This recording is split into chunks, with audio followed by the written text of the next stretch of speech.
The Presidential Election Petition Tribunal will decide whether it will allow a person with forged certificates and criminal conviction to be the president against the Constitution. If the tribunal fails to disqualify Ahmed Tinubu, despite clear evidence of forgeries and criminal conviction, and disregards the Constitution, it destroys public integrity in Nigeria. The evidence before the tribunal is clear that a U.S. court convicted Bola Tinubu of drug offense and ordered him to forfeit a huge sum as fine. He also presented a fake certificate to INEC. The Constitution disqualifies from public office anyone convicted of a crime or who presents a fake certificate because these crimes undermine public integrity. Since 1999, a Speaker, a Senate President, and a Minister of Finance have been removed from office because they presented fake certificates. None of these had criminal convictions, but presenting fake certificates was enough to remove them from office. Today, our country is overrun by criminality and forgery. The tribunal cannot continue to encourage crime. We cannot be a republic of fraud. Otherwise, we lose credit and reputation and become a criminal state where even judges themselves will be victims. The tribunal must disqualify Tinubu for certificate forgery and criminal conviction.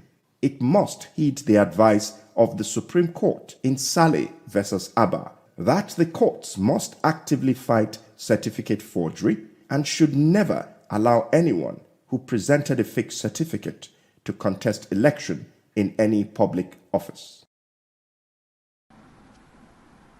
Many high-profile cases will definitely come to you, and they may likely come in company of some juicy, irresistible temptations, especially when they involve mouth-watering financial and business transactions.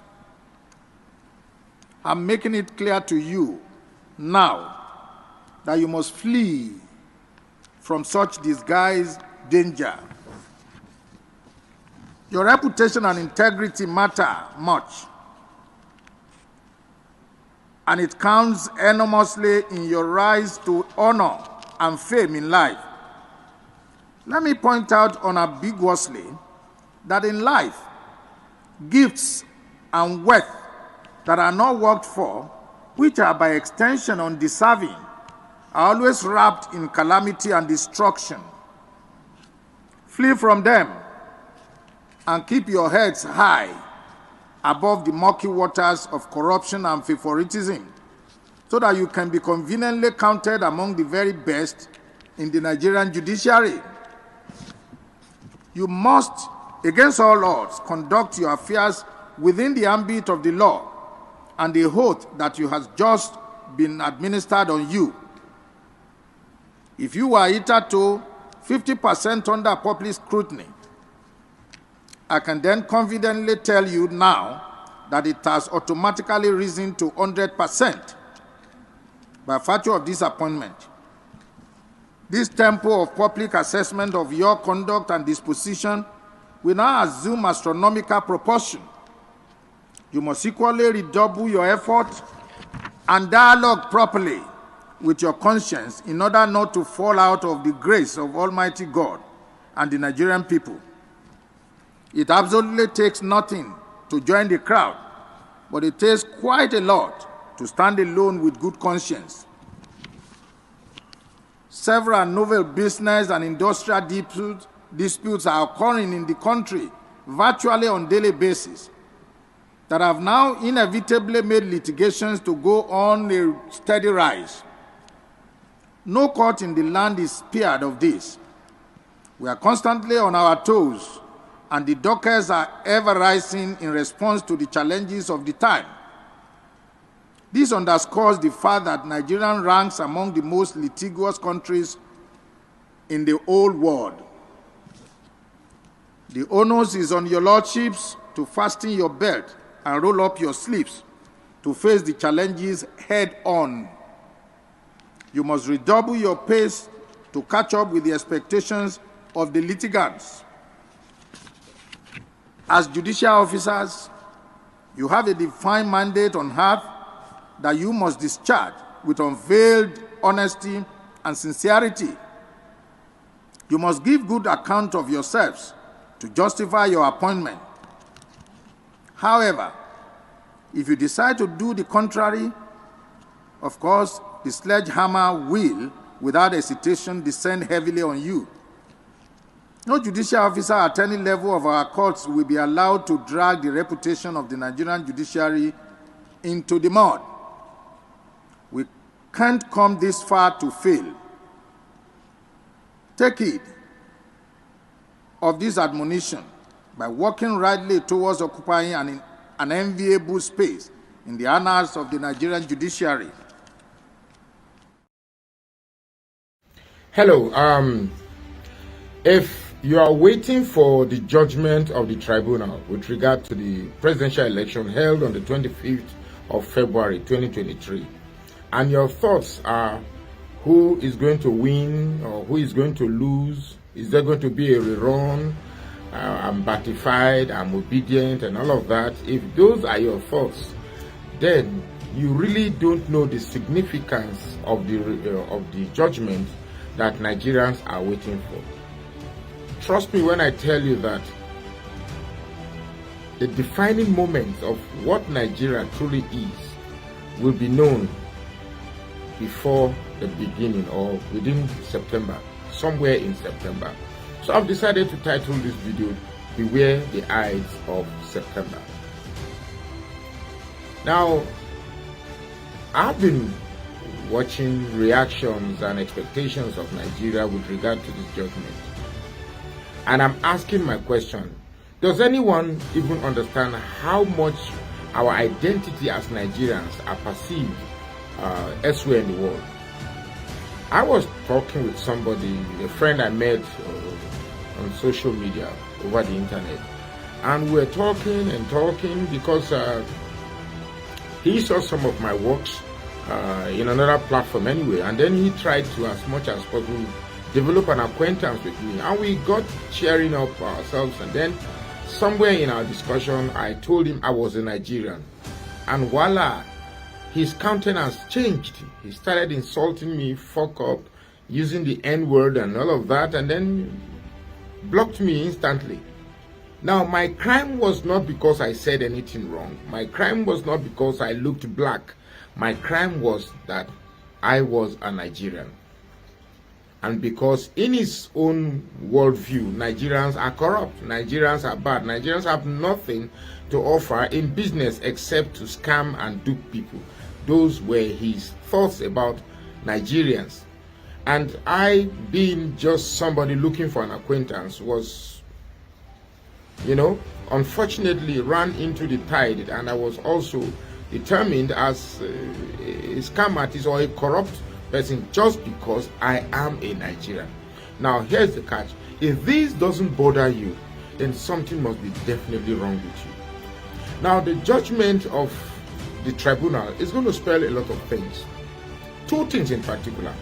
And that's the issue of the corruption perception of Nigeria and the status of the Igbo man in Nigeria. Now, let me finish with the corruption issue. How does it feel like when a country already bedeviled by the perception of corruption finally decides to put somebody that epitomizes corruption to be the leader of that country? Somebody who has charges of drugs, charges of lies, charges of forgery, somebody who is an enigma of different questions that have no answers. How do we feel about that? Choosing somebody with all these controversies will only accentuate our corruption perceptions elsewhere in the world. Now, some of us are not traveled, some of us do not read papers, some of us are only confined by our petty survival instincts of getting food, having children and paying school fees, and these very small objectives. But the truth is that Nigeria as a country, the future of Nigeria is way bigger than this. Recently, in case you don't know, countries we have looked as lesser than us are having better recognitions than us. Countries like Kenya, countries like South Africa, countries like even Cameroon, our backdoor neighbors. Citizens of Cameroon are now making jest of us, even bragging that their currency is now bigger than ours. And our currency does not look to appreciate anytime soon. Why? Because for some reason, rather than put our eyes on the objective of choosing leaders that will take Nigeria forward, we as masses who are saddled with the objective, who are saddled with the job of choosing our leaders, suddenly switch to modes that have drawn us back over the years. Things like religion, things like the man is my tribe. If you are abusing Tinubu, you are abusing Yoruba people. If you are, we cannot continue like this. If you are not tired, I am tired. It's time we got over this, really. It's time we got over this. If you are truly a Nigerian and you want us to have a good perception from people elsewhere in this world, we must begin to take out these corruption images that we have around ourselves. And we can start doing so by choosing leaders with credible personality and credible records. We must choose leaders that we can actually identify their certificates, identify their friends, identify their families, identify their roots, and then say, yes, this man is indeed a Nigerian, and this man is indeed devoid of corruption, and this man is fit to be our leaders. 200 million Nigerians cannot be led by somebody which cannot dodge corruption charges. So, are we settled for being known as the most corrupt nation in Africa?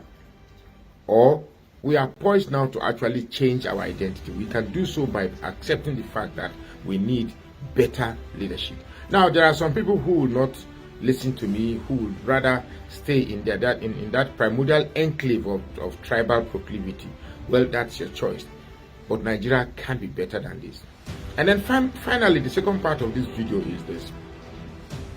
It seems that there are groups of people who have decided that no matter how elections turns out in Nigeria, the Igbo man will never rule this country. And now, trust me, I am not saying this because I have certain soft spot for the Igbo or certain bias in favor of the Igbo. No. It's simple. Nigeria is a country with over 375 ethnic nationalities. Now, the Igbos are one of the 3 major tribes in Nigeria. Now, if it's possible that 2 tribes can gang up and ensure that an Igbo man never becomes president, what that means is that people like me, who's an Orobo man, other people who are from the middle belt, like the Bachamas, the Biroms, and the Malguis, and the other tribes, that we were saying that Nigeria is jointly owned by certain people who feel entitled that they own Nigeria. Imagine somebody who comes to you to tell you that Yoruba Lokon, and if it is Yoruba Lokon, Emi Lokon. Now, this self-entitlement clearly shows the idea that certain people believe that they own Nigeria, and no other person except these people will rule Nigeria. We must define Nigeria. Are we other tribes in Nigeria just sit down look citizens, or we all have equal stake or stakes to the leadership of Nigeria? We must define that, and September will answer these questions. 2 questions to be precise. Are we a corrupt nation ready to change our name so that the rest of the world can see us as upright citizens? Or have we decided, written somewhere that we don't know, we probably are working under an agreement that we didn't sign, that other tribes will never rule this country except the Northwest and the Southwest? We must answer these questions.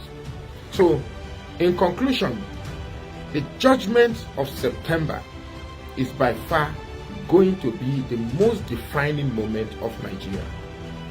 Are we one? Are we divided, pretending to be one? these questions will be answered. Are Igbos not going to be part of Nigeria? We're going to define that. So I am not a bearer of bad news. I don't support chaos. But the fact that one does not support chaos while another one says threatens anarchy does not mean people don't have a right to anarchy. If you do not speak in the face of injustice, you are a partaker of the perpetrator of that injustice. It's as simple as that. So nobody has the monopoly of anarchy. If Nigeria cannot do what is right, we are already in a state of anarchy. So I cannot keep quiet because I have a stake to define a perfect future for my children. I cannot die and see my children live as second-class citizens to the children of those who believe they own Nigeria. That will not happen, at least not while I'm alive. So beware the Ides of September. My name is Magnus Orak, and I say please follow this page and share this post now. Reno Mokri, you know, several times that I've made video with your regard, I had always been comical, trying to make fun and jokes about the issue. I recall the very first video I made when I referred to you as Higo, trying to make a simple caricature analogy with your name. Now, I still maintain, I hate coming to social media to make ridicule of my brothers. You're from Delta State. I understand you are Isoko. I'm an Urobo man. We are brother.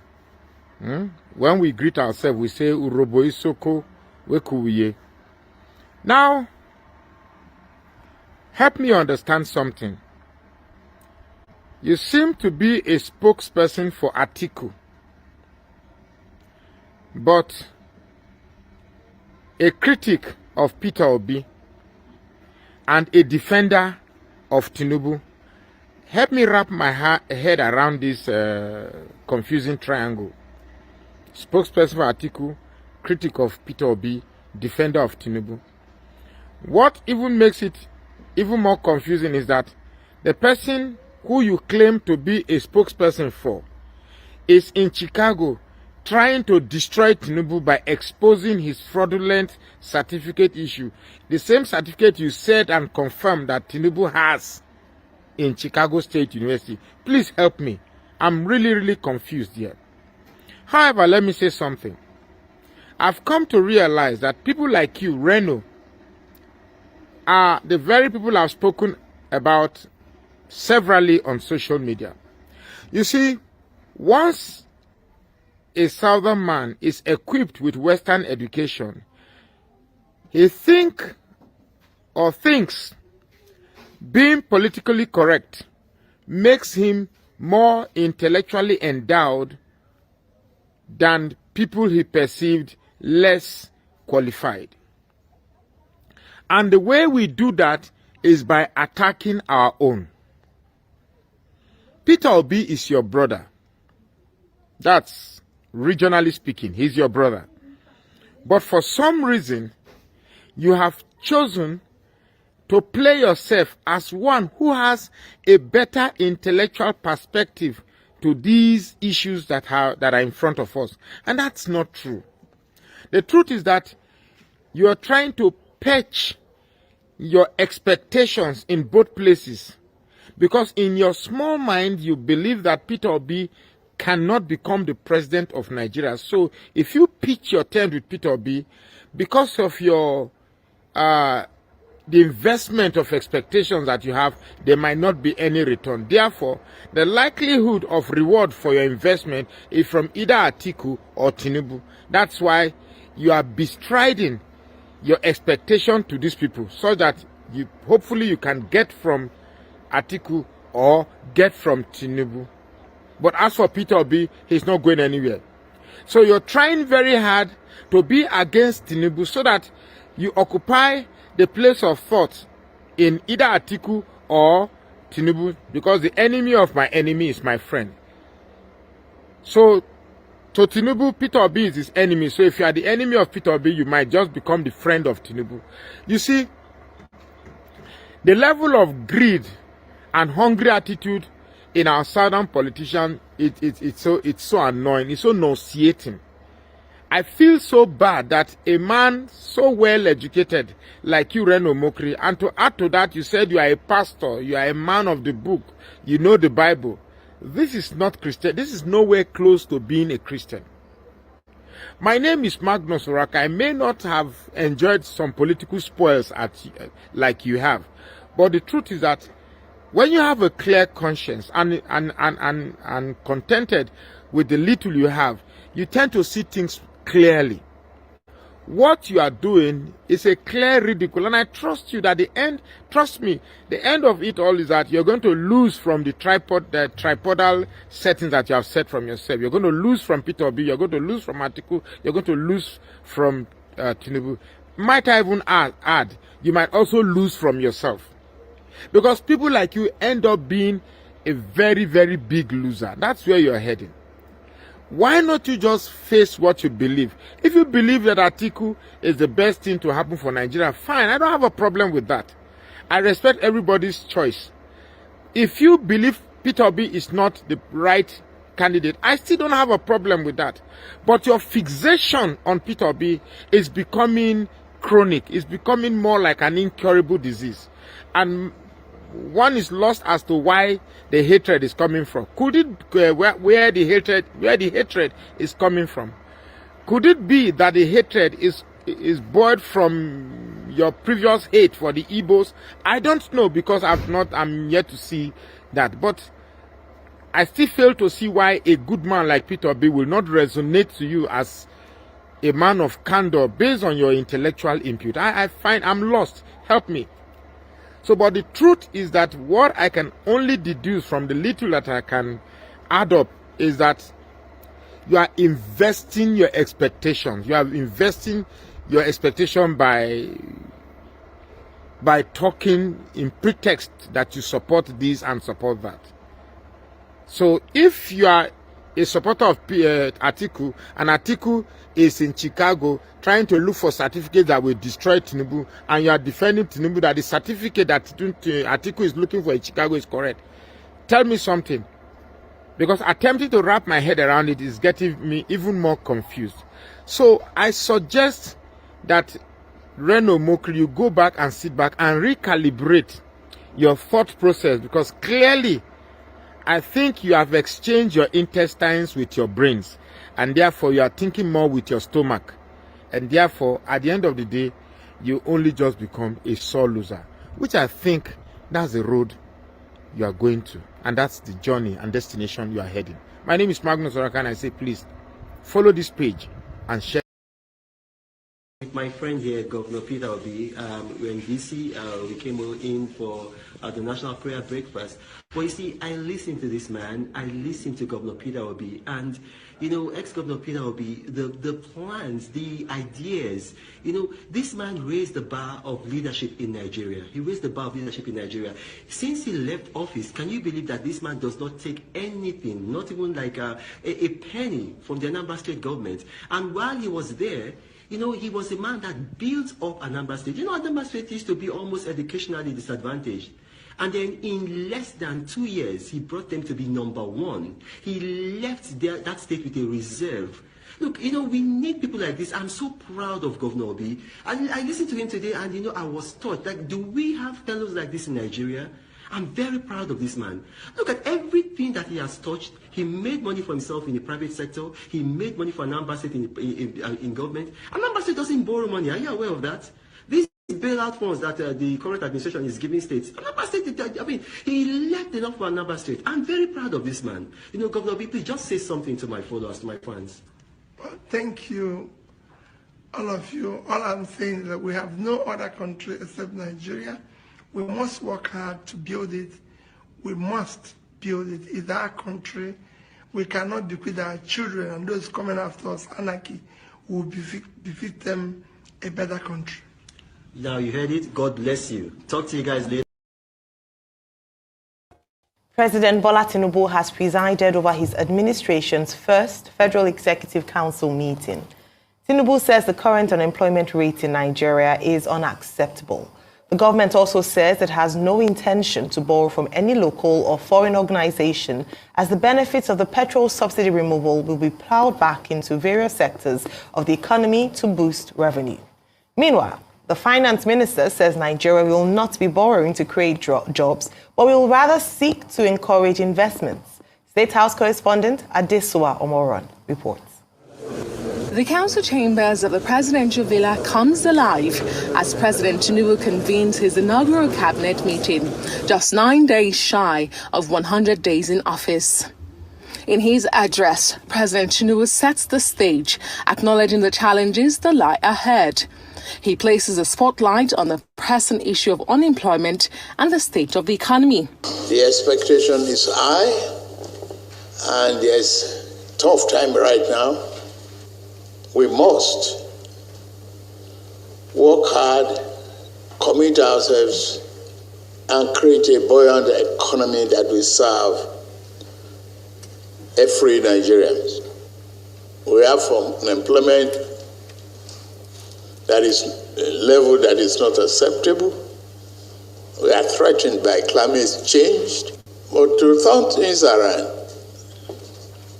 you have been selected to perform your utmost best. The president further emphasizes collaboration among ministers, underscoring the essence of strong leadership. It is all in your hand now. I'm ready to listen.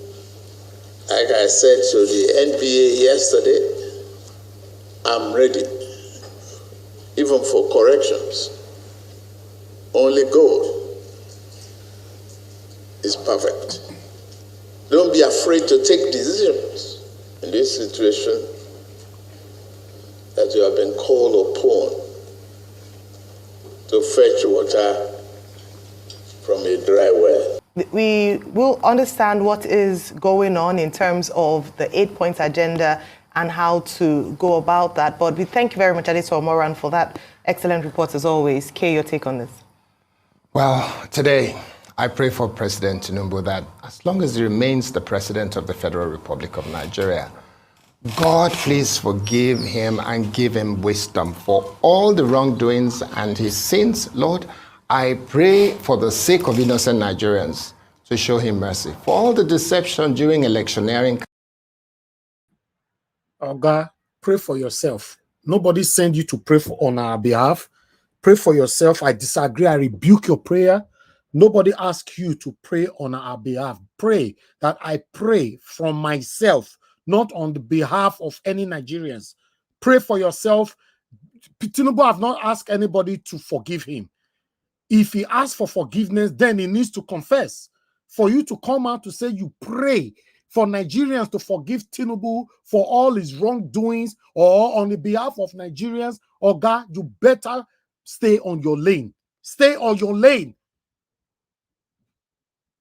Tinubu that as long as he remains the President of the Federal Republic of Nigeria, God, please forgive him and give him wisdom for all the wrongdoings and his sins. Lord, I pray for the sake of innocent Nigerians to show him mercy. For all the deception during electioneering campaign about Nigeria being good and better under APC as compared to PDP, I pray that God will ignore the lies.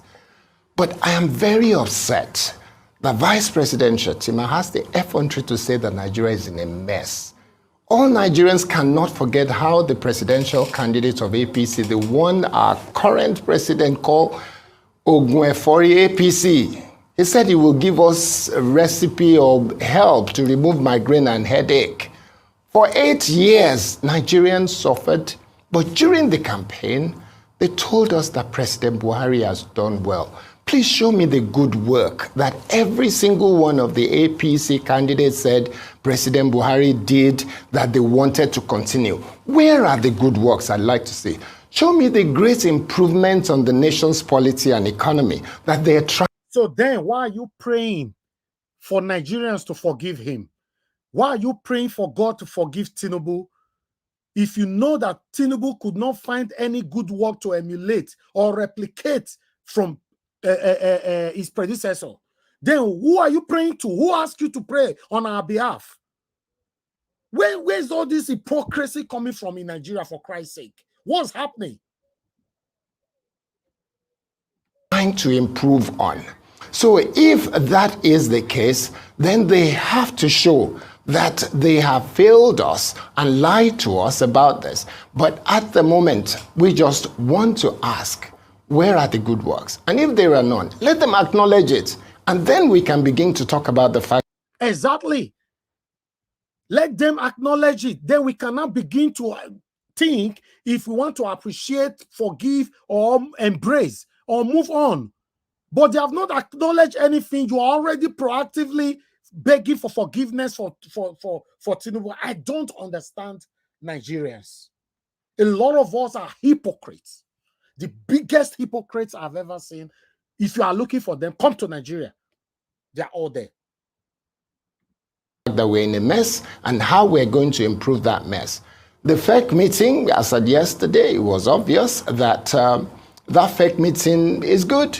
Inauguration, the president said all the right things. They should not fear, they should not be afraid, they should not worry, they should work on making Nigeria better, they should not be scared of anything, which is good. But I will say for sure that it is only when Nigeria acknowledges where we are that we can get better. And it looks like the president is acknowledging that we're in a mess. The vice president. All right, let me tell you guys something. Good morning, good afternoon, good evening to every one of you. I never wanted to come in, but I'm here. I'm here on the backstage. You see, I appreciate you all. Happy Tuesday. I'm sorry. Pardon my manner. Happy Tuesday. Today's 29th August 2023. Let me tell you what these guys are doing in case some of you can't figure it out. Because we follow them from beginning before we come to our broadcast to analyze these videos for you guys. What they're trying to do right now, they are standing on the fence. They don't want to offend Tinubu and they don't want to offend Nigerians. But they are stylishly protecting Tinubu, at the same time stylishly protecting Nigerians. But they're in the middle. Then some gullible Nigerians, because I always like to use that word gullible because I'm not part of it. Then these gullible Nigerians, we class them as they are doing a good job, while the gullible Tinubu and Tinubu team or cabinet will also class them as they are doing a good job. But meanwhile, they are nowhere to be found. We don't even know where they belong. You cannot start a speech by praying and asking Nigerians to forgive, or rather praying on the behalf of innocent, suffering Nigerians. You cannot do that. Then after that, you are not acknowledging the suffering, the excruciating situation this satanic APC have put everyone. Is that not the height of hypocrisy? Except maybe some of you are seeing it differently. My view is totally different. That is the height of hypocrisy. Let's listen further.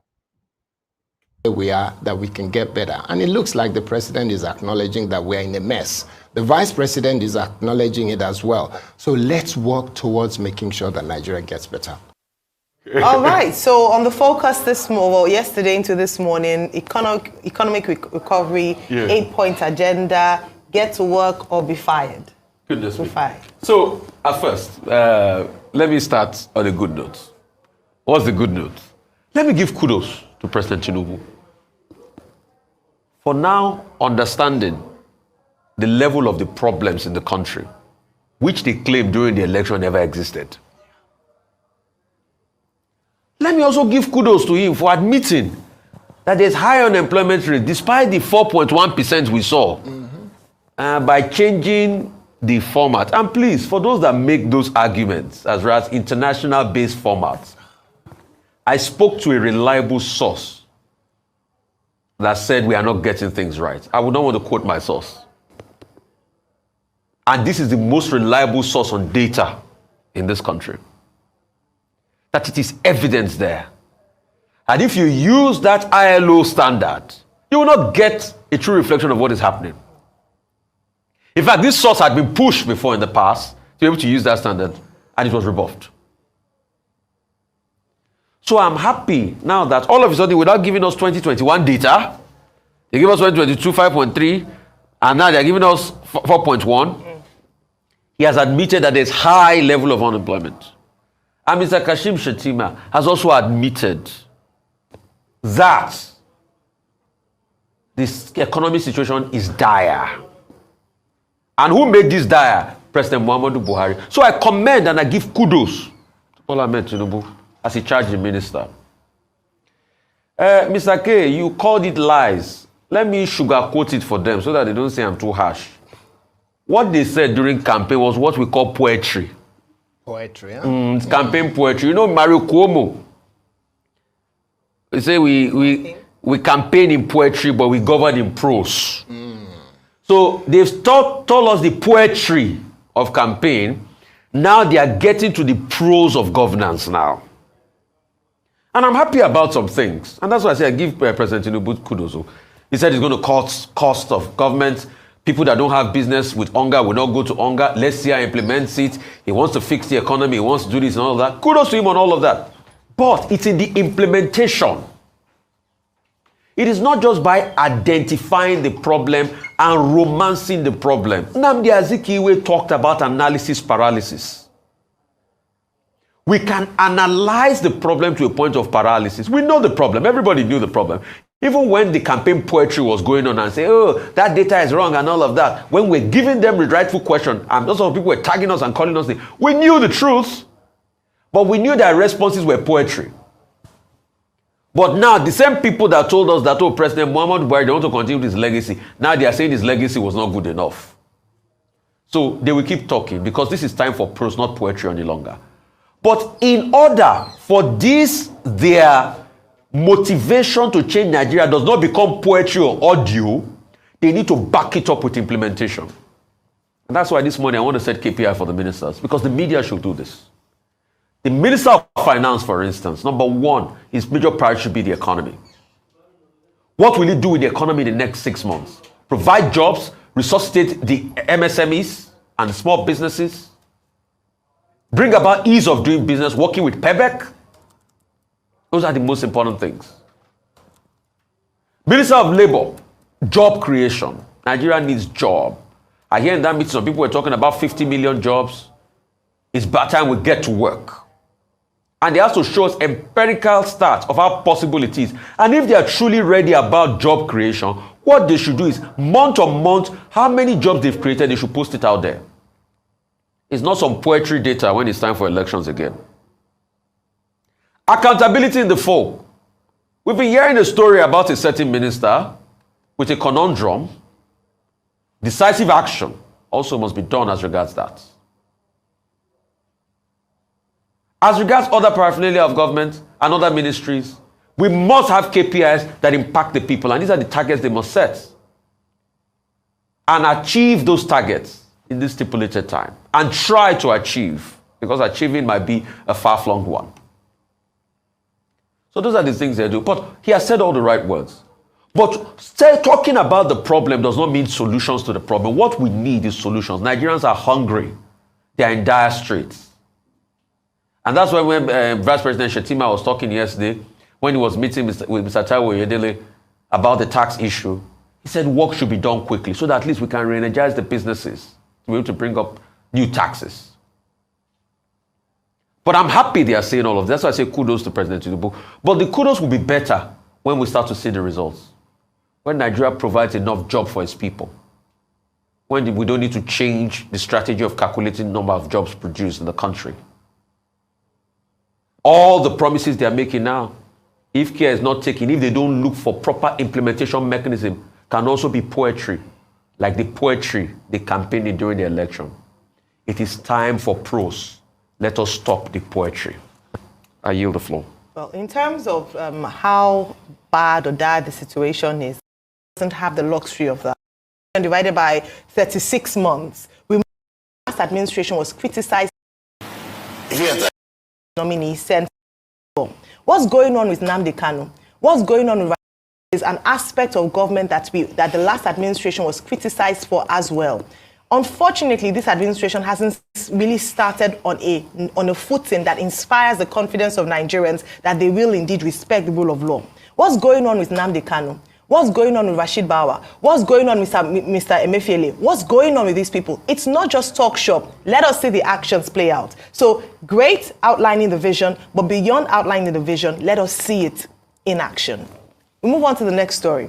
The Speaker of the Lagos State House of Assembly, Mudashiru Obasa, has insisted that lawmakers are not fighting Governor Babajide Sanwo-Olu.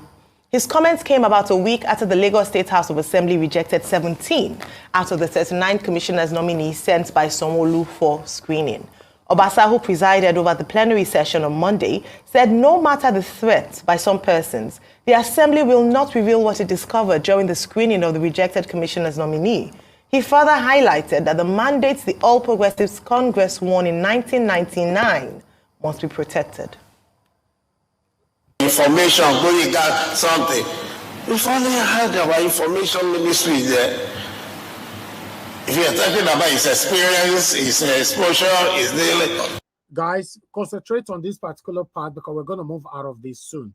And listen to the confession from this speaker or whatever he's saying from here. He's fighting, you know, this speaker versus the Lagos State governor, they're having an issue. But the question is, where is the power coming from for a speaker to be challenging a governor like this? I don't know what you think, but let's listen. What happens to NTV8? Have they taken the time to investigate and do some things that they are not in position to understand? We talk about COVID. COVID was an isolated case. The health sector of Lagos State is not about COVID. We have the general hospitals in Kenya. We have the general hospitals of our local government. What do you have to say about them? So we just want to caution. Fine, I am a politician. I'm not going to deny that. I've always been and I will remain to be. I was a Sona chairman. I was a school of the world. I was a campaign chairman, and I remain a politician. But we must understand what political party is all about. It's about a group of people who aspire to gain power. And we gained the power since 1999, and we have to sustain it. So we will not allow people who do not understand what it is all about. We have to guide them. We have to protect our party. We've had technocrats in the past, and this will come, they will go, we will still remain. So I have right to protect my party, and I will continue to do that. But we are not going to sacrifice service to our people in the name of technocrats. We are not going to do that. We continue to protect our party, protect our people in Lagos State, to serve our people in Lagos State.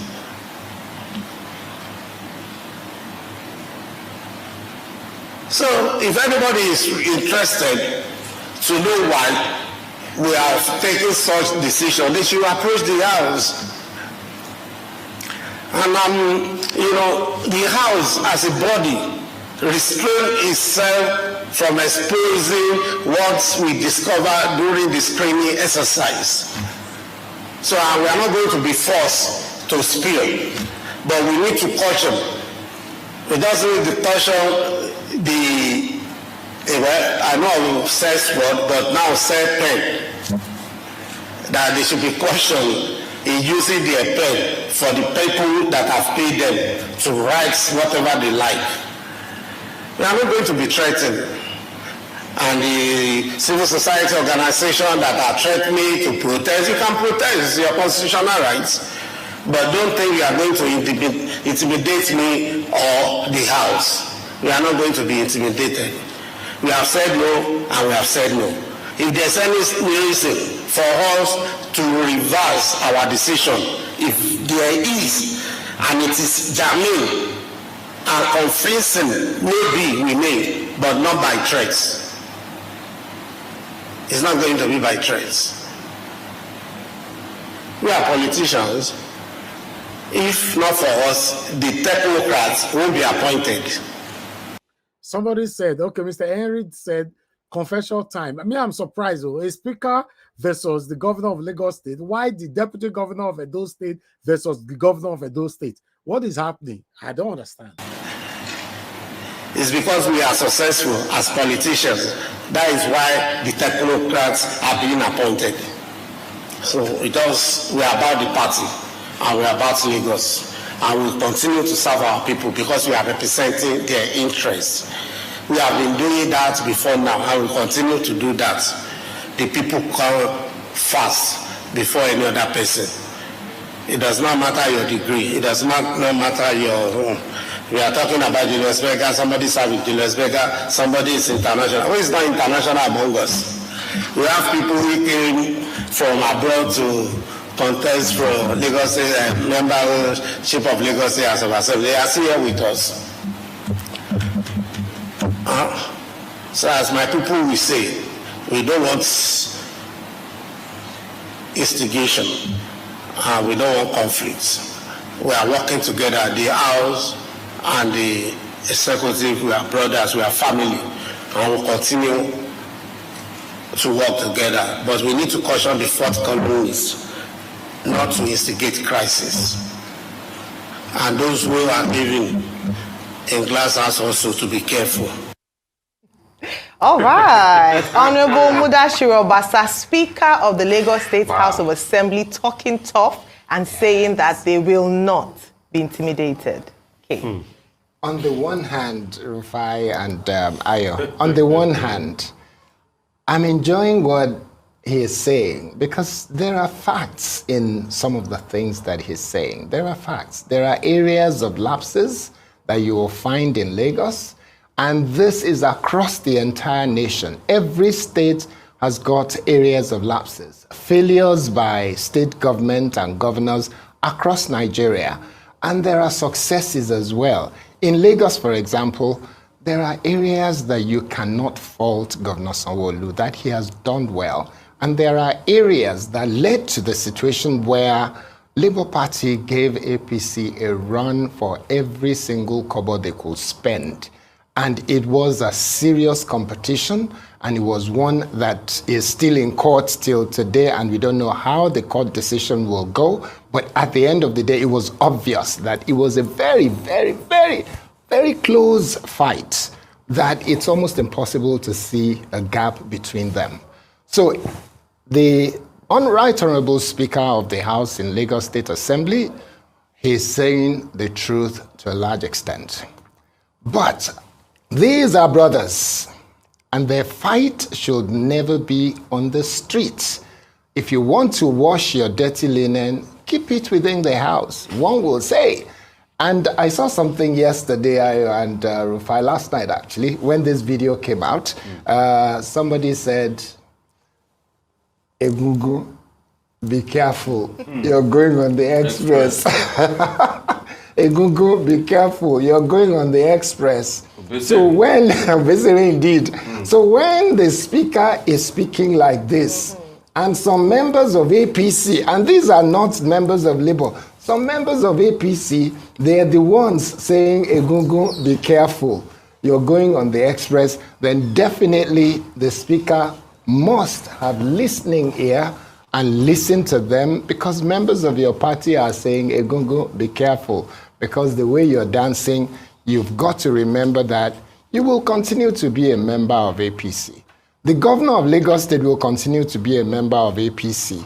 And your entire principal is in Abuja. So he's not in Bodilon at the moment to make sure he's going to call both of you and say, sit down and let's have this conversation. I don't want any of my children, in the manner of speaking, going out and having this kind of street fight. Street fight is not a solution. Resolve the issues, don't make it public, and make sure that the best is done for the people of Lagos. The people of Lagos want to be served well. You have your point regarding some of these individuals, and those who are Nigerians, who are Lagosians, who are residents of Lagos, if you don't want to call us who are not directly indigenous people of Lagos, we are residents of Lagos. And we know what happened in the last 4 years. We know the people that showed a lot of care for Lagos and Lagosians and residents of Lagos. We know them. If there are areas of lapses, you can resolve that. So I'll let you guys go on. Fine. In fact, let me continue from where Kay stopped and sing the full song by Abbas Akande Obesere before I start my comment. He says, Egungu, be careful, now express you they go. What it means is that the masquerade, be careful, you are going on the expressway. And he goes further to say that, I don't want him, I don't tell him, motto, don't jam him. What it means is that the masquerade on the expressway was hit by an oncoming vehicle.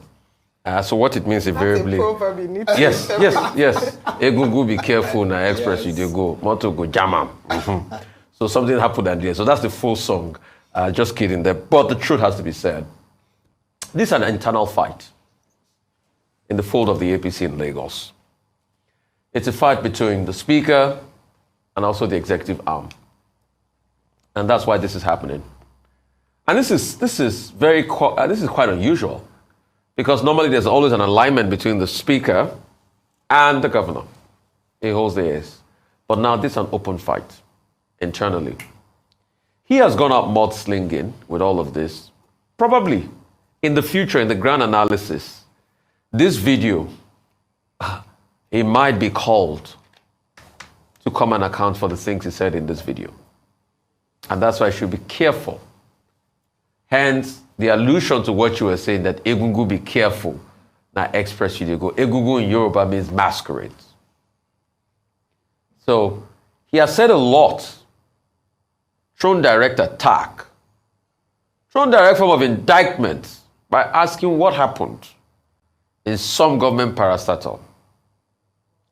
At the same time, he also says he's not going to release the report because he wants to protect his party. I'm sure a lot is going on amongst their folk as we speak today. But the thing about politicians is the fact that it's always about their interests they fight for. All of this, you might see them at loggerheads now, between 48 hours. They might have settled. And you will hear, oh, I said this out of anger, I said that out of anger. And before you know it, you will not even know what happened, and everything is all resolved. And you will see it linger as much as it goes on. But the most important thing I'd like to tell the people is that please do not die in the war of politicians. It's always about their interest. Because for the masquerade, the Egungu to dance in the first place, before it goes to the expressway, there is somebody behind beating the drum for the Egungu, the masquerade, to be dancing before it has the infantry to go to the expressway. And in this regard, the question is, who is beating this drum for this masquerade that is dancing very boisterously, approaching the expressway despite oncoming vehicles everywhere? You know, that question I asked is subject to time. Time will tell. Let's take you to Edo State now, where the government has disbanded the media crew attached to the office of the Deputy Governor, with a directive to the Deputy Governor, Philip Shuaibu, to henceforth request the Ministry of Communication and Orientation for media coverage of the activities of his office. The directive followed the incident that happened during the colloquium held to mark the 60th anniversary of Midwest's referendum held at the Sir Victor Waifo Creative Hub and Soundstage, where some journalists who claimed to be the media crew of the Deputy Governor attempted to force their way into the hall, where the Governor and other invited dignitaries were already seated. Philip Shuaibu later walked out of the venue, visibly angry after altercations with security operatives barred his media team from gaining entrance into the premises.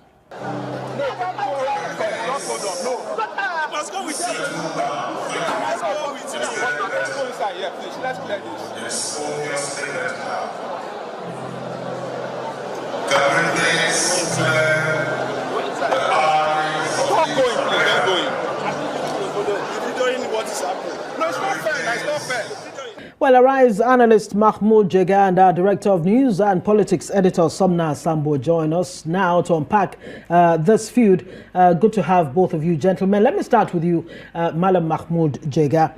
This seems to raise the constitutional issue as to whether the Edo State Deputy Governor, who was voted in and sworn in on the same day as his principal, the governor, what exactly, I mean, would you say that his role is not constitutionally, clearly defined to give rise to this kind of situation? What do you make of it?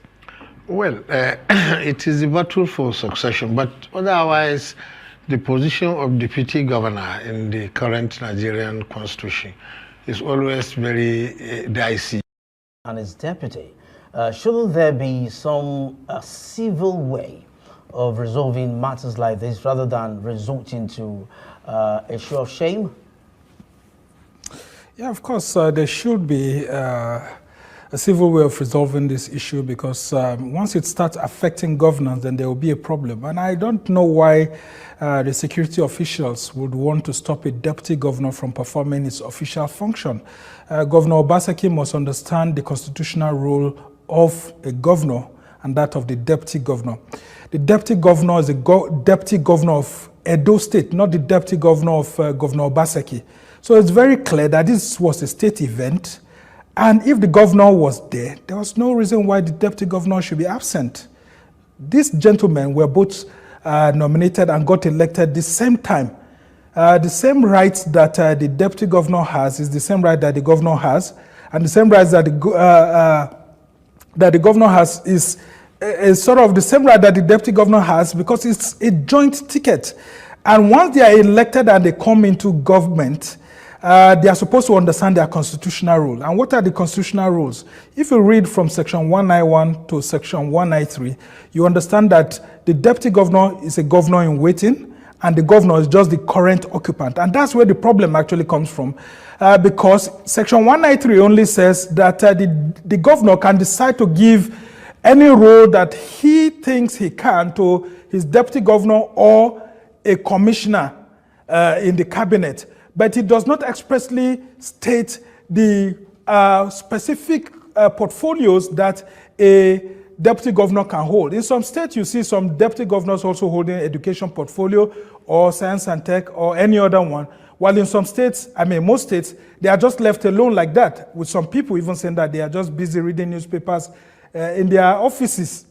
And so the idea of a spare tire is something that has caused these problems. And if you look at it, it's not just starting now.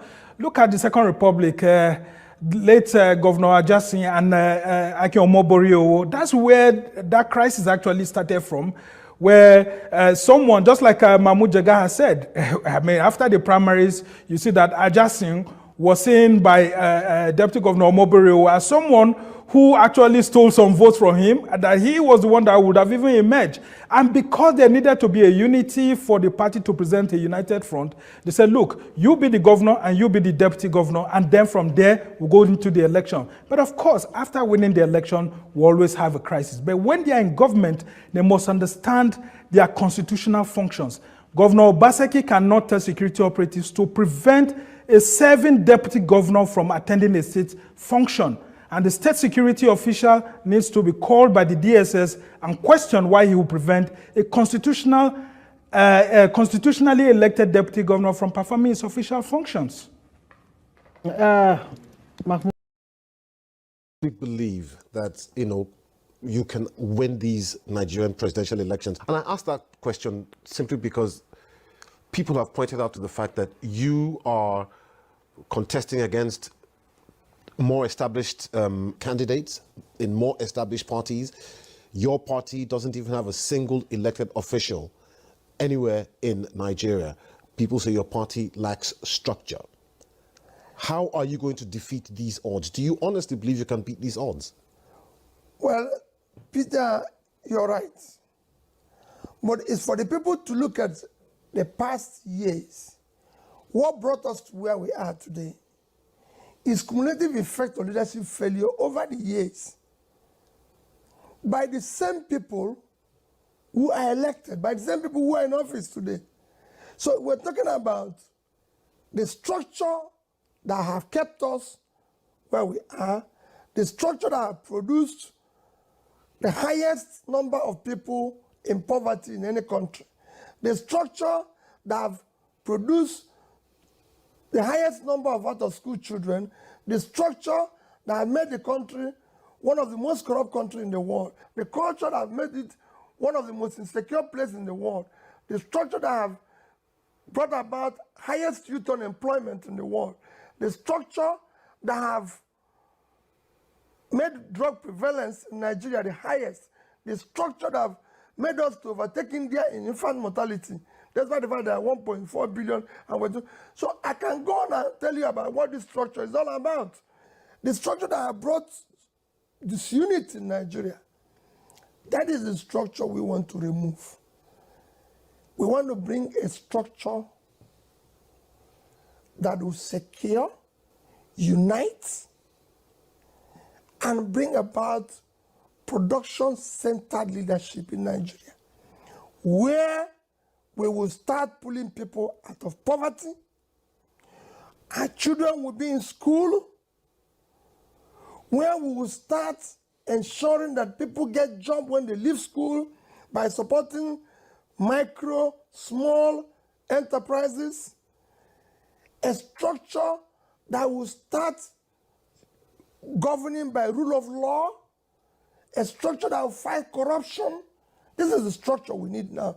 So I believe that the people know what I'm fighting for. Where do we want to be in the world of today? Thank you very much, Mother of all Mommy Diaspora. Good evening to you, Mommy. We appreciate you and we love you. Thank you very much, Madam Patricia Tabujumi. I can see you right there as well. Thank you, Madam Martina Abasi TV. And I can see Obi'll. Thank you very much. Ijidima, thank you very much. Madam Iris Finance, thank you very much. God bless every one of you for your support, for your encouragement. And Namdi, I can see you right there. Vitus, CXL, Light Moses, Constant, Henry Gabriel, BTV Niger, and many, many more. Victor Smart, thank you, thank you. And God bless you now. I'm a bright. Thank you very much, madam. I appreciate you all. Rosie Ayosh, thank you. Origin, thank you very much, madam. I appreciate you. I appreciate you all. I thank you, Washington Morigi, and many more. I've tried to showcase names already, and I got a super chat earlier on from Edo Wash. Thank you very much, Edo Wash. May God bless you. May pocket never run dry. Thank you very much, my people. I'd like us to take it from here. As you can see, that's the biggest one on our thumbnail, right? The biggest one you can see right there is the University University, the University of Chicago closed down their Twitter account. If they temporarily close that down, if they're on the run. But one thing I want to let you guys know is this. Just within 24 hours, Nigerians go bombard them on Twitter. They lock their account. That is what makes me happy. It shows that a lot of people are putting the effort into this. To have a new Nigeria, to get yourself out of bondage, captivity, you must put in that maximum effort. If not, you go nowhere. I'm happy that it's affecting everybody right now. Okay, let's go back to Tinubu. Well, I'm not surprised, say, because some of you now think, say, why they play this video? Why they play this video? Now, already the sensible one, everybody gets sensible, but get me. It take time for some people to understand why you play a video. That's why I use the word sensible. Only the proactive, sensible people that will understand why we play video. When I'm not here waiting about the beg, just now say, I'm willing to learn. Nobody is perfect. Nobody knows it all. I understand the suffering. Even Shetima have accepted. These people don't reach there. They don't see how it be. They don't know, say they don't have the knowledge to change Nigeria for better. Now, they are now publicly asking for people to teach them. When I know here,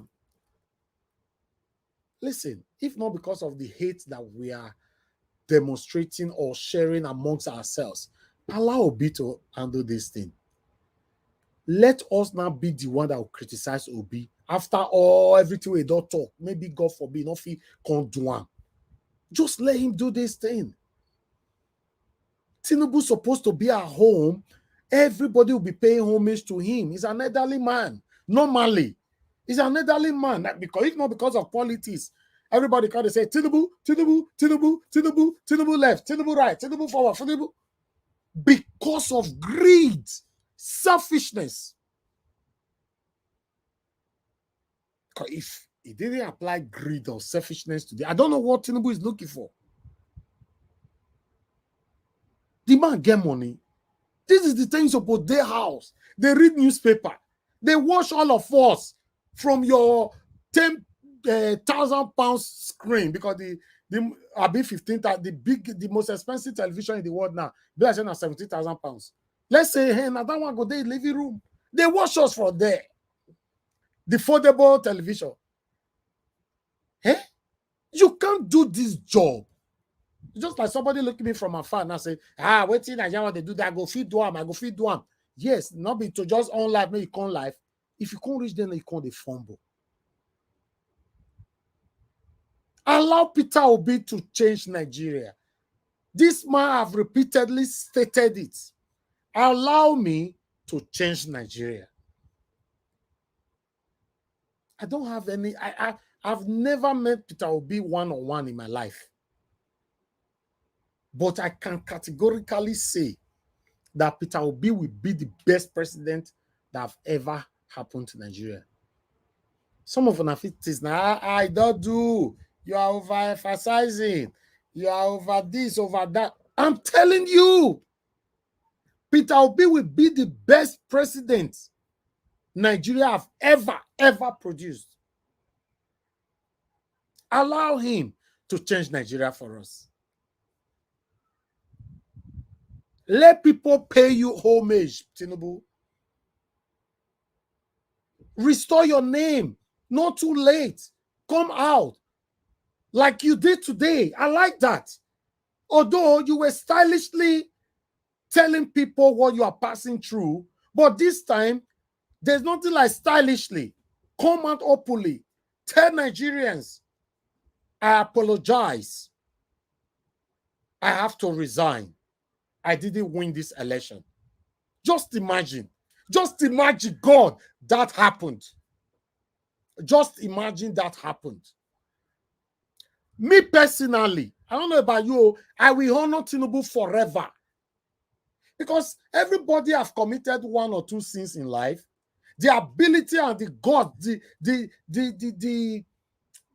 how do I put it? There's a word I wanted to use, to come out to tell the people that I did this, forgive me. Mahmoud Yakubu, come out, confess. Confess to the world what you did. Because your decision have taken a lot of lives as we are speaking right now in Nigeria. Confess. Now one life. Just one life. The money where you get, you go eat them for, you and your children go eat them forever and not go ever finish. I don't understand. For me though, I don't know. I feel big more when I'm doing the right thing. Because me, I like praise. Oh, I don't know why. I like praise. When I do the right thing, people, they mention my name. Me or the bukai. Hey, how they do? Raise my hand like this. I don't want to do the wrong thing and people will be hailing me. No, I don't like it. My spirit don't like it. I can't live with it. I can't sleep. Guilt will consume me. Do the right thing. Let people sing your praises. It's beautiful. When they sleep, the way they relax. Oh God, I wish some will understand what I'm saying. Do you know what it takes when you do the wrong thing? Your heart beats. It even beats faster. You don't have peace of mind. Then what's the need of living? What's the need of living, or what's the importance of life if you don't have rest of mind? Just do the right thing. Judiciary. Although I know it can never happen. Tinubu can never come out to confess or tell anybody, oh, I didn't win it. Satanic Yakubu will not do it. Then judiciary, you never made mistake at the moment. You have all the opportunity to do it. Do the right thing. Just do the right thing, man. Let people like me and many others that have never ever trusted you to start trusting you. For me, I've never trusted Nigerian government. I've never trusted Nigerian judiciary. And they talk my own anytime. Just do the right thing. Make we start to say, oh, wow. If you ask me, I trust the judiciary of the United Kingdom. Where me for grow up. I trust it. Even though I know, say, there's racism in the UK. I trust their judiciary.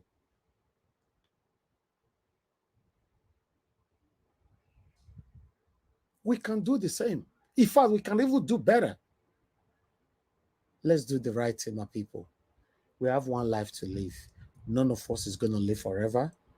You don't need to be paid for you to do the right thing. That is where most of us are getting it all wrong.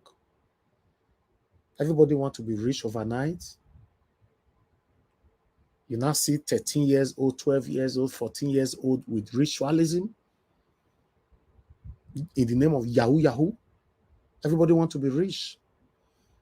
You now see 12 years, 13, 14, 15 years upward. Now doing Olosho. Or in the name, I want to survive, I want to live, I want to have money. A lot of things is wrong in our country, man. A lot of things is wrong. A lot. Nothing they work for Nigeria. Now they understand. It's even worse right now. It's really, really worse right now. The rate of insecurity has skyrocketed. The rate of Oloshoism, if that is the right word, Alex, not the may correct me, have skyrocketed. The rate of Yahooism has skyrocketed.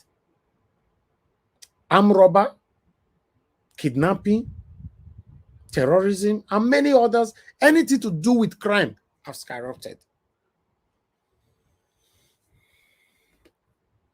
So how are we going to continue like this?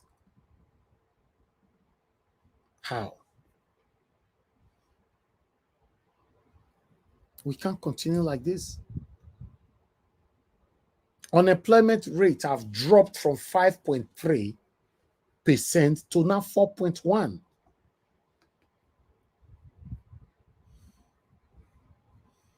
I don't know. We can't continue like this, my people. If we continue like this, dollar go soon reach 5,000 naira. A pound go reach 10,000 naira. The unfortunate part of it that we have people that will laugh at us, that will curse us, that will still come here now to say, I beg you, Tinubu now feed one now your OB. Because when I comment on other platforms, now so that they respond to me, now your OB go do am. Just imagine. Some even call me an Igbo man. All these Igbo people, they don't still come here. That's what some of them responded to my comments. All these Igbo people don't come here. It's like the Igbo people are the target. Why, my people? Why? Is the situation of the country not affecting you? Why are you bringing tribalism into it? Ethnicism? Why? Wow. Let's take this article together. I would like to quickly take on this Chicago University. They never see anything. This say we can't play, right? Let me quickly put this on the screen so that we can take it together. Please press on the like button, my people. Help us to share. Press on the like button and help us to share. Okay, there you go. I'll post out a link soon. Or should I? Let me post the link now so that people can be joining. I forgot. Let me just post a link now. Okay, in case you want to join the panel, I'm posting out a link straight away. That is it. Click on it. Join us here and let's do this together. Thank you very much, people. Appreciate you all. I want to appreciate somebody super chatted me just now, Henry Gabriel. Thank you very much, sir. I really do appreciate you. Thank you. May God bless you. Thanks for your continuous encouragement. Guys, please press on the like button. Our voices needs to go far. You know, let's talk about the things that's affecting you and I. It's very, very important we do this together. Press on that like button. I can see that it just looks as if people they hear me, but they're not pressing it. Please, if you can press on the like button, that would be nice. Let's do this together, my people. Now, God, now God bless every one of you right there. Thank you, thank you, thank you, thank you. I can see some of you coming in right now. I want you all to know that I appreciate you all for your continuous encouragement. Please help us to share our videos, help us to like our videos, click on the join button to join our membership program, subscribe to our channel, hit the notification bell to be notified whenever we are here. And yes, our Naira account, I'll put that on the screen shortly. Support us. Nothing is too big, nothing is too small. Encourage us. It's very, very important. We need encouragement to continue to do what we are doing. Everybody in life needs encouragement. Anyhow you want to encourage us, always encourage us. Don't join the league that come here to discourage us or insult us. It's not nice. If you have eyes, you should know that we're doing the right thing. I appreciate every one of you, my people. I would like to accept my people in right now. Before I do that, let me quickly put our account there in case anybody want to support what we are doing. Click just take the number. I say click. My mouth don't full with click. Mr. Henry Gabriel, I don't see you, sir. Mr. Felix, I don't see you. Madam Patricia, I don't see you. Black Panther, I don't see you. Mr. Alaba is with us. Wonderful, because I can't wait to hear from you today. I don't see you as well. Thank you, thank you, thank you, my wonderful people. Let me accept people in right now. Let me start doing that straight away. Mr. Emmanuel, Emmanuel, I don't see you, sir. Thank you very much, my wonderful people. Now, God will bless all of you. I will acknowledge you all shortly. Let me just quickly take on this article together. Then we take it from there. Mr. Elvis, don't change it's a Chicago State University. You wrote Chicago University. It's different. Chicago State University is supposed to be. Is it two? They're different university entirely. Yeah. The University of Chicago. No, Chicago State University. And Chicago University, they are different. And Chicago University, they are different things. Yeah, there are two different universities. Yeah, one is Ivy League, the other one is local. You see the logo different too now. You check it. Please try to change it there. Yeah? Okay. I will certainly change that shortly. Can you imagine? I didn't notice that. It's good. Whether Jonah swallowed the fish or not, the fish can swallow Jonah. All we know there is swallow. Provided Chicago is there. All I see Chicago. So far Chicago did there. No, that one go affect people record though.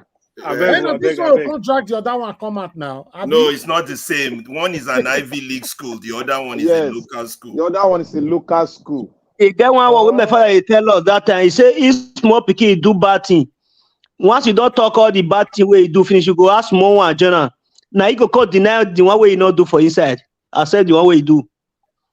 I beg you, small first they go this one where you put here. Now. Okay. No wahala. I go try.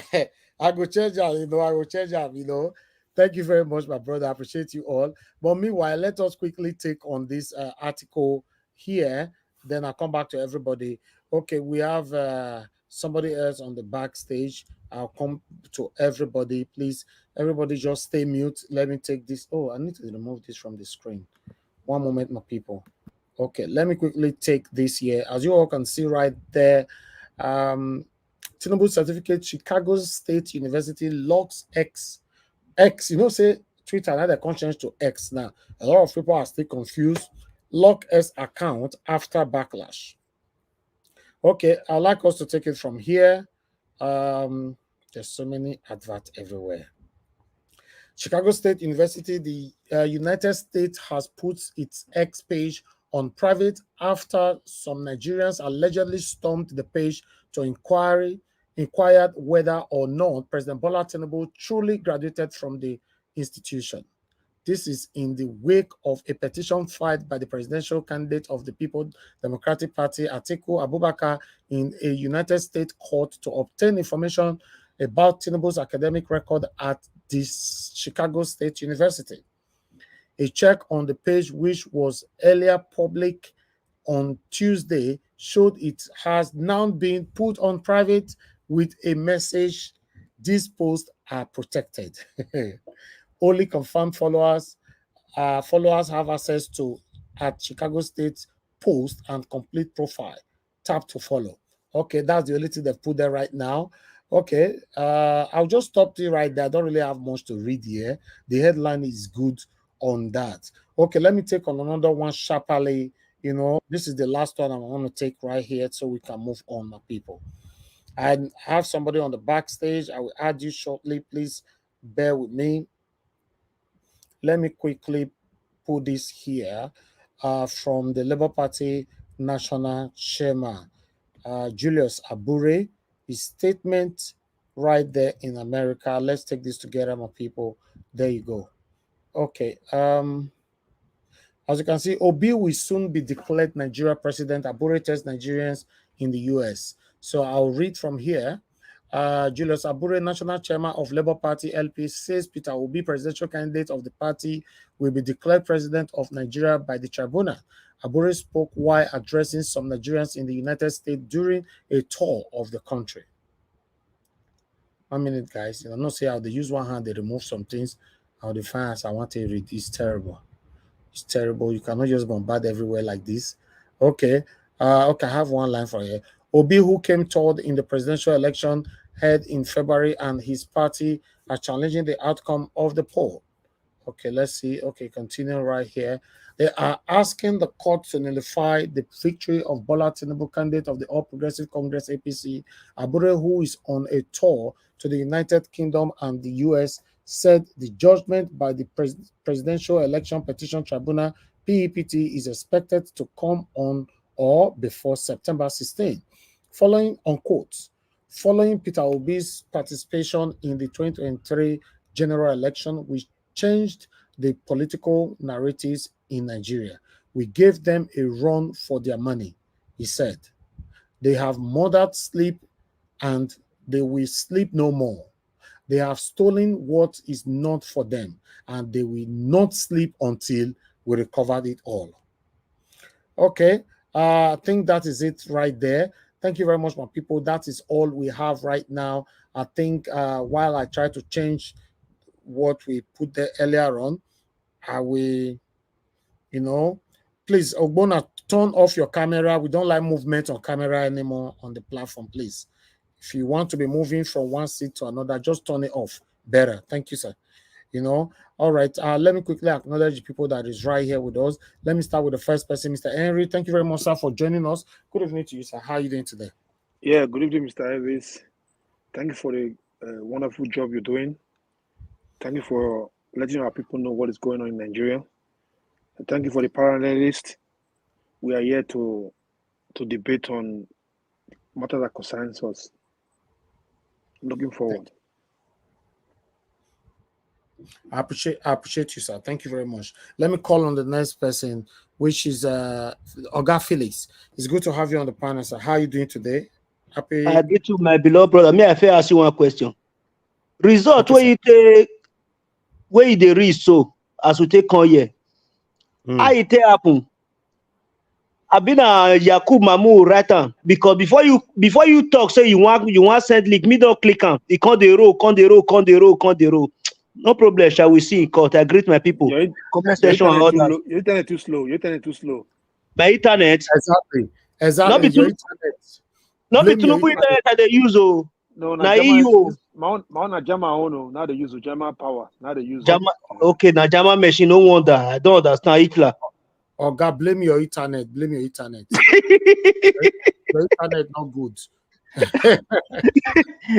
No worry, we will see for court. I go forget you, my brother. Thank you so much. Thank you. All right, let me call on the next person. Thank you very much, Madam Patricia. It's good to have you on the panel. Good evening to you, ma. How are you doing today? Good evening, Mr. Elvis. Good evening, everybody. And good morning, good afternoon from wherever you're watching us from. Thank you for having me. Good evening, Mommy Diaspora. We love you. Thank you for all that you do for us. Thank you, Mr. Elvis. Thank you very much, man. God bless you. Thank you. Thank you very much, Black Panther. It's good to have you on the panel. How are you doing today, sir? I'm doing fine, but I'm really angry at the the whole thing that is happening. And I believe Nigerians are angry at everything that is happening.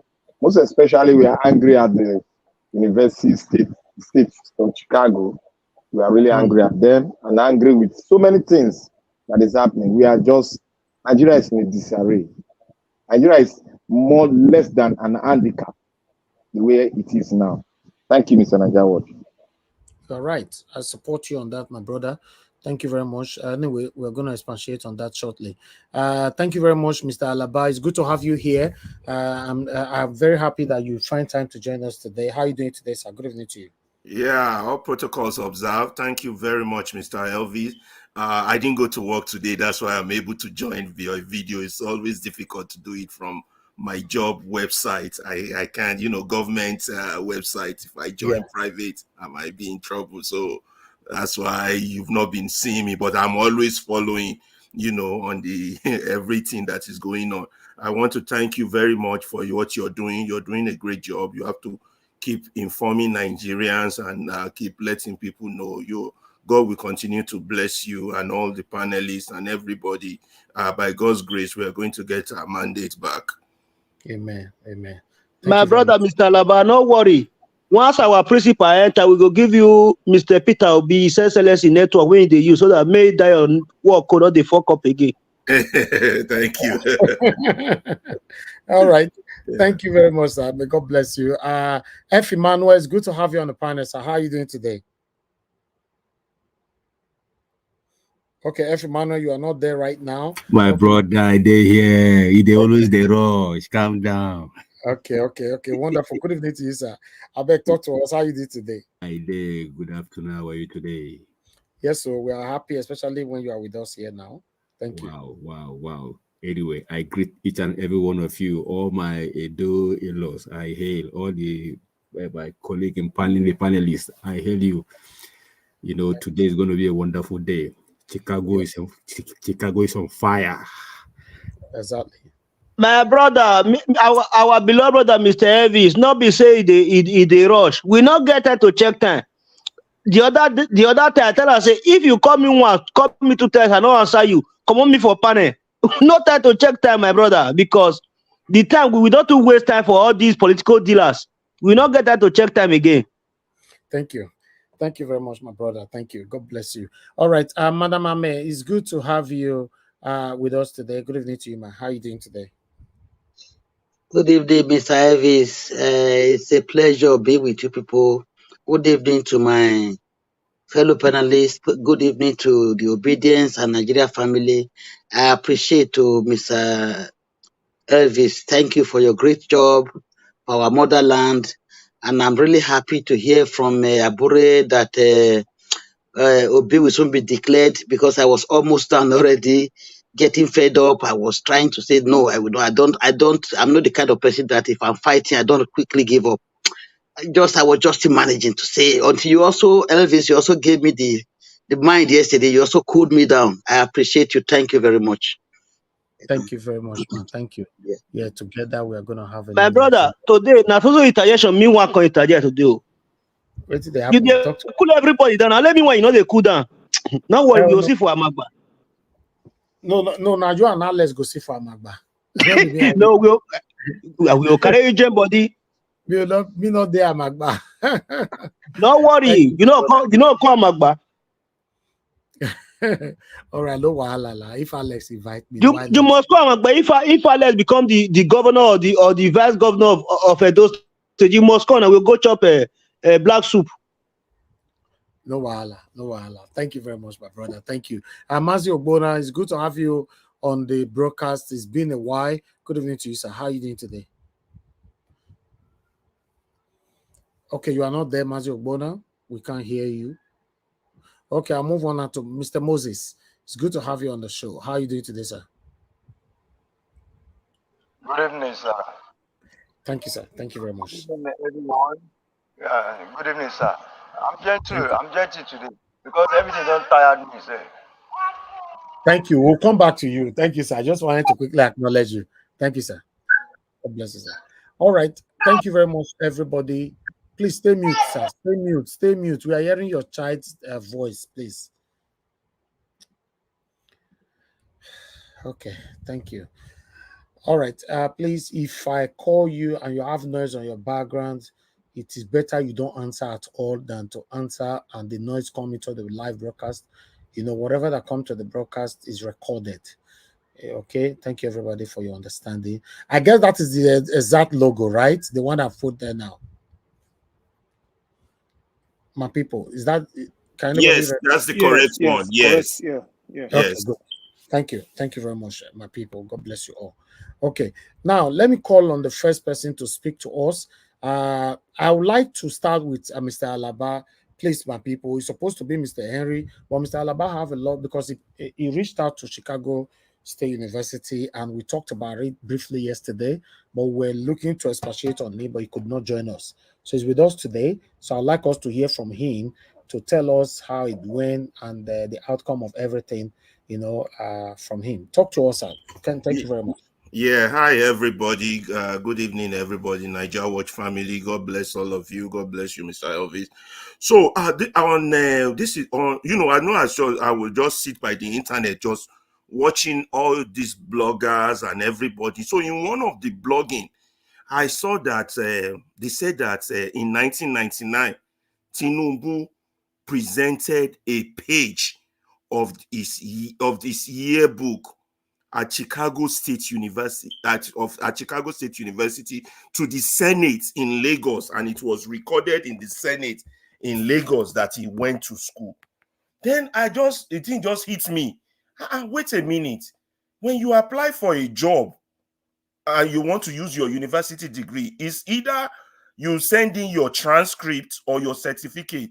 That who goes, I have never heard in my life of anybody submitting a page of the school yearbook. Every school has a yearbook. That why would this man submit? Then they show the picture of him there, something that looks like him, which we are not even sure is him. So it just struck me. I live here in Chicago. I have already initial contact with Chicago State. When I first came to America, I was supposed to go from Belgium. I was supposed to go to American University in Washington, but my sister lives here in Chicago. So she said, you don't know anybody there, that we're going to change your school. Just take your visa and go to Chicago State. They will change it for you. So I have contact with, although I registered there, I never finished there, and I eventually left the place. So the place is just like 10 blocks away from where I live. So on Saturday morning, I just went down to the library to go talk to the librarian that, okay, your yearbook, 19... Then first I Googled it before I went to Chicago State on Saturday morning. I Googled Chicago State University yearbook, because virtually everything you can find on the internet these days, you don't even need. And I noticed that, okay, 1980 was there, 78, 76, 77 was there, but 79 was not there. So I went to the library to go talk to the librarian. Your yearbook for 1979, can I see it? It should be in the library. Then the lady told me, yes, it's in the library, and that but it's in archives because it's a long time, and that they would she gave me names of people I can contact to quickly get it. The archivist, the person in charge of archives, is on vacation. Will be back September 5, but I can get it. So on Monday morning, as soon as I got to work, I just shoot them an email that 1979 yearbook, I want to see it, and that I'm doing a research and I need to find it. So within hours, they responded back to me. Even their registrar responded back to me that they would get it. They're not sure they have one, but eventually they dug it out. So what happened was that 1979 and 1980 yearbook were merged together as one. So they sent me the entire thing. I did send it to Mr. Elvis if he wants to go through. So you go through the page. In the things Tinubu submitted to the Senate in Lagos, he said he was chairman of the African Student Union, chairman of this, chairman of that. None of those things are in that yearbook. In fact, by a picture that looks like him, which I'm not still sure it's him, the name Bola A is not Tinubu, it's THUNV, TOV. THUNV, TOV. It's not Tinubu. So universities don't make mistakes with name. If you're with them for 1 year, 2 years, 3 years, they've got enough time to correct the spelling of your name. Exactly. Nobody makes a mistake with name that would have 6 letters and write it as 5 letters with 2 letters different. 2 letters are different, H and V. 6 letters. I mean, you've been with them 3 years, 2 years. You've had time. You take your courses every time result comes out to adjust your name. There's no typo that will make a name. So that means this man hit a jackpot in 1979. He suddenly came across the picture of this Bola A12 that kind of looked like him, which is not him. You understand? And from there, he ran with it. So I started digging further. What are the things presented in court, in Nigerian court and here? First was the one he did on the internet, the Chicago State, for the one everybody is calling fake certificate is submitted to INEC. That one is obviously fake. So apparently, this Tinubu man, he's a very dangerous man. He's a mafia. So when lawyer Enaoro requested a court subpoena for the copy of his certificate, apparently he has his own people in Chicago State. I don't know whether they are in Chicago State or somewhere that are churning out fake certificate. So the court subpoenaed certificate they gave Enaoro is also fake. How do we know this? At the hearing in Chicago on August 19 or whatever, at that hearing, when the counsel for Chicago State got to court and they presented the INEC certificate, they immediately recognized that one as fake. Then when they presented the court subpoenaed certificate from Enaoro, the counsel said, whoa, wait, give us, you have to adjourn, give us time. This is not our certificate. So apparently, Tinubu have been trailing people in Nigeria. When they go request for document in Chicago State, he will go and get his Oluwole people here in Chicago to print another fake one. This is good for us in the case of Obi, because right now, whatever he must have submitted to the Presidential Election Tribunal, everything will be fake because they have people here, they are paid, that are churning out fake certificate. Let me tell you how they know that that second one by the lawyer is also fake. It's because they had this Dr. Enora Daniels on there. Dr. Daniels never joined Chicago State until 1998. So there is no way she can sign a certificate for 1979. So all the things Tinubu has presented are fakely generated. Where he's getting them, only God knows. Now, Chicago State itself is in trouble right now because they got some explanation to do, because in the court papers that was presented to INEC, to the Presidential Election Tribunal, they had it there that they do not have social security number for Tinubu or whatever letter, which I think is fake. And people should dig. It's just that Nigerian press are useless. This is the type of job they're supposed to be doing, you know, but everybody in that country, most of them are just useless. Anyway, so the social security card, it doesn't have, they don't know how he paid school fees. They don't know how. And we know that Udenya has already told us that whoever has that name, Bola A12, was female and is an American citizen. So it's not this Tinubu. So this is a clear case of Oriolori, Oluwole, you know, stolen identity. So what we have to do is, as people who are talking, it's not enough that they are closing down their Twitter account. Mr. Elvis, the information of Chicago State with their registrar that's in that letter that I sent you, and their phone number and their email, put it out for the public, for Nigerians. We are 200 million people. Everybody must be sending them email, calling them. We want to know what is going on. Who is this guy? Tinubu, are you selling certificates? So it's not enough that they close Twitter. We have to be on them, like we are on all eyes on the judiciary, because this is what I think is going. I think Chicago State too in trouble now because my brother, sorry to interject. Right now, as we are saying all eye on the judiciary, The second one is all eye on Chicago University, Chicago State No, not University. all eye. We have the email of their registrar. We have their phone. We bombard them with email. When they get emails from about 100,000, 100 million people, they would know this is serious. Something, then probably the FBI will pick up the case and fish out whatever cartel is churning out certificate, fake certificate. Because now they have even produced fake documents to the court system, both here in America and in Nigeria. All the things he presented to the presidential election tribunal are fake, because Dr. Daniels cannot sign anything because she wasn't even there when he was a student. Yeah, and it should be backed up with protest as well. For those Nigerians, yes. So Chicago State should be on hot fire on the internet until news people like CNN picks it up.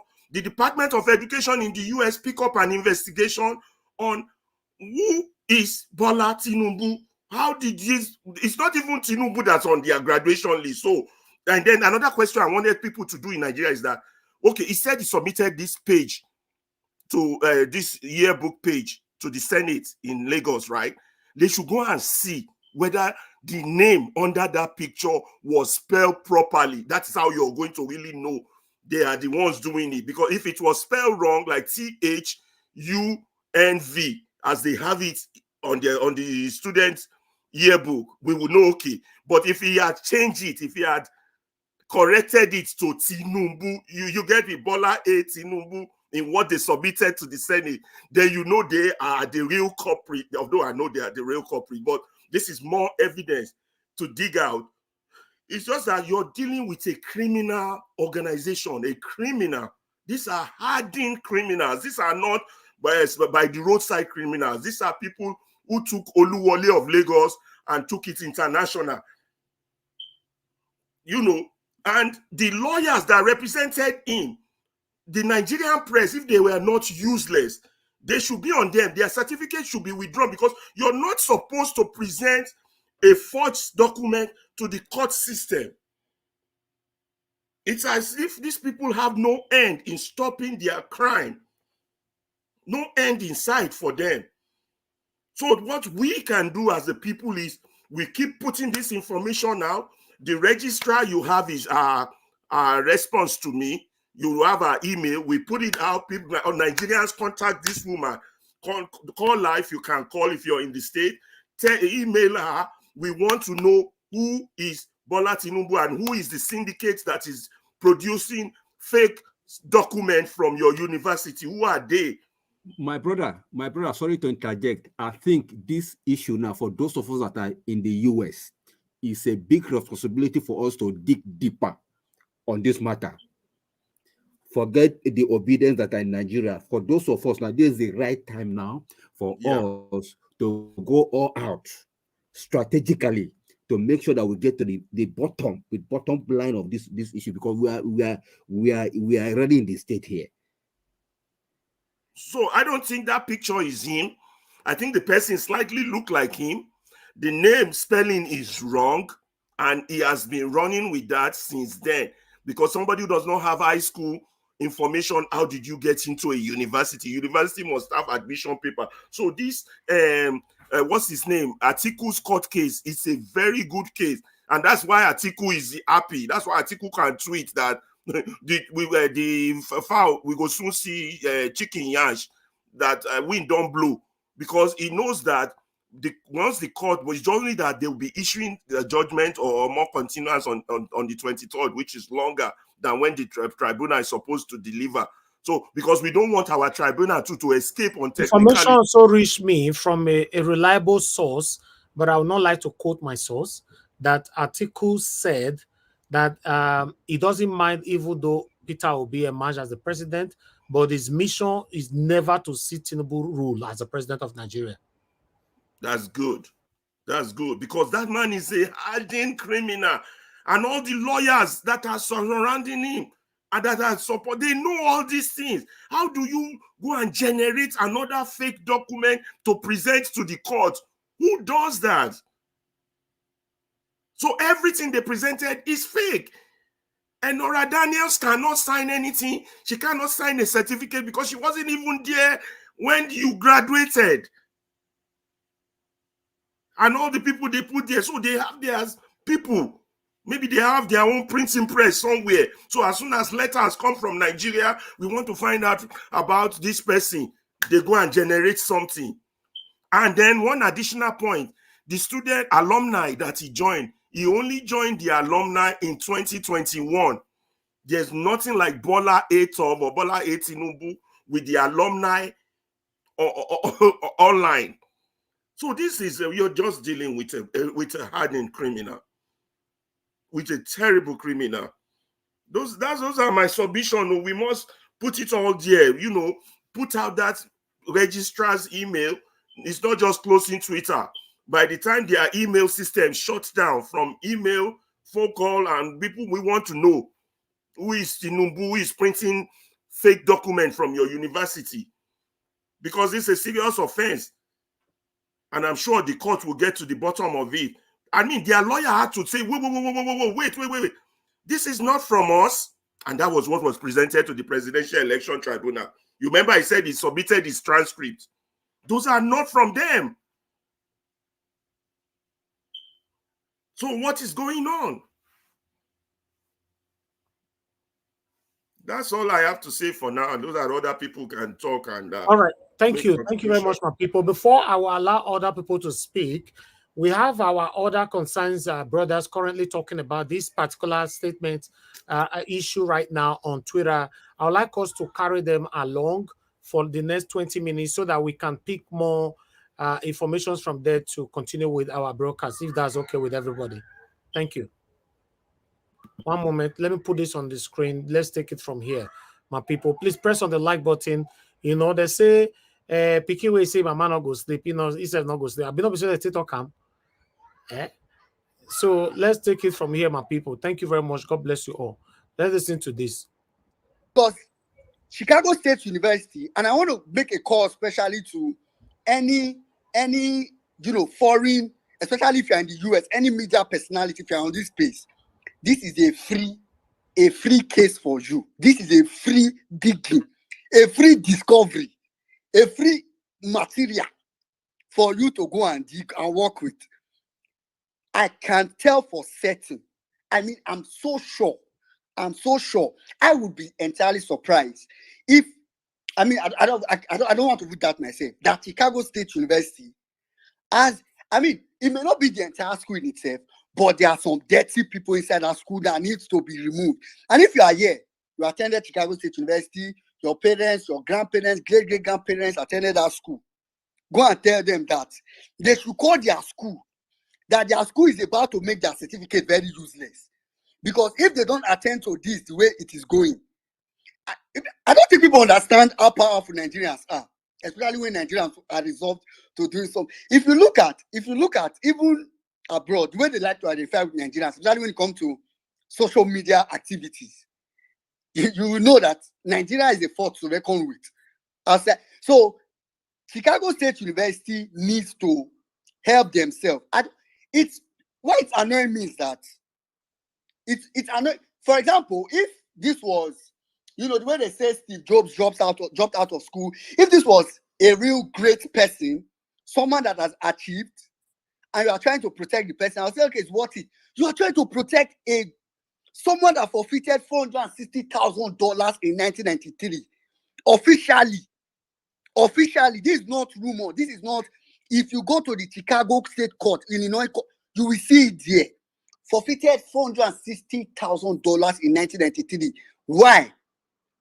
It was said to be a proceed of narcotics. If you think narcotics as in cocaine trafficking and money laundering, that's who you chose to protect. I'm okay if you want to protect Jesus Christ, if you want to protect Pope John Paul, but it's annoying me because you are choosing to protect a criminal for some reason. As in, if there's any other person you should be eager to give the certificate, and all you need to do, nobody. Why on earth? I think it was on Sunday, I was online and I saw that video where someone was scrolling through the yearbook and the person started from, I think, 1971. I saw 1971. And in my mind, I was like, I don't want to believe this. I don't want to believe 1979 will not be this place. Lo and behold, I saw 1978 and it jumped. I saw 1980. I was like, what? That's where it just rang in my head. Is Chicago State University going this far? Or whoever was paid in that school going this far? And if I just need the school to know that this is how Tinubu work. After he has maimed your image, he will dump you very, very fast.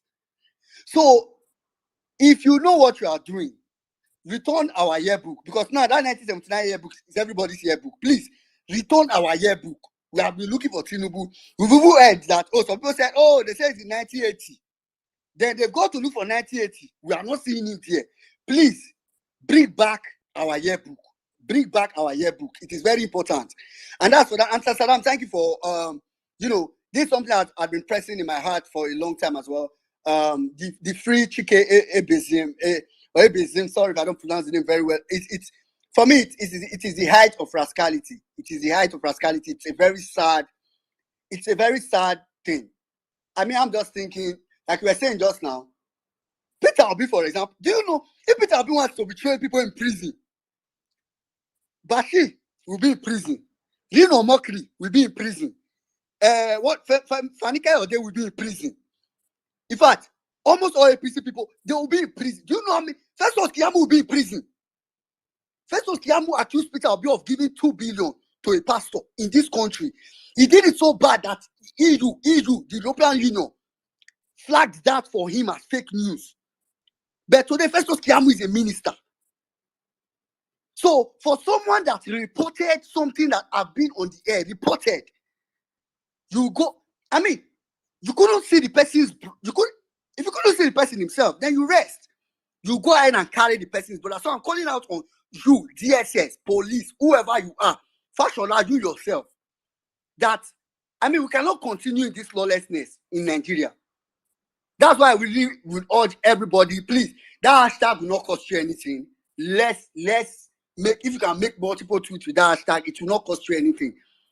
Like Saddam said, an injury to one should be an injury to all.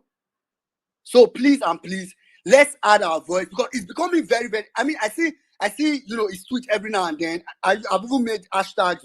I've tweeted with the hashtag a couple of times before, and I know a couple of us have done that. But, something I just thought, I beg, soon they go release them. Just free chicken. And I was shocked, like, still, as of last week, I saw a tweet against saying they've not released it. I'm like, what's going on in this country? How do you intimidate people so badly? So if you are here, you are DSS, you are police. Maybe you are just one of the good ones. Please, in your own capacity, go and add your voice. We can't keep living in this country like this. As me, I did now, they beg people make this country not implode. And lastly, talking about, PEPC giving us a date. I think it is becoming very, very annoying. It is becoming very, very annoying. I did some kind of, minor analysis on 1MMC space yesterday, and I said this. I said, first of all, we all know, and for the records, whatever, news came out yesterday, okay, we eventually found out that news was not true, of which, let me just say it loud and clear. Justice Samani, Ada, Ugo, Bolaji, and what they call Bello.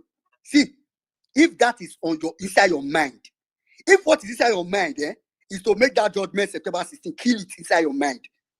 Just as in, kill it. Don't even be thinking it. I said it yesterday. Anything that makes this judgment approach at least at more than 10 days before that September 16, you are a suspect, and you will be treated as a suspect in this country. Because I don't even know what people are trying to do. Let's even assume that, of course, I think I'd done that calculation like 6 months ago, 2 months ago. And I know that, 180 days ends September 16th. And for people that are here, I know a couple of people yesterday thought, if they say September 16th is okay, it's not okay. It's not okay at all for so many reasons. It's not okay. It's not okay. Let me just be like that. It is not okay for any reason. So we are not going to accept.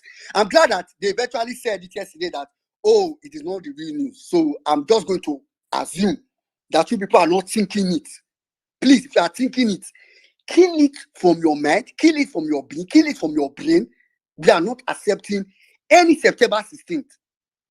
September 16th, 180 days is not supposed for you, it's not for you to use the entire number of days.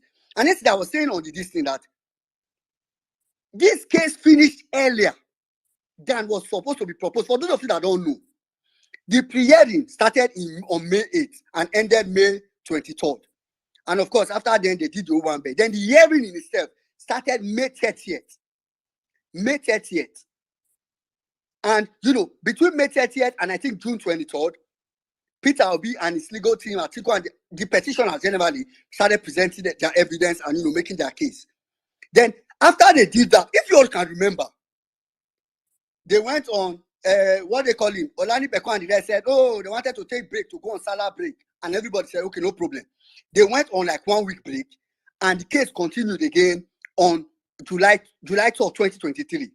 So by the timetable that the court had given before, the first petitioner or the first respondent, which is INEC, were supposed to have 5 days to present their case. Tinubu and Shetima were supposed to have 5 days to present their case. Then APC were supposed to have 4 days to present their case. So which means when they returned back from that Salah break on July 3rd, when they returned back from that Salah break on July 3rd, they were supposed to finish, that the respondent, all these respondents were supposed to finish their case on July 17th before they would do the whole address and whatever. Then adoption of address was supposed to be on August 12th. And I need people to understand why I'm saying this. On August 12th. But I'm sure all of us followed the case here. What eventually happened was that even after the first day, INEC, the guy that was supposed to come for INEC, of course, for the fear of LP's lawyer, decided not to come. And one way or the other, even after their evidence presentation, they finished in like 2 or 3 days, which means they finished around 6th of July. If you can remember, I think that was a Wednesday. They finished around 6th of July, which now brought the date backward. So eventually, all this led to us adopting address on the 2nd of August. Remember, the day they were supposed to adopt address was supposed to be 12th of August. They eventually adopted the written address on not even on the 2nd, on the 1st of August, which means the case finished earlier, 11 days earlier than the judges had proposed. So let's even imagine that the judges felt like, oh, after 12th of August, they will need from 12th of August to September 16th to write their judgment, which means they will need, about 34 days to write their judgment. Which simply means now that the case has finished earlier, still take your 34 days. It will not still get to September 16th. At the max, you should be giving this judgment by September 4th, at the very highest. Because it has finished earlier. Like, it doesn't make sense to me that it finished earlier, but you still want to take the entire 42 days to write this judgment. Are you God? Are you writing the judgment of heaven and earth? So it is, for me, it's because I have been for me, like Justin Maxwell says this every time. I mean, let's give them time to write the judgment. So for me, I was like, okay, it's fine. I mean, take 1 month.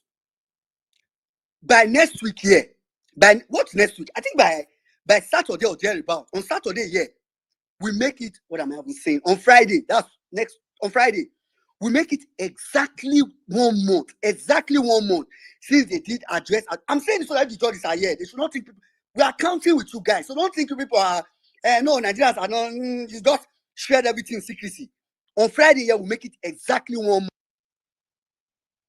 All adoption of address, which made Olani Peko to be on his knees to be talking rubbish. It will make it exactly 1 month. What judgment are you writing in 1 month? So for me, I don't want to, first of all, I don't want to be, for me, Seth, if you are saying September 10th, I don't want to be hearing it.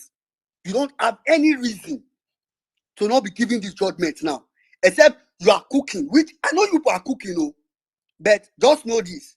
If you cook for the people to eat, no wahala, people can finish it. But by the time the people cook for you to eat, the question is, can you finish it? So I want to call out the judiciary or all those justices, whatever you think you are doing, please give us a date now. As in, it's urgent. We have to get that date now. Even if you want to collect bribe and give wrong judgment, just give us a date and give the wrong judgment so that we will know what we want to do. Me, I've said it. I know some people to come and ask, what are we going to do? What are we going to do? Me, I know what I will do. I know that if you people give wrong judgment, as I am, if people decide not, if Nigeria decide not to revolt, me as I am, with everything, with my own possibility, what I can do to revolt as I am, It may not be against all of you, but one way go touch, it go still touch him. But me, as a person, I will vote. And if Nigeria rise up, I will join. In fact, gladly, I will join. But I won't even wait for Nigerians to rise up. Me, if not to, I talk yesterday, so politicians I play. I know they play. If not to go learn hacking to start to the empty all the money for an account, I go any way to make your life uncomfortable. Me, personally, me on my own, I will do it. Because one thing is certain, if you give the wrong moral judgment in Nigeria, if Nigeria is not going to work for everybody, it will not work for anybody. It will not work for you. Justice Amani, it will not work for you. If you don't want to make it work for anybody, it will not work for you, Justice Ada. It will not, Bolaji, it will not work for you. Ugo, it will not work. Bello, it will not work for anybody in this country. So I want to see what will happen by the time Nigerians, and I'm talking only my own, by the time Nigerians start finding the way they deem fit to also make sure the country becomes uncomfortable for everybody, we all will do it. So I advise, if you want to give wrong judgment, no problem. If you have collected money, go ahead. Shall just give us a date. Stop delaying this thing. Shall just give us a date. If you have collected money, come and give the judgment you have been paid to give. Nobody is begging you again. Shall just give us a date and come and give this judgment. Because I know what people are playing to. You want to play to September 16th. Then you now come on September 16th. One thing will now happen. One thing will lead to another. You will not be able to give the judgment. Then I want to tell you so that you know that people are thinking ahead of you people. Then you will not shift it to September 17th. Then you will not give judgment that everybody will like. Because what people should know in here is that if on September 17th, they will decide to give a judgment that Peter Obi is the substantial president of Nigeria, that judgment is going to be invalid. So if that's your plan, to do it and land and come and give an invalid judgment so that you can say, well, we gave the right judgment, it's just because of one thing or the other. The Supreme Court will not say, the Constitution does not provide for any days more than 180 days. So even though the judgment is correct, see, all these people are thinking your mind. Don't think you are the one who are thinking it. All of us for Nigeria, you see this evil within Nigeria, it touch all of us get out for our head. Now just say some of us decide to suppress our evil to play to our good side. But if you want the evil side to run in Nigeria, we will run it together, all of us. We run it together. So please, finally, give us a date. Not just give us a date, give us a date now. And please, I know I hear say next September 16th. September 10th is even too far for me. Give us a date now, sharp. So make it in the aftermath of you guys. Zozi, Dr. Stina, and Pastor Jacobs. Everybody, Kibati, I see you. Miss Barrett, I see you. All right. How do I start? Okay. So, I went to the Chicago Public Library yesterday. It was quite intense. I went there yesterday to get access to the 1979. I went to two public libraries. They didn't have it, so I had to go to the biggest one in Chicago. So I did that, and miraculously, the 1979 yearbook was not there. And the lady was actually shocked because before I went there, they have a catalog. You can check it online. And they told me that 14 libraries has that, that yearbook in Chicago, 14 libraries. So they gave me the addresses of those libraries. And one of them is the Harold one I went to in Chicago downtown. The rest are just in suburbs, right? So I went there and I checked. The 1979 was not there. Surprisingly, it was not there. So I decided to find out, was there a problem in 1979 that made them postpone the graduation or something? I just wanted to be convinced that I want to know the extent at which they are trying to cover this up, because if there was a graduation in 1979, why all of a sudden the yearbook is just disappearing from every place they know they have record? And one good thing about America is they have one massive database, and the effectiveness of that is when they type in this book, for instance, it will show them all the places they have them, and knowing all those places, they can easily call them to take them off shelf. That is how it works here. So the only way you can actually have access to one of those is if really and truly there was a graduation that happened that year, 1979, and you have access to one of the students by then. They can probably have, their brochure, or they have a yearbook they give each student by then. So that's one of the ways you can get hold of that. So, but then again, as I was doing that, I beginning to see tweets about they found his picture. They found his picture. They found his graduation picture in Chicago State University, and I checked, and I got to realize that it was the one I've seen before, right? But this time around, they claim it was under 1980, right? They claim it was under 1980. So the funny thing about this picture is the yearbook just had names of people, nothing else. Names of people, names and pictures, rather. Names and pictures, nothing else, right? So when I saw that, I compared it to the 1980 I had access to in the library. So what I got to realize was 1980, 1981, and 1982. They combined the 3 years together and created a yearbook for them. So it's a combined yearbook for 1980, 1981, and 1982. So the books they have for them is quite different.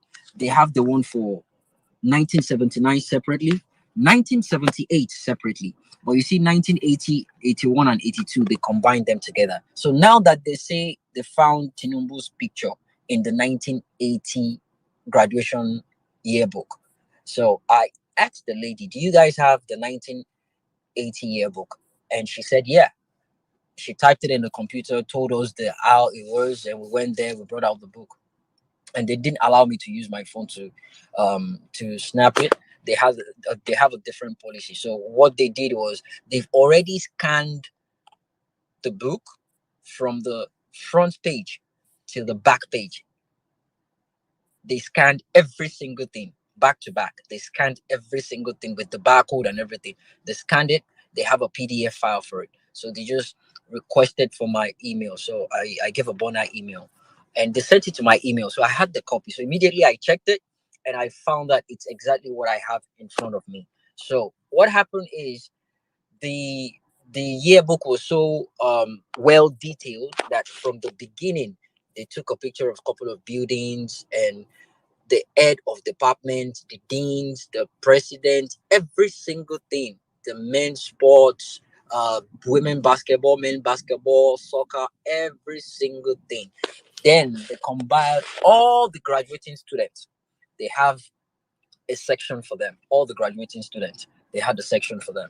So the one they claim that they found Tinubu's picture, the regular video that's been going around, that you keep scrolling yearbooks, and you click on, I think 1980 or thereabout. When you click on the 1980, you start seeing different pictures. So but what I now got to realize was the 1980 front book says reflection. That was all it stated. Reflection. It wasn't showing the year of reflection, but the 1980, 81, and 82, it shows reflection 1980 to 1982. So, but the one they claimed they found Tinubu's picture was just reflection. It didn't state the particular year. All right. So when I checked that, I saw that they only wrote Tinubu and his picture was there. Whereas the one I had the original copy with me.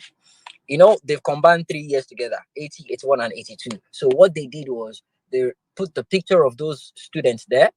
They put the course they studied, they graduated with, and the year they graduated. So the first picture you might see 1981. The second one might be 1980. The third person might be 1982. They're just mixing them together like that. But it consists of all those 3 years, 1980, 81, and 82. And I took my time to go through those pictures one by one. Tinubu Tinubu's name was not there. His picture was not there. I was expecting to see the exact pose of the picture they claim was on the one they carried, they're spreading around, but it wasn't there. So what I thought happened was they inserted his name in one of those catalogs, right? Forgetting that some other people still have hard copies of the original one, and they try to be very clever. All the people, the one they're showing around, the one they're spreading that Tinubu is, graduated, all the people around him, none of those people were actually on the 1980, 81, 82 catalog that I had on in front of me, because I spent time there to look at them Jimmy, one by one. Jimmy, Yeah. they accuse you of forgery. What do? You forge more. Bro.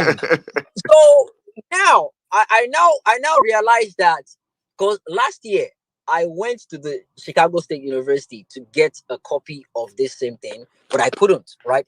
I'm sure I mentioned it here on Violence Space that they were even trying to take a picture of my plate number, and I had to go with Uber the next time I went there.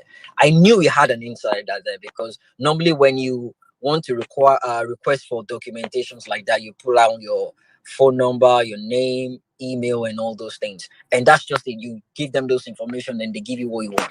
But surprisingly, this particular guy was insisting on my phone number, so I just gave him one of the burner numbers I had, and he called the number immediately, which was quite scary. He called the number, it was like, it's not going through. Okay, why are you calling the number immediately? What are you trying to achieve? And the thing is, the moment they call the number and it doesn't go through, they won't give you what you want, because they believe you're hiding something. But when you call them, when they call that number and it goes through, they save that number. So anyone that goes there to collect any particular document, they have a record of those people. So with that number, they can easily trace you. They'll find your address and everything. So I refuse to give that number that very day, because I had my phone with me. So if I'm going to go back there, it will be another different ball game entirely. But back to the conversation. So I now got to realize that all the guys around Tinubu, when I did an investigation, because last year when the whole thing was hot, one mad APC guy just, tweeted about the picture we're talking about right now. He tweeted about it. So I did a background check on every single one of those people. Every single one of them. I did a background check on them. And what I found was quite shocking, because if that was the case, if we're to go by the names of those people around Tinubu, Tinubu would be the youngest student in that class. He will be the youngest student. There was one that was born in 1898 or something like that. One of the students there, 1898. And I checked the age range. They were way too older than Tinubu. As a matter of fact, a lot of them are dead, right? Two of them are in care home. I was able to speak to one. She I spoke to her through the caregiver with her, and the other ones were not picking up. So when I sat down and thought about it, it could be a wild goose chase looking for those people around that particular picture. So what we could do is get hold of the actual people, because for now, we don't know anyone that graduated in 1979. We don't. This morning, someone posted a video of him searching. I saw that website yesterday while I was searching, but when I clicked on it, it was showing me pictures of recent pictures of the graduating student of 1979. I mean, anybody can say they graduate and they can just put their picture there. There is nothing as important as having the actual one they took at that point in time, right? So, and that was the reason why I didn't pay more, more attention to that. But that might come in handy in a way.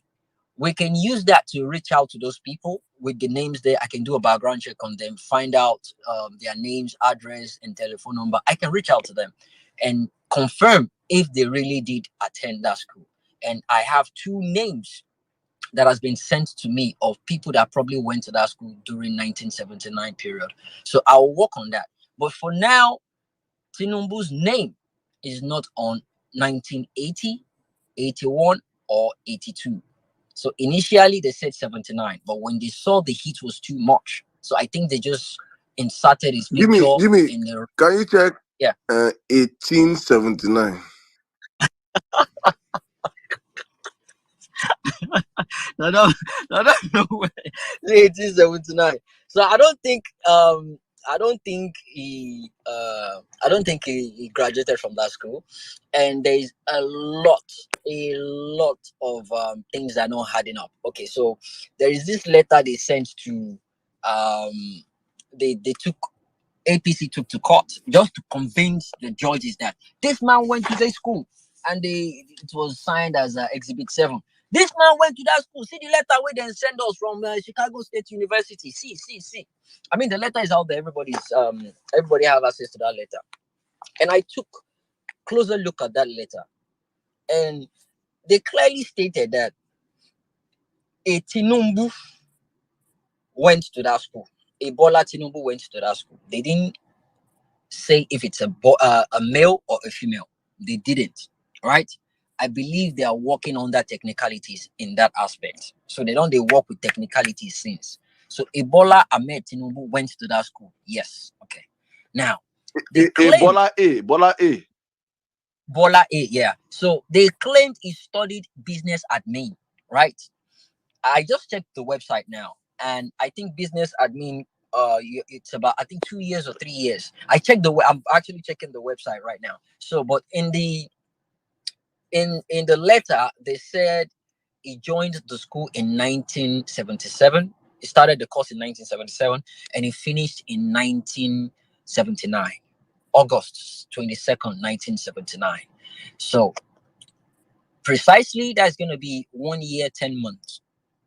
I don't think there is a course you can do for 1 year 10 months. I back in 1979, I don't think there is a course. There is for great men only. All right, okay, all right. So I think he probably went home to study the rest. The actually great men studied at home, so he completed that when he got home, when he went back home. So he did that till 1979. So that's less than 2 years, actually, less than 2 years for a course that should be, I think, 3 years or so. Now, at the bottom of the letter, they wrote something important.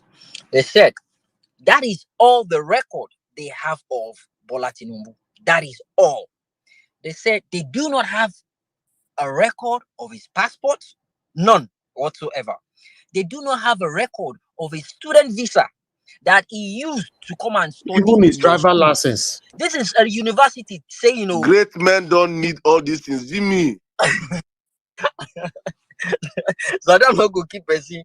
They don't have any record of his driver's license. And he attended your school. Okay. Let's hope that he didn't have social security. I mean, as an international student. The moment he got there, I think after a year or 6 months, they automatically generate one for him.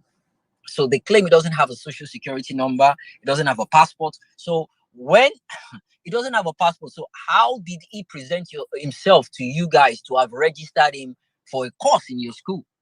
That is one question. Student visa is the most essential thing, number one thing you need to actually study abroad. Anyone that studied abroad here would know that. And lastly, they said no record of how he paid his tuition fees throughout his stay. There, no record, no wire transfer, no Zelle, no Apple Pay, no PayPal, nothing, no Telegram, no Western Union. They had no record of, but he paid the school fees. Now, university, they talk this one, but he paid the school fees, but they have no record of how he did that in a university, an American university. So all these things are not adding up. Not adding up whatsoever. I think it's a situation whereby they tried, or someone within the university tried to cover this up, right?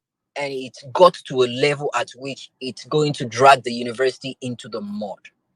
Now that the court has stepped in, let's just hope that The reason why they are blocking all this, they are locking their social media platforms simply because they don't want to engage people. The case is in courts. They are waiting for court's direction to do whatever it is they want to do. Fine, no problem. Let them do that.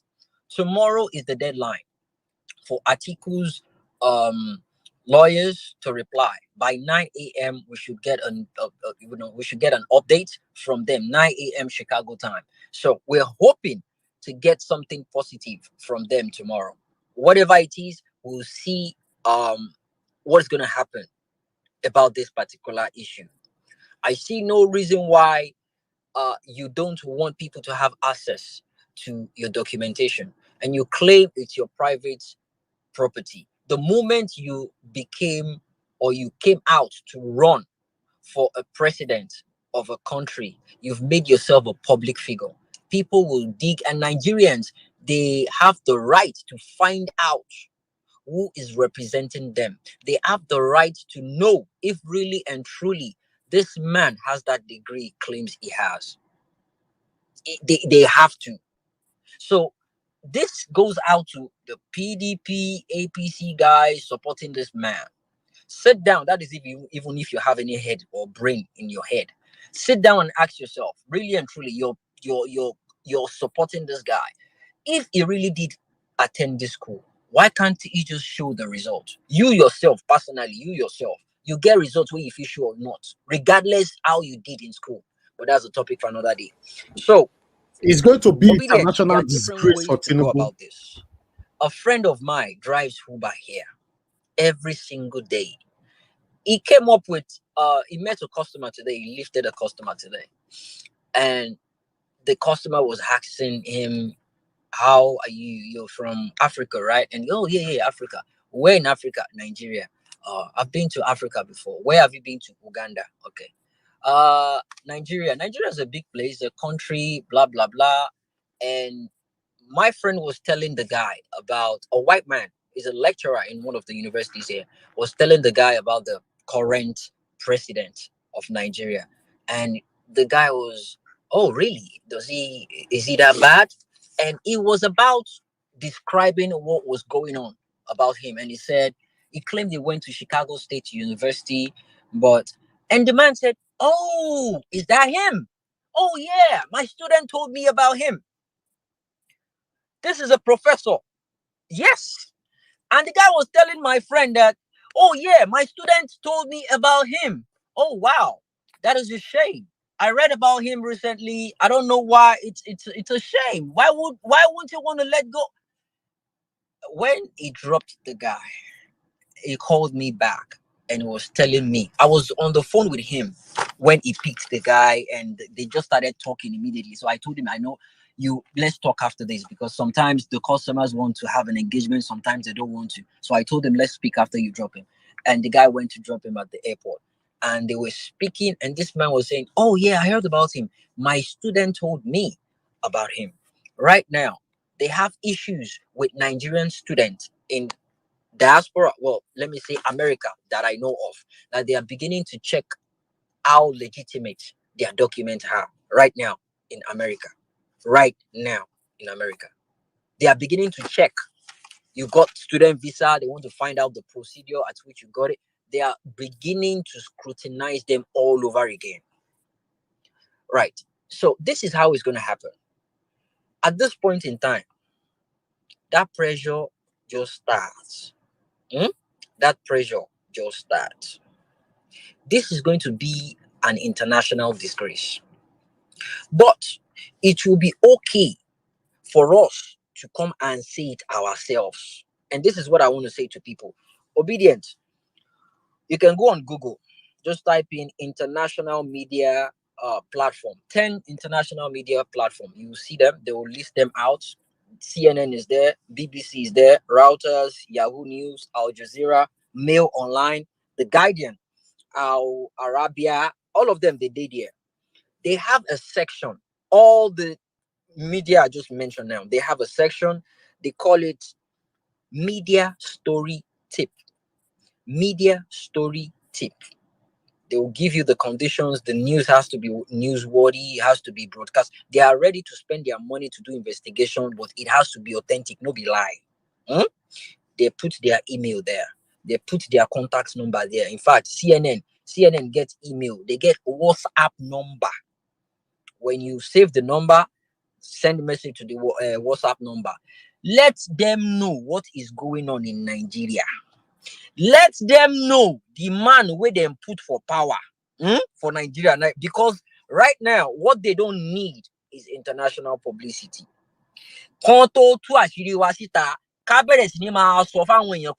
We, the Nigerian people, we know this man is not clean, and we did not put him there.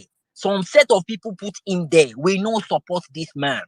Whatever it is they are hiding, whatever racketing they are pulling around, it will fall out. Because when this news media start hearing about these things, they will do their own investigation, and whatever it is they're hiding, everything will come out to limelight. There's no way they can escape it. All right. Thank you very much. Thank you very much, my people. I appreciate you all. May God bless you all. I would like us to hear from some of our panelists here. May God bless you. I guess we have enough information to talk about, because this certificate issue is what we really need to contemplate about and discuss right now. Because at the end of the day, I don't know why Chicago State University is hiding the details of Tinubu. Meanwhile, I don't know if I'm correct. Till now, we don't know Tinubu's brother or sister. Tinubu don't get brother or sister. Can somebody correct me? Because I don't know. Where is Tinubu from? What's his village? Which village he come from? Where he not get sister, he not get brother, he not get mama, he not get papa. Where he come from? Everything about this man is something else. All right, let me call on somebody else to speak to us. Let me move to I don't know. Okay, because the way it is right now, Oga Felix, are you there right now? Okay, let me try Black Panther. Black Panther, are you there with us? Skip me. Okay, I'll come back to you. Thank you. All right. Before I come to F. Emmanuel, with the details that we've just listened to and all that, Mr. Alaba, do you have anything to say about it? Yes, it seems, yes, I have. It seems that a lot of Nigerians are really doing a lot of investigation. I think going forward, I think what we all should do is that we need to stay focused on Chicago State, maybe through email. We put their registrar's email down. We start copying this international press, that what is going on, who is forging certificates there, what's the syndicates they have. They need to come out clean. Who is Bola Tinubu? He has no degree, no record. We want to see. It has to be a campaign. I don't know. I think we have to go after them now, put them on the hot seat, share with media, put their email, the registrar. I'm trying, by the time the registrar gets more than 100,000 or 200,000 emails that is copied to either CNN or any major international press, things will start to move. Because obviously, from what is happening in court, though, it seems that the Tinubu group are forging their own stuff themselves. So Chicago State is now roped in. They're not clean themselves, because they might not know anything about it, but they're dealing with a cartel. So they themselves need to play their part. Why are they withholding then? No. They are just waiting for the court to tell them what to do. They are not objecting. It's Tinubu lawyers that are objecting to the release. Oh, good. So they should have gone further to prove that it's a case of stolen identity. I don't know why they're not doing that, but they're just waiting. They're waiting for whatever the court tells them, because they're also afraid of litigation or, privacy laws. But right now, they have an image problem, because a lot of people going to be, your university is selling certificate. you have to deal with it. You have a PR problem by now. Chicago State should be hiring a PR representative to represent them, because this man has roped them in. He has soiled them with red oil or with blood or whatever we want to use. You understand? So they're trying to, they're willing to comply from what I'm following in the courts here going on in Illinois, in Chicago. They're willing to comply. You know, they know there's a problem. They know it's not a graduate. All the things that have come out from those schools is not from them. I can tell you that now. All that. My brother, can I interject? Can I interject, sir? Is it possible for me? Yeah. Yeah. Do you also know that Tinubu has been one of their major financial donors? I didn't know that. Do you have public information to back that up? We will need things like that. Exactly. It's okay. Then I think by tomorrow I'll put it on Niger Watch. The further information for him, so as he can bring it to the to us tomorrow. We have to have tangible information. Next time, sir, say allegedly, please. You don't give that kind. Okay, thank you. Yeah. So they have to come out and say what is going on, because they know there's a problem. First of all, the name in the picture. Your last speaker was right. There was nowhere that says he graduated. It's just a picture that purportedly looks like him that has the wrong spelling. So there's so many unanswered questions. So they might be assuming they have. In fact, I can tell you, I don't think Chicago State has officially come out anywhere to say this guy is our guy yet.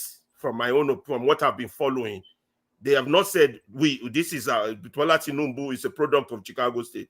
No, I have just told you that the first certificate is submitted to INEC, fake. The second one, they go through a court process, and you don't get fake document through court process. So that means this mafia is so strong. When you request, they have people who already hijack the request and go generate the fake and send it as official.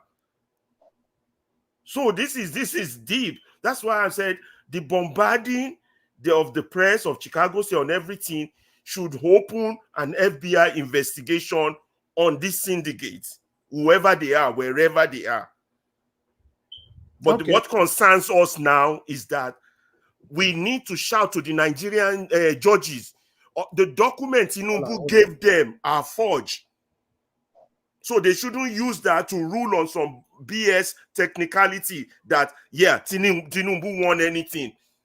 Because, like I told you, Dr. Enora Daniels cannot sign your certificate when she's not even a member of the school.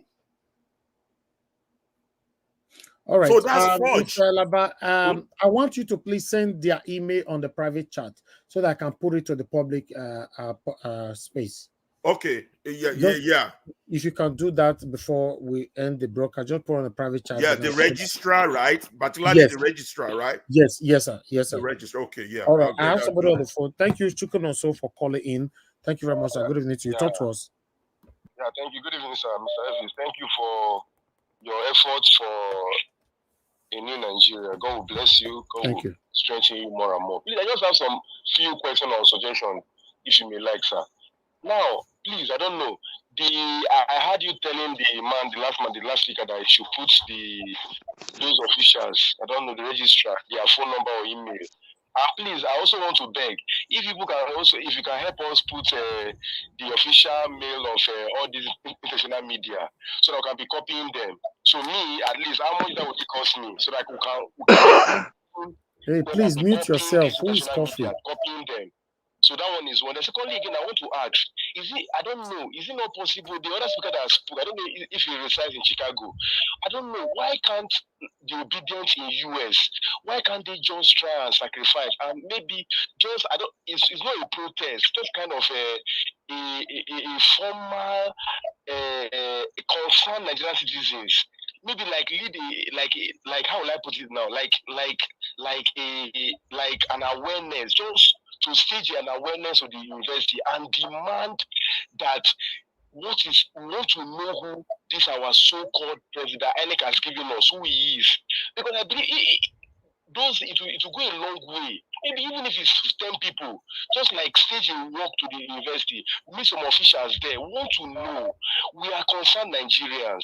So I don't know, but please, that mail address, please. I will post it to the public shortly.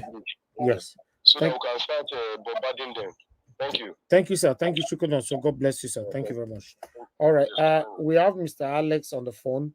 Mr. Alex, thank you very much, my brother. Good evening to you. Unfortunately, no space for you to come to the panel. Talk to us. Yes, Najawash, thank you.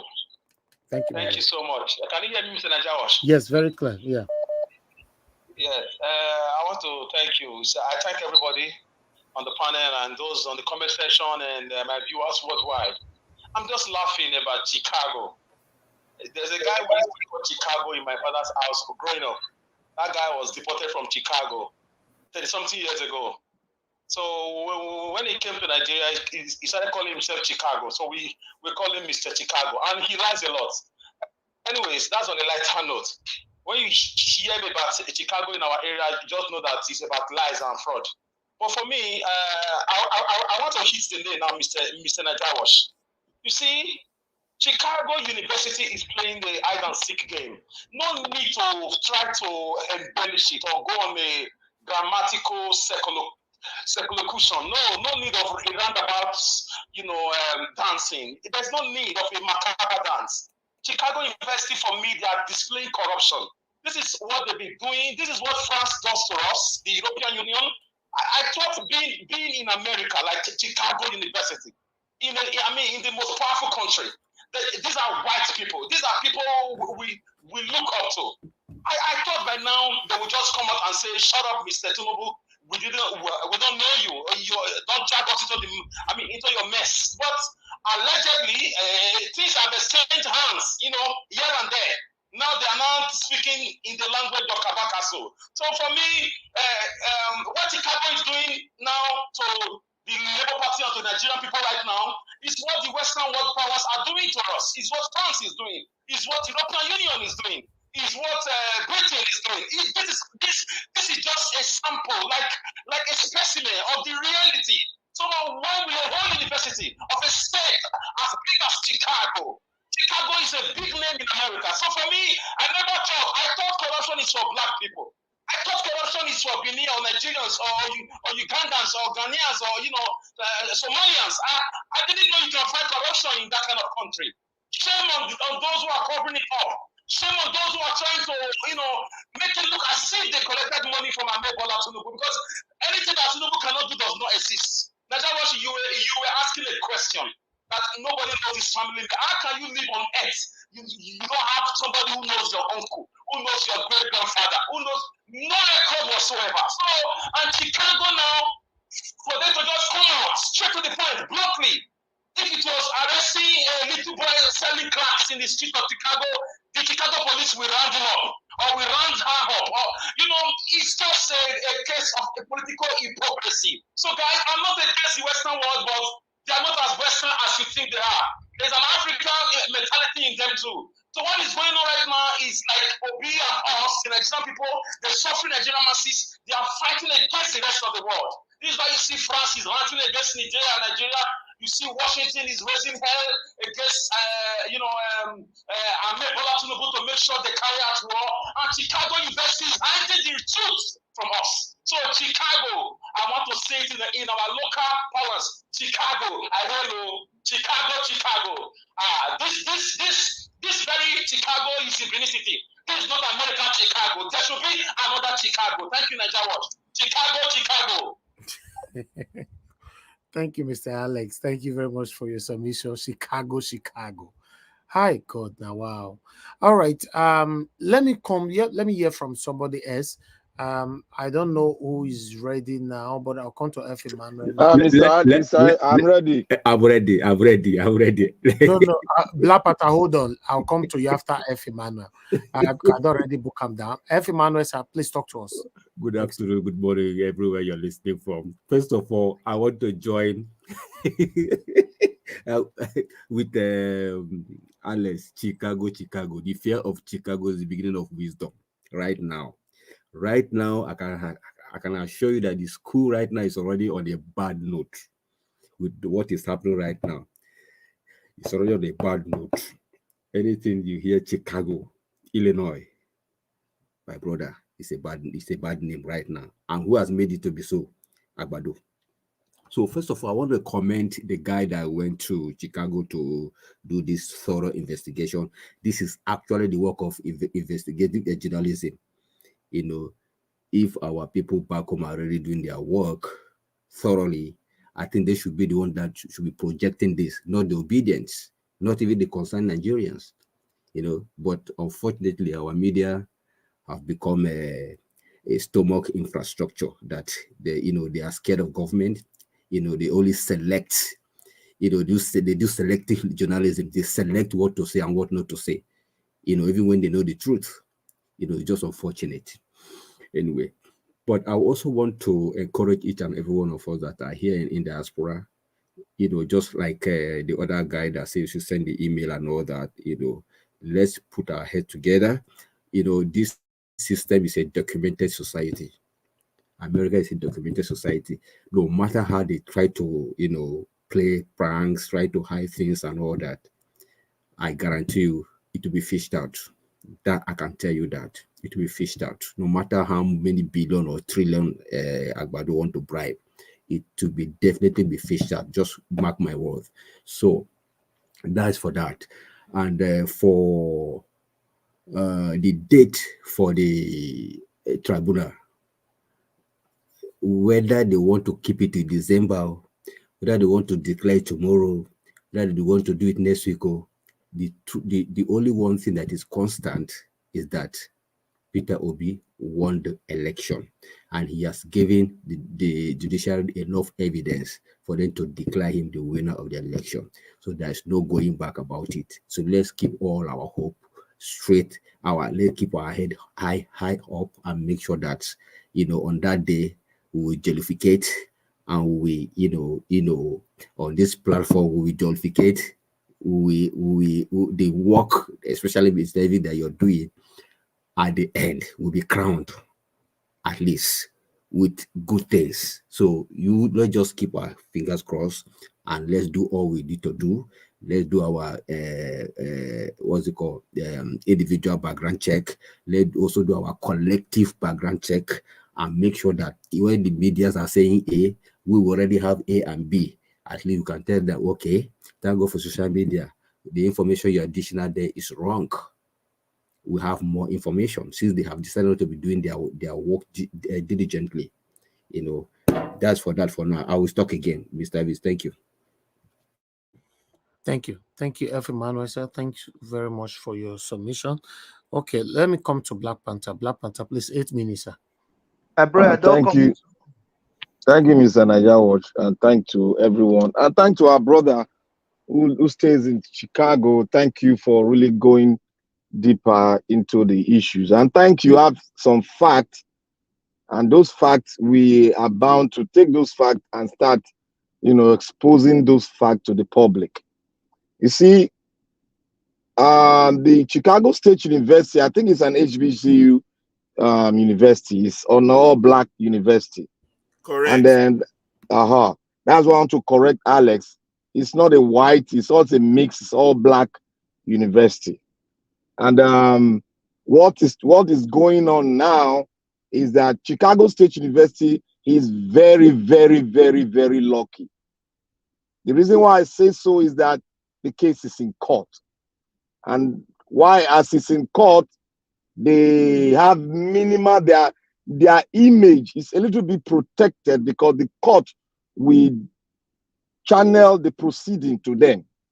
So if the court says anything, that is what they are going to follow.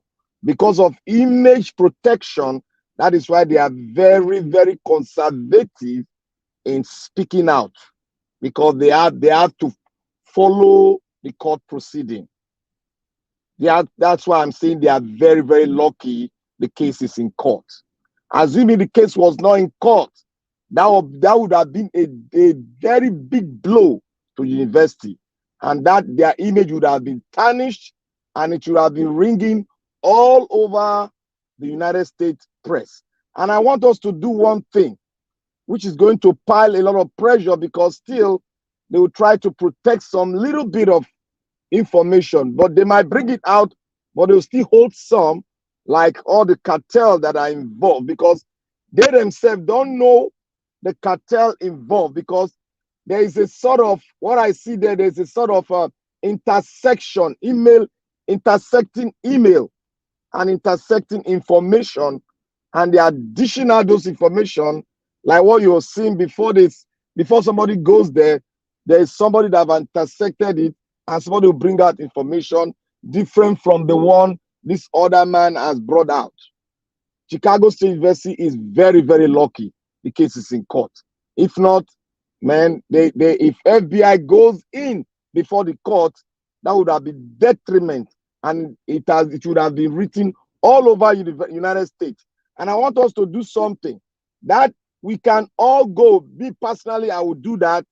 I want us to send email to the big news media out there, and they are going to definitely go in and investigate. And we should quote that the case is in court, and these are the reasons why it's in court. As long as they've seen that the president of Nigeria in now is involved, that's a big expose to them, and they will they will go in and investigate it, and they will bring out the court proceeding for the rest of the world to see. It's a big cash. I want to say this now. Those people, I was very angry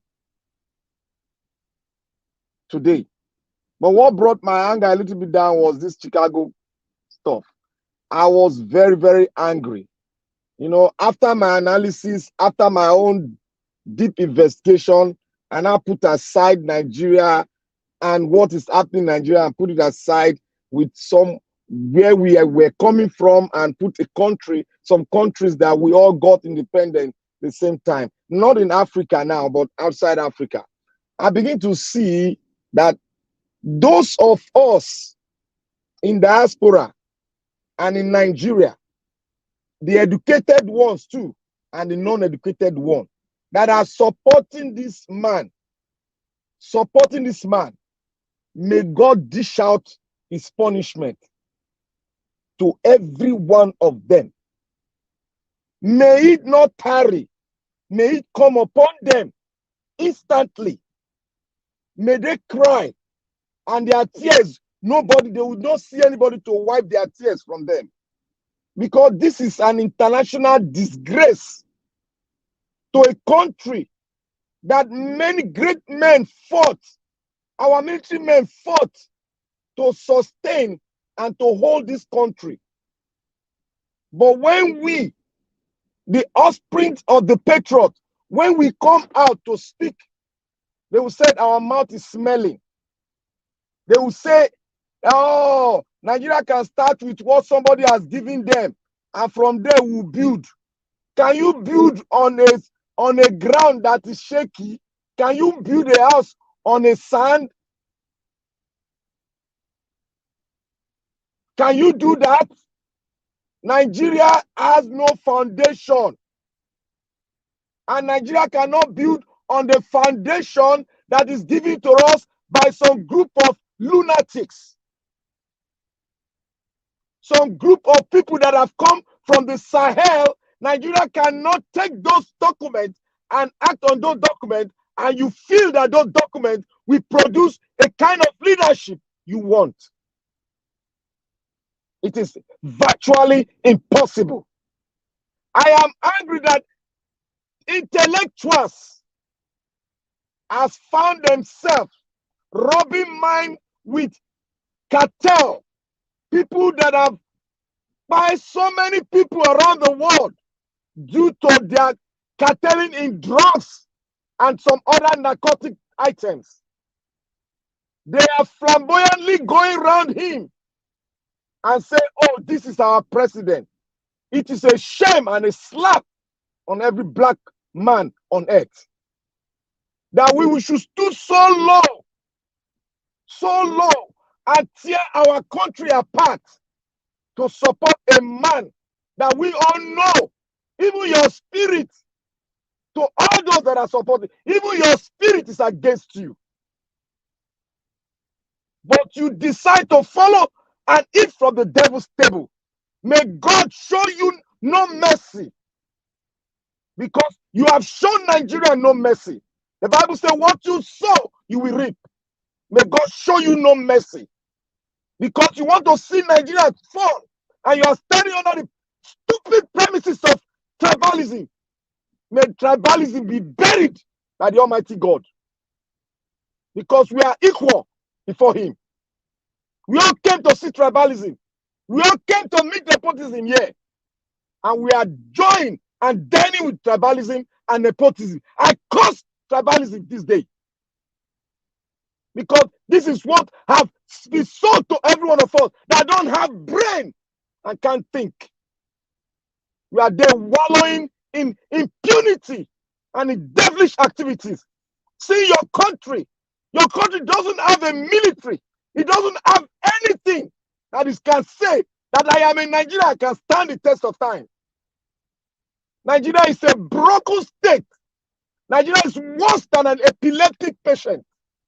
Nigeria is worse than a man that is down in 6 feet now as we are talking. A country that cannot feed himself. A country that cannot feed 20% of its citizens. That country does not, it cannot, it's not supposed to exist. We are supposed to be taken over by any other person that want to come over and take this country from us, because we are not worthy to be called a Nigerian. How can you see your country being drained down and you are sitting down there supporting this man? The same thing you do during Buhari time. We were crying, and we all paid the price Buhari did. And Buhari has damaged our country. And now you're on the second lapse. My conclusion is like this. If Nigeria refuses to bring Peter Obi into this limelight to rule over this country, to change our foundation and give us a new foundation, I will stand and say Nigeria should be dissolved, and we will declare it, and I will go with every man that has stood up to tear this country apart so that we can go our different way. It is absurd, and it is devilish to see a fellow Nigeria seeing all this thing, and still standing on the premises of Igbo people who cannot allow them to rule. May God punish tribalism. All right. And if you dance in tribalism, you are included in the cause. Thank you. Thank you, Mr. Najawaj. I'm angry with everything called Nigeria now. I don't understand. Yes, everyone needs to be angry about this, especially those that are still supporting the wrong thing.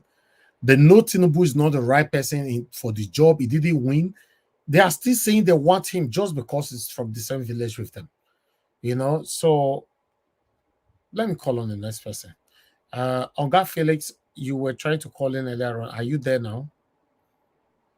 I did, my brother. My place was noisy before, so I'm so sorry for that. That is why I decided not to respond before. Please talk to us. Thank you, sir. Thank you, my beloved people. My respected brother that you're finished speaking. I disagree with some of your, I can say some part of your statement that about the Chicago State University. The Chicago State University hiding, can hide issue about the real identity of the INEC-selected president of Tinubu. I'm sending a message to the CIA, the FBI, and all the security agencies in America. If you can't go into investigation about the Chicago State University right now under 24 hours, who is Tinubu, Bola Ahmed Tinubu?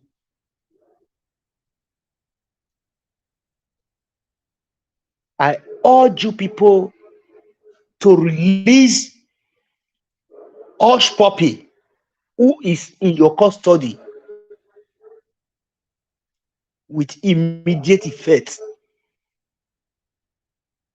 We don't need to wait to whether the case is in the court. If you people cannot interpret your constitution, you can't hold on to the democracy you practice by releasing the true identity of Bola Ahmed Tinubu, who happened to be the highest elected Nigeria president as we speak. We don't need to wait for the court. American embassy will leave Nigeria with immediate effect. We don't need to wait. We don't wait. Tire. There is no time to waste. We don't get time to check time again. Because Nigeria political dealers, they claim that they are emulating the American democracy. Is it this type of democracy do people practice? By not revealing the true identity of Bola Ahmed Tinubu? If this is the type of democracy, we don't need you people in our country. Pack your load and go before we come and kick you people out from our country. CIA, FBI, go to Chicago State University, go through everything we have been seeking from the State University and present it to the world to see. Prove us wrong if we have been lying. Prove us right if we have been saying the truth. If you people want to still remain, have your embassies around the whole Africa country. It's a shame to the American system that the Chicago State University is only made for foreigners above all blacks. It's a shame for your democracy. It's a shame for your constitution. Is there any place in the world where there is a school built for a single race? Is democracy built for a single race?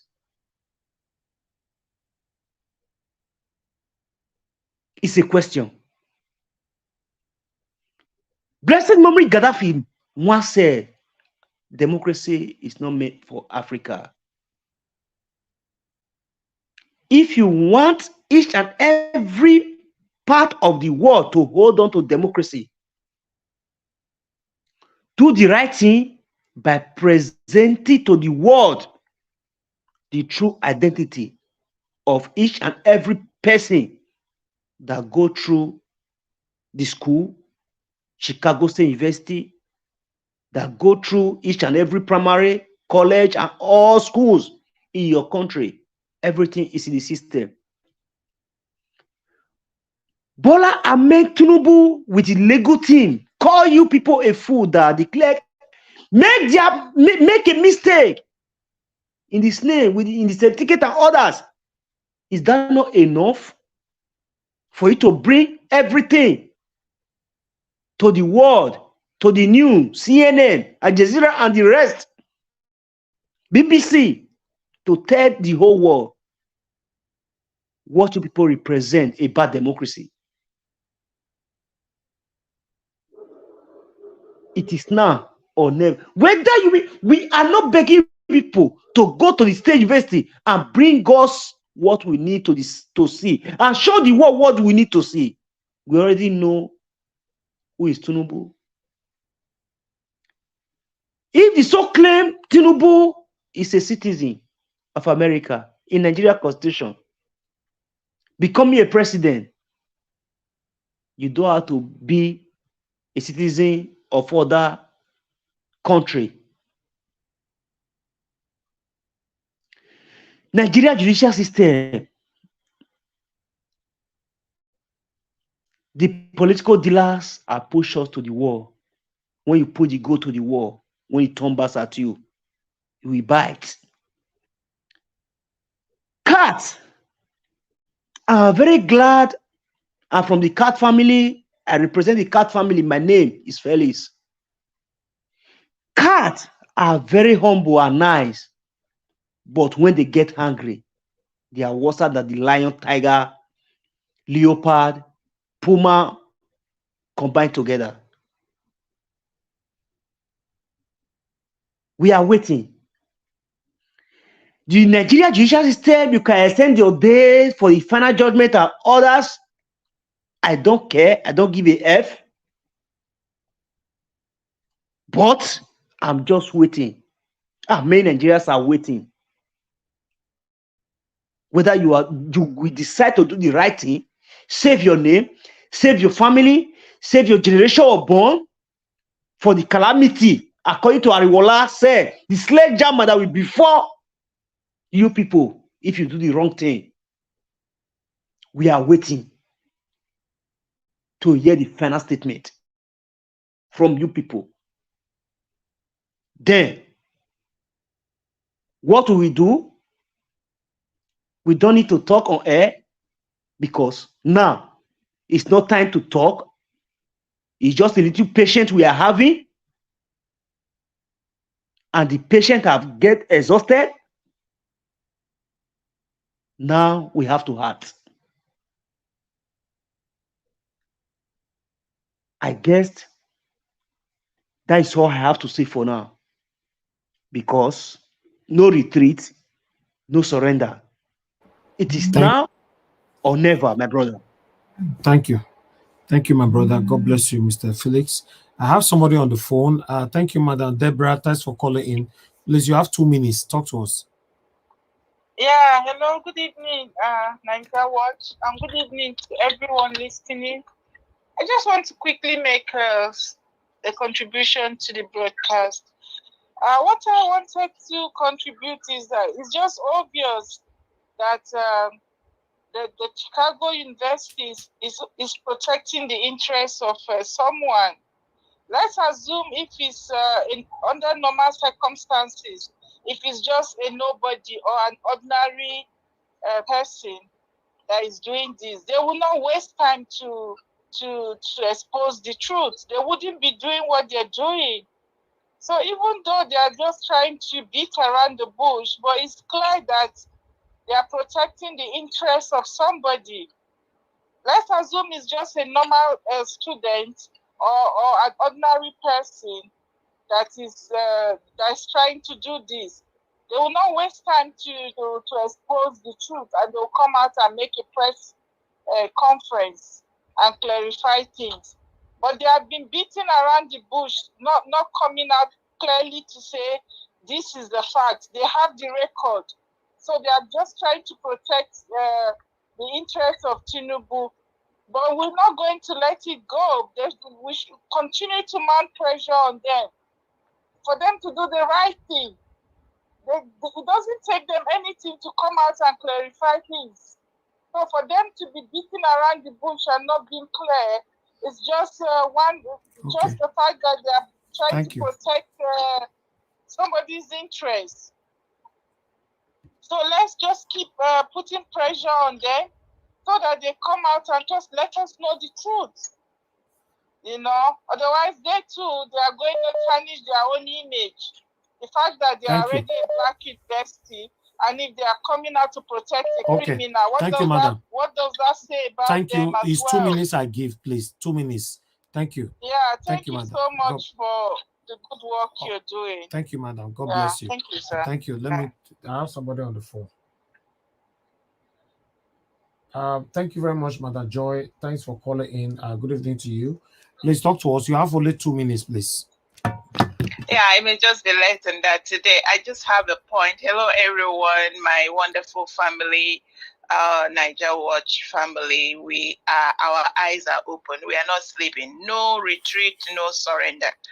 I just want to say something quickly about because I know in America there is this law. It is a country of law. So the fact that Chicago could not give out anything may not really be that they are hiding everything. For example, I can't have an access to my daughter's, what do you call it? One time I wanted them to have a meeting. They said, no, madam, you can't, because she has not given us authorization. I, as a mother, they will not, unless I sign a paper, she signed that it's okay to give her. That is how strict they are. But what I want us to kind of pay attention to is, my concern is on America, the government of America as it is, because the fact that they were covering up, they were endorsing, we were crying, and they were having Agbado endorsing him is where my concern is. What I want us to do is we need to gather. However, start raising money. Now we and them all. Even if they try to block Chicago from giving out this information, we will sue them. The one thing I am very happy about this place is that one time I have gone to sue my apartment because they were messing up. So they know law. We too, we are going to gather, find out how we are going to fight this battle, because there's more to this than we are looking at. But God is going to help us. Thank you. We will win this battle. God bless you all. Thank you, man. Thank you very much. We'll win the battle. God bless you. All right. Thank you very much. I'm not picking no calls anymore. Let me come back to the panel again. Let's hear from the next person that we have here. Madam Ame, thank you very much. Oh, we have Mr. Alex calling back. Oh, God. Mr. Alex, come to the panel now. The call is distracting. Yeah, You come to the panel now. There's space on the panel. Should I? Okay, I didn't watch. Okay. Yeah, come to can the I quickly panel. say a word first? But people are waiting now. You don't first call just now. It looks biased. Okay. Yes, please. All right, Madam Ame, please, are you there? My brother, I'm sorry to interject, Mr. Elvis. If there is anybody on backstage, I might come down so that other people can come No, there's space here. There's space here. To come and leave their contribution too. In case if there is anybody try to that's fine. That's fine. I will do that. Thank you, sir. Madam Ame, are you there? Okay, she's not available. Mr. Edwin, thank you very much, sir, for your patience. Please talk to us, sir. Good evening to you. Thank you very much, Naija Watch. Thank you very much. Thank you very much. Thank you very much. May God continue to empower you with everything that is human possible, that is positive. Thank you for the fight for the nation of Nigeria and for the citizens of Nigeria. I appreciate you, my brother. You are lovely and wonderful. And fellow panelists, I greet all of you with all utmost respect and comment section, all of you. Viewers and listeners, my well greetings to every one of you in this fight. Thank you very much. Like the guy that spoke from Chicago, he was saying there was no record of visa, there was no record of a driving license or a passport to the guy that was admitted as Bola, and whatever. And we should also not forget that this thing is very, very complicated, because there's a sign. I mean, there's also a record in the school that says there was an American citizen that was Bola. So if they cannot have anything passport from Tinubu, that is the beginning of confirmation to say what he has tendered, what he has was crooked. And what he's carrying on is a sign that he never attended that university. Period. It's a very simple common sense that when you add 1 + 1, definitely is going to give you 2 in an intelligent manner. Otherwise, it will give you a different ratio. So with what we have understood and what we've had, it's clear that he wasn't even there. So where will he now have a passport or a driver's license to tender when he's not really the baller that attended that school? How will they have his record? Scanned and kept when he's not really the baller that attended that school? These are the ways I have thought about it.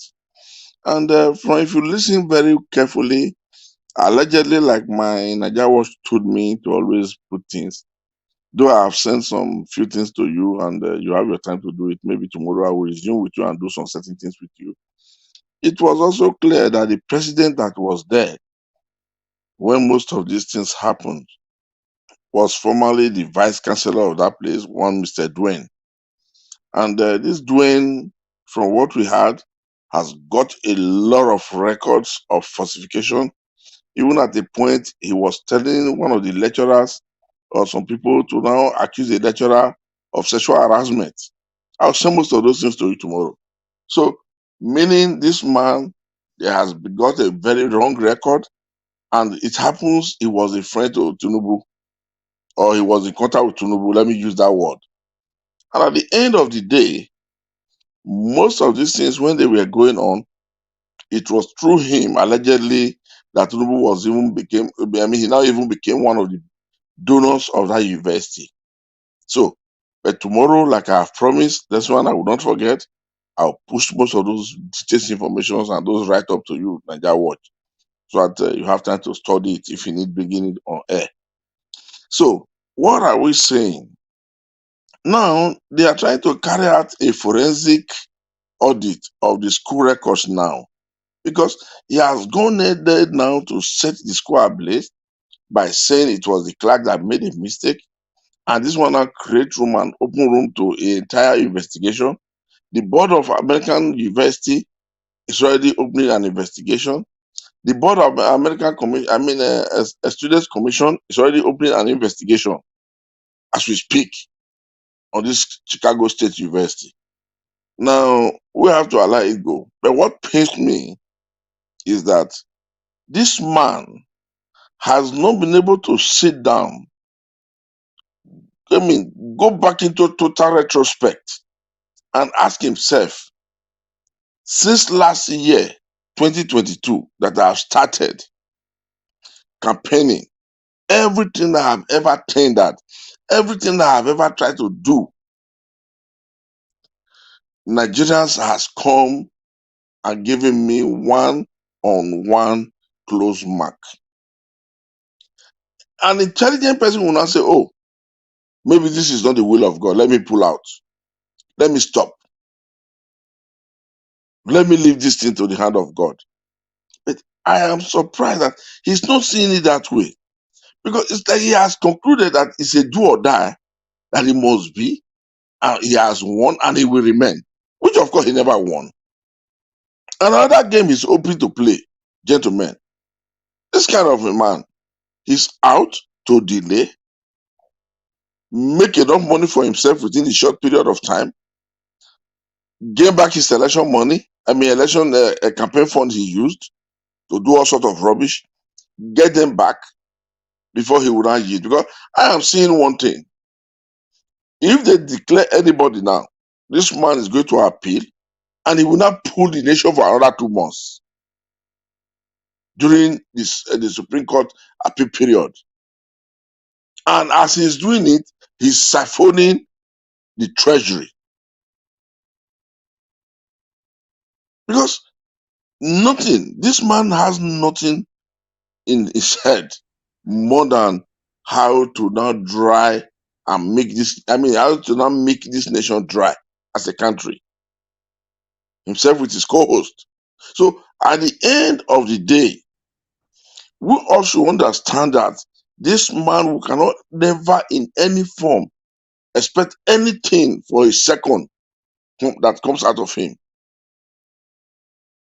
because he's not ready to realize that he's destroying a nation that is carrying about 200 million or more. This is exactly what we are. That is exactly the situation on ground. He has no human feelings. He has no fellow citizens' respect. He has no regard, and he has no value for human nature. So automatically, people who have this kind of mindset, they have nothing that gives them joy than to see people weeping, wasting away. Because their first name is sadist, and their surname is evil. Anything they don't do it because they want to do it for a reason of a fellow citizen or a fellow man to coexist. No, they do it with their co-host, whom they now operate together as evil perpetuals. So we will not see anything good. The only thing I know and I believe in my own, when I say I know, is not that I was told. What I believe and I know within my mind that this man is up to is to dry this nation as much as he can, destroy the stability of this nation, cause chaos and anarchy, if need be, hang up when there will be no balance for the entire nation. This kind of people, this is their mindset, and this is how they do things. They will never reason along with other good people. No. A man that will always say, it's my time. So what are we now talking about? This Chicago State University, at the end, the truth is going to come out of it. And I'll tell you now, if it's short now that this thing will take another 2 weeks for Chicago State University to court to deliver judgment about this case in the court, you know what this man will do? He will now hurry the judiciary to give verdict. So that thing will not come as a concluded issue that will be tendered as a further evidence. Because they don't really know how long this is going to take, whether it's going to be very short, it's going to be too quick or too... No, it's not going to do that.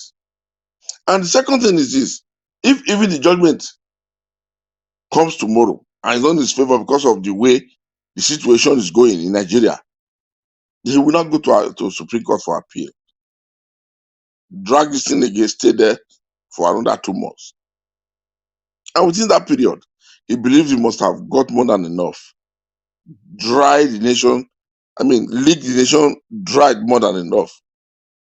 And then he will not say, okay, I think it's the will of God. But to him now, yet at this present time, to him it's not yet the will of God. Because he has not satisfied his goals, his aims and objectives, those satanic aims and objectives. So to him, it's not yet the will of God. Immediately you hear is the will of God, and to the best of the sake of Nigerians, then you will not know he has committed his mission. All he wants to remove, he has done it. He's satisfied. That is when you will not hear those English ones in his mouth. My brother, please, can I interject you for 10 seconds, please? Yes, sir, no problem. Okay. Thank you, my brother. Thank you, Mr. Elvis. I bet you with my life, whether it's siphon or not siphon, he's going to vomit it. The one we know if he vomit it test a journal. Shey Tinubu with your born generation, they will vomit every single kobo they might have stolen and they will steal from that country. I bet everybody with my life, they will vomit everything. Yeah, thank you very much. You're saying it's not a bad one, but when you are dealing with evil perpetrators, you must think ahead of them. Otherwise, once you allow them to think ahead of you, they rubbish you. No matter your plans and how intelligent you are, they rubbish you because these people they don't have sense of direction. They don't think wisely for fellow man to coexist with them. No, they don't have your value. They don't think you are even existing. So whatever that happens to them at the end, let me tell you something. Have you ever thought of it that when you catch an armed robber today, when the news gets to the friend or one of the friends escape, when they meet at their meeting point, they will not say, why would Jacob fuck up and make this kind of mistake? Well, I didn't expect Jacob to fool himself like this. Until the other one will be apprehended tomorrow. They will also judge that one the same way. They will not see that, well, with this thing that happened to Jacob, let me say I quit. No, they don't reason that way. They will continue to do it. They will continue to do it until nearly the whole of them has been apprehended, or they buy all of them out of the sin. That is the same way a gullible criminal, they reason and they think and they do things. They believe whoever that fall in cheap, fucked up, made a mistake somewhere.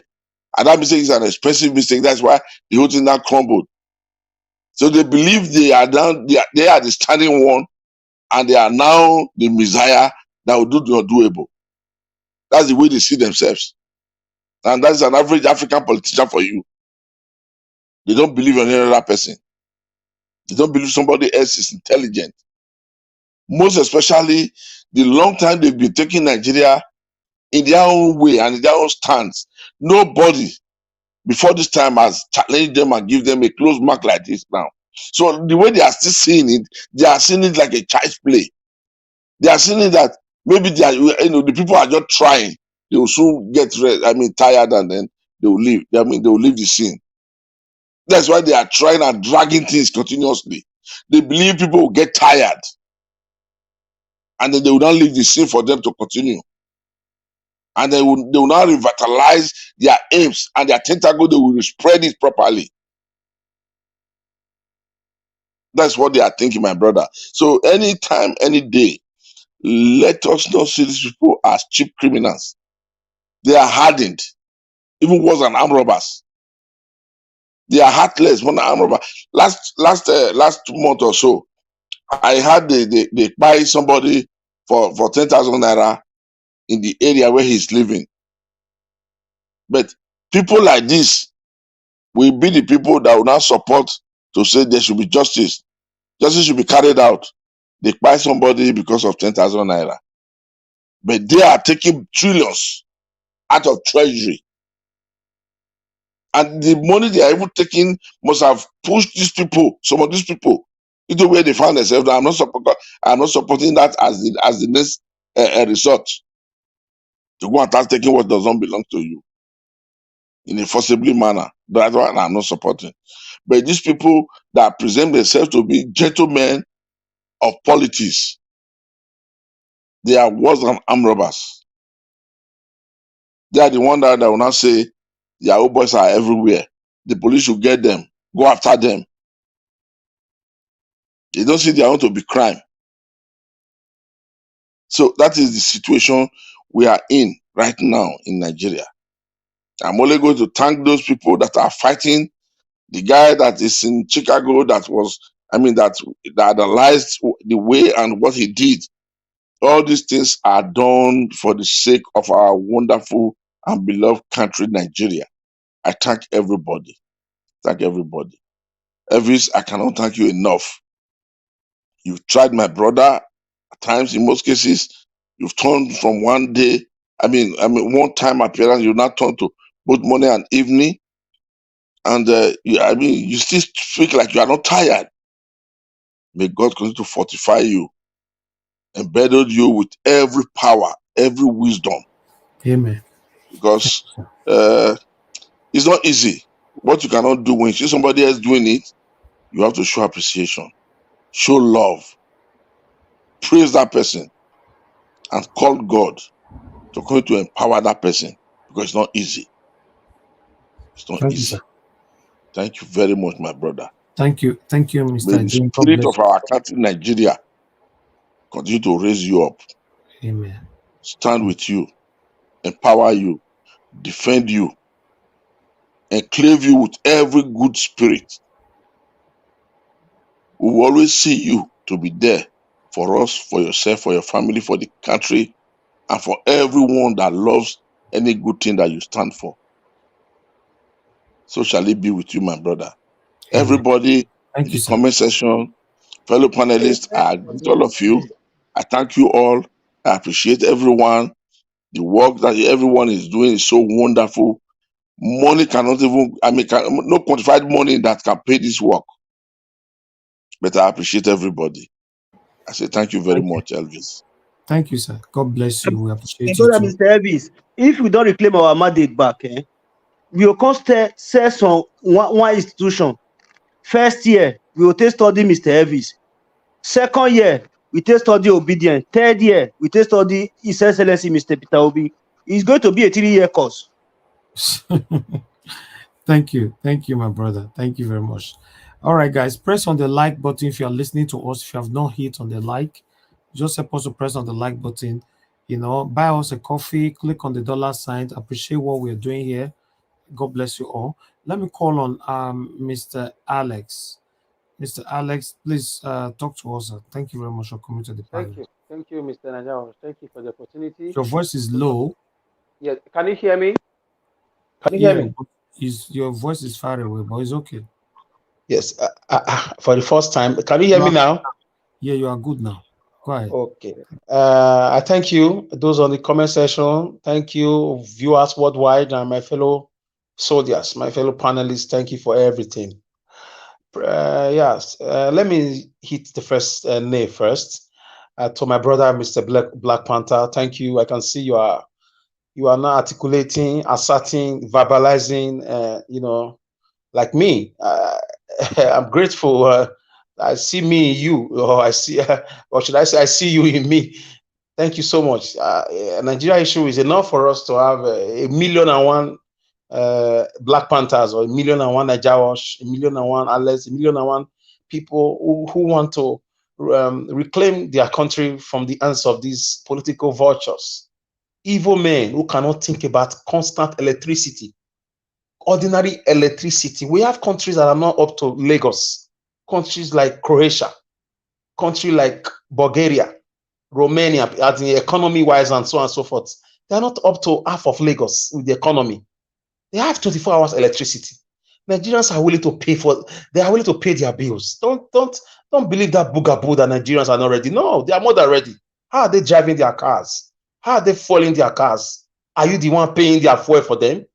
Are you the one? How do they pay the bride price of their wives? Are you the one doing it for them?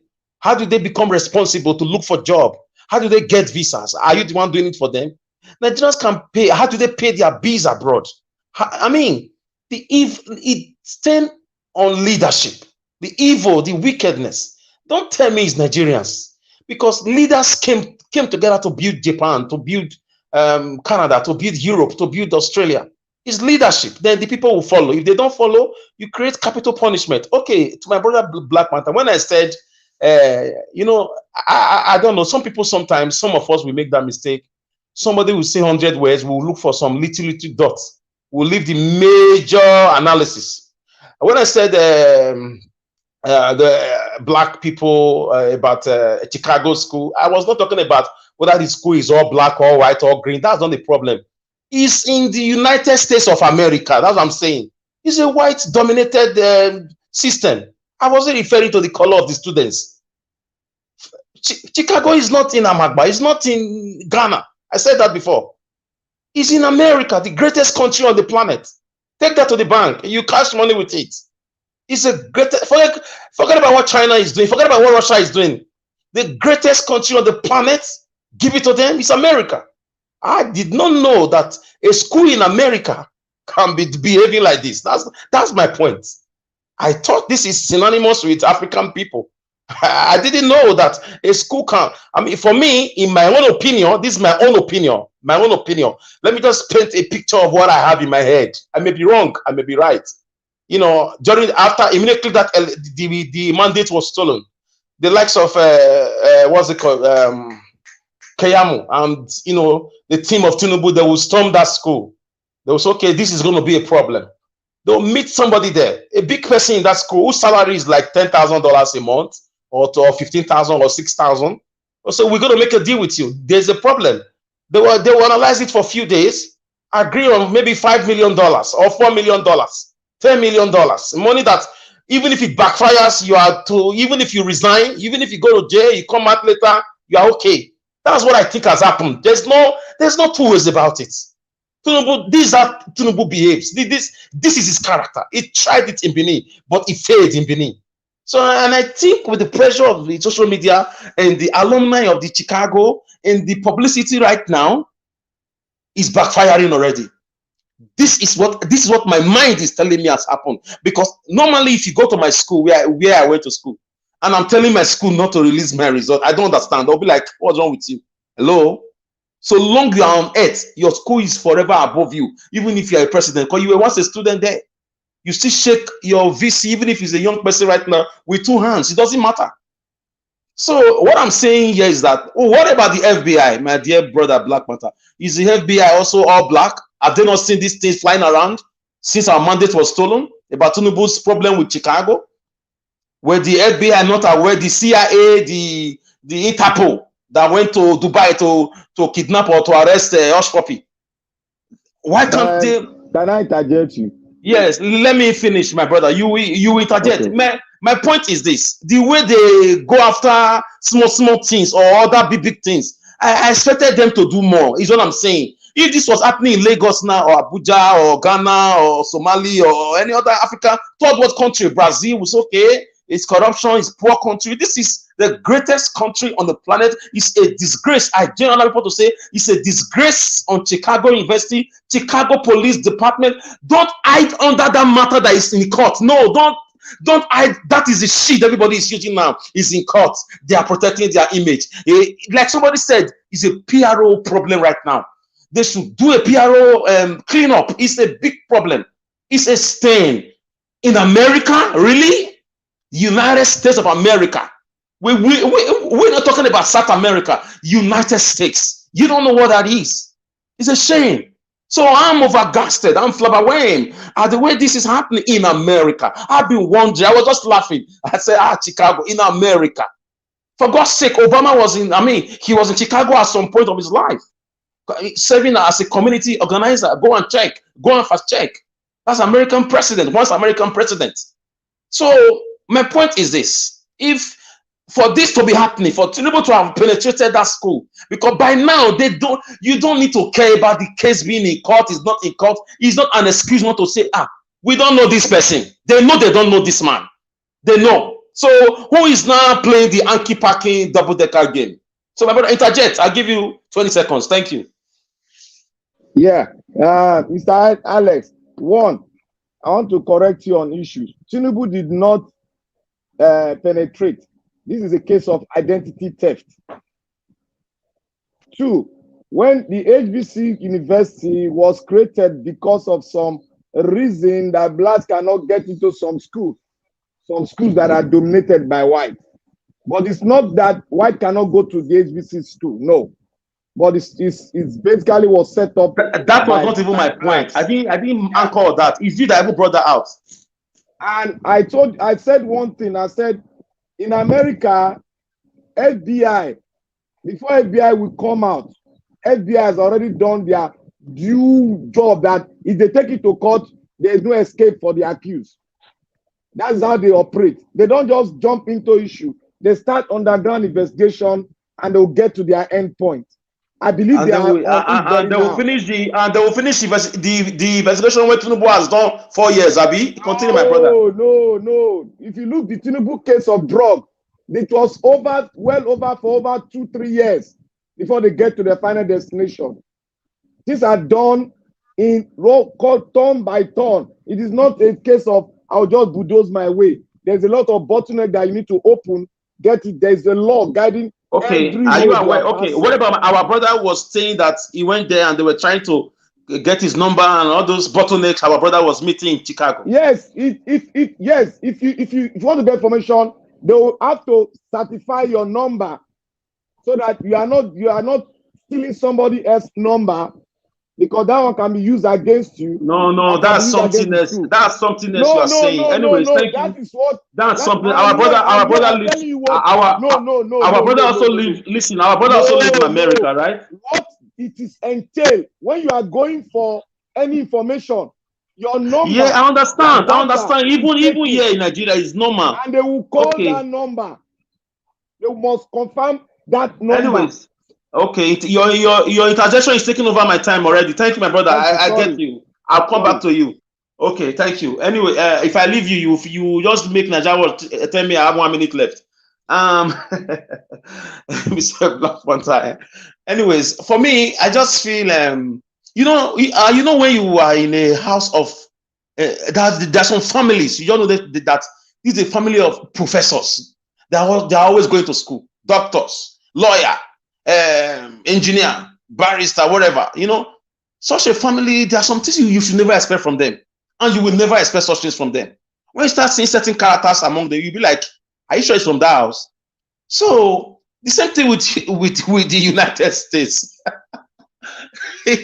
I'm sorry, guys. I didn't know that they can have such it. For me, from what I'm seeing, I just forget about this Abure, but he's in court. FBI, I want to do the thorough investigation. It's turn by turn. If you leave all those stories, my brother, something has happened somewhere. From my own thoughts, my own opinion. For me, I don't see the reason why a school, a university, we have thousands of universities across the world, my brother. We know the modus operandi of the university, and it matters like it's just an identity clarification.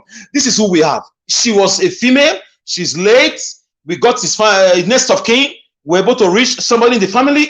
Just make a 2-minute video with a PRO work. That kills the whole matter on your own side. Protect your legacy, protect your alumni, protect your business, protect your university, protect your name and everything. I call on the Chicago Police Department to go into action with immediate effects. I call on the CIA to wage into this matter. I call on the FBI, if they listen to me, with the respect they have, they should wage into the matter. We don't have 1 year or 2 years. We need it in a matter of 48 hours. We need answers. Nigerians don't have 1 year or 2 years for investigation. We don't believe in 2 years thorough investigation. Investigation is investigation. You don't need 2 years to know who a criminal is. So for me, I just think something is not right. Somebody in Chicago University is waiting to resign. You will hear, we'll bring it here also. They will tell you the registrar has resigned. The chief provost has resigned. The president has just resigned. That is the big fish. That is the elephant in the room. That is the man. When somebody throws his letter and said, I've disappointed the school. You will sometimes they will start crying. I didn't know how it happened. It's a lie. It's part of the game. So I believe Obi'll will get his mandate back. It boils down to corruption. It boils down to forgery. Like someone said, if you are caught doing forgery, you keep forgery. You just continue doing it because, you know, people who tell lies, they know how to tell more lies to cover the one lie they've told. So I just think Obi'll will get his mandate back. It looks almost impossible. The thicker the night, you know, the darker the night, or the thicker the darkness, just expect that it's going to be there very soon. I believe, like never before, I believe. With the way they brought down that eyes on judiciary, why are they bringing it down if their conscience is clean? With the way he arranged corrupt, you know, set of criminals as what's it called, ministers and so on and so forth, I believe it will happen. It will happen. So I thank you, Nigerians, and I thank everybody. As for Reno Mokri talking from, you know, the two sides of his mouth, I told you guys yesterday that the guy is neither here nor there. It's a mandibular walkabout. It's a political rolling stone. He cannot gather anything. He cannot gather any momentum. The guy is just hustling. The money they got under Jonathan Goodluck, they finished it. They've lavished it on abroad trips here and there. That guy has been traveling around the world for more than 5 years. He has been everywhere. All his videos. I mean, Israel today. I mean, Hawaii tomorrow. I mean, this one. You know, he has been everywhere. So he's out of funds. He's looking for who to cash out from, either Tinubu or Atiku. And now he is writing off Obi. That is his mistake. And Obi do not even give shishi. Obi will work on merit and competence. So I don't know why he's a political vagabond. I don't know why he's a political fugitive. Why he's not in the country, that is. That's between him and the EFCC, or between him and his conscience, if it's a self-imposed exile. So you don't listen to people who put themselves on self-imposed political exile. If, I mean, a clear conscience fearing accusation, why is he running? Why are you running and talking? You don't take somebody who's running and is talking at the same time seriously, always on the media. You are never on ground. And you've lost touch with reality. Telephone calls and media talk is not the same. Nigeria Watch comes to Nigeria and spends sometimes 9 months, 11 months. So don't take him seriously. And I want to thank everybody who is on this struggle. And we should keep calling out Chicago University. Let's call them out respectively, responsibly. Let us know who is the big elephant in the room that struck a deal with Tinubu. Obviously, a deal has been struck. It takes nothing for universities to release information. Let's not make it too big. It's not a big deal Forget about if the case is in court, it's not in court. Let's not give them that yardstick to hide under that. Come out as a you are not the one in court. It's Obi and Tinubu and Atiku that is in court.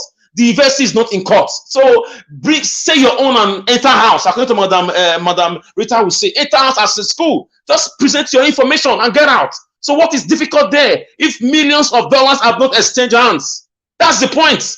Now they've joined us to tell us now that the case is in court. That's why they are acting in a certain way. They are trying to protect which image? I beg, I'll leave it to Nigerians. Thank you.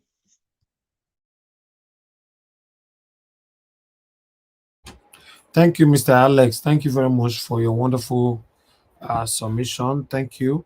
I'd like to quickly appreciate somebody that just super chatted me. Grace Cantudu, thank you very much. I really do appreciate this. Thank you. I was actually thinking maybe people don't forget me for a year.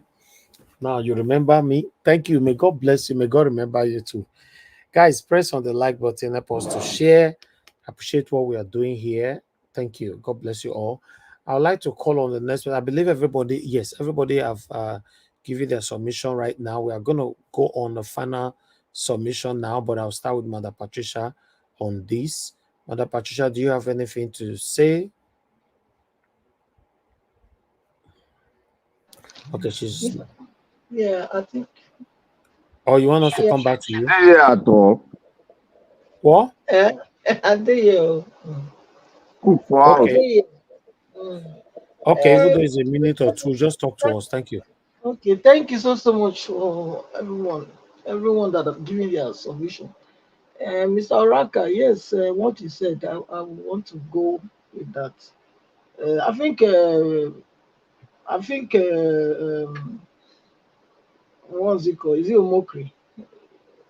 Yeah. Statement was all about his notion about a preconceived notion about Mr. Obi'll or the Igbo, or I want to go with that because I don't see any reason why he's still going about making such a statement that is so derogatory and trying to blackmail him at this time. When he knows he has his own principle, why don't he focus on his own principle? He's working for Atiku, so why trying to talk down Mr. Peter Obi? So yeah, it doesn't make any sense. Tinubu admitting now that yes, he has problem. He has problem that Nigeria here they didn't meet anything, but they were just sharing money now when they just arrived.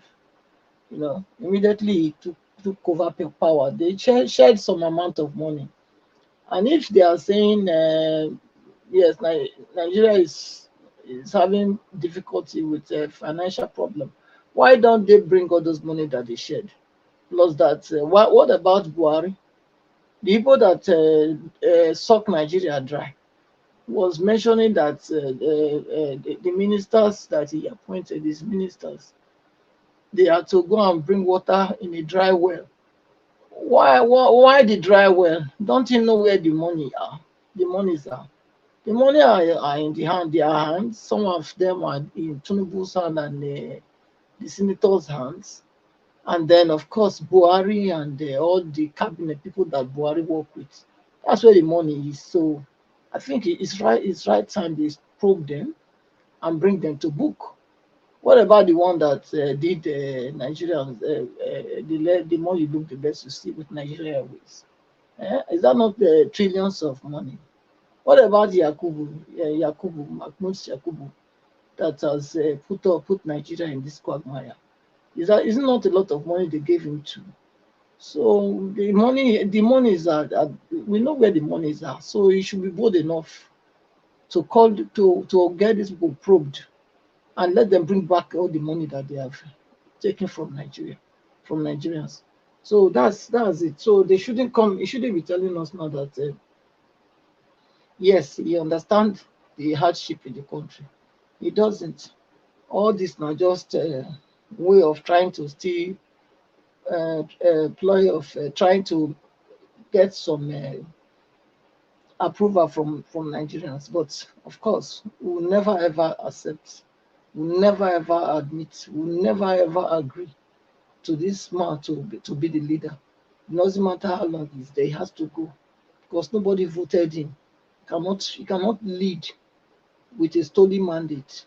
We know who we wanted, we know who we voted for, and what we voted is not what we are having. Therefore, we are not having it.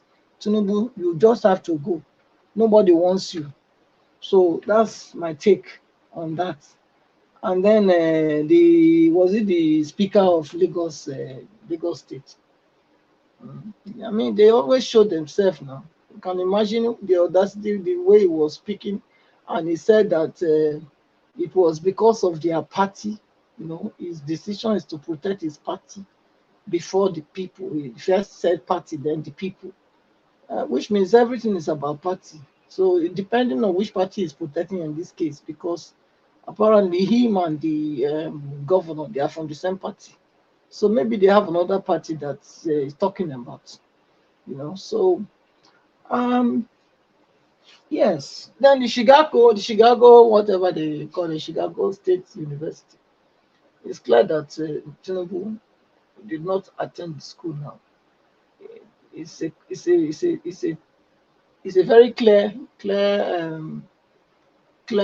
something, you know, because for him to stop the university not to give Atiku the certificate from the start, you know, that's already sending a very clear message that what they are asking for, what he presented, is not the real thing. Because if you say clear conscience, fear no evil, you know, so why did he go and stop the university? I think he should have been very. I mean, if really that he has certificate, was he not supposed to be the one to go and bring the original one? If that's the case, so if you're stopping people not to go to the university to get it, that means that already settles it now. Judiciary, I don't think you people are blind nor deaf. You are hearing and seeing, and so it's high time now that you let that that pleasure might descend on Tinubu, because really you guys know also that you didn't win the election. So, and we are not going to accept it. We are saying no. We are saying no, and will continue to say no, because Tinubu did not win the election. If he won the election, nobody would be here still fighting for how many months now. We would have said, okay, fine. That's the people's choice. If democracy is truly the government for the people, by the people, and for the people, then our vote must count. Our choice must count. That is what it is. And you guys must do the right thing. You must do the right thing, because otherwise, then I don't think this country called Nigeria will be. Because people are hungry. People are very angry about all these things. So you people should know and do the right thing. Tinubu, just pack your load and go home. You know, go and enjoy your last few days that is remaining in peace. Instead of all this unnecessary, alabalu that you are putting yourself through. There's no need for that. You are too old for this. So pack, just like Mr. Elvis already said just come out and say yes, you stole the mandate. You know, and since Nigerians are not going to allow you to run away with it, I have given up. You know, and then I think we will even respect you more than all this that you are using people to pass through. So I want to stop here, Mr. Elvis. Thank you so much for giving me the opportunity to speak. Thank you.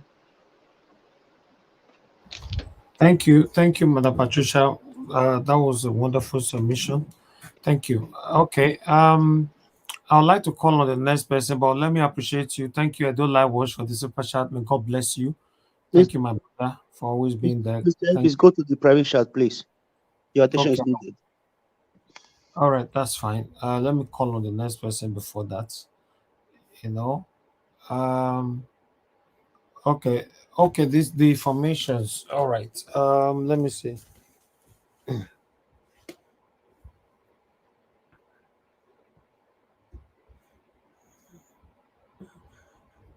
Okay, that's fine. Okay, thank you very much, Mr. Alaba. Talk to us, since you'll be leaving now. Yes, thank you very much, Mr. Elvis. My submission has 3-point agenda. The first one is that our problem is caused by we ourselves, Nigerian. The major problem is our educated people, or the people that went to school, but yet they went to school, but the effect of them going to school is not reflecting on them or their society. Example is our press, our educated people, our lawyers, our professors, rigging election for an illiterate and a drug baron, the press saying on national TV that, well, INEC is not supposed to check certificates. Which one? Because I talked of the press, the so-called educated people, the lawyers that made a law that says a criminal should go and serve his sentence first before we do the trial. There's no country in this world that swears somebody in before you finish the case for the trial, for the election. It's only in Nigeria that all these abnormal, illegal, unreasonable, unthinkable things happen. And yet we say we have people who go to school. The point of them going to school, I don't even know. You know, law 101, you don't put a swearing in first before, or a chief justice that swearing somebody that didn't meet constitutional requirement. I can go on and on. That's point number one. These so-called educated people, they're all, in my word, if the word fool is allowed to be used on your channel, they're all fools. That's what Fela called, now you open book. If you follow book, no follow book. You open book and look with your eyes so you don't end inside gutter where cockroach and rats dey. That's where Nigeria is. That's number one. Number two, I want to a little bit disagree with Mr. Alex on some of his submission. And I have a valid reason for saying this. I understand your submission is very emotional, full of passion, but it's it's devoid of protocol. You have to understand that this America, I live here in Chicago, this America that we are in, is a land of law. And I don't care what you say about America. Believe me, their institutions are strong.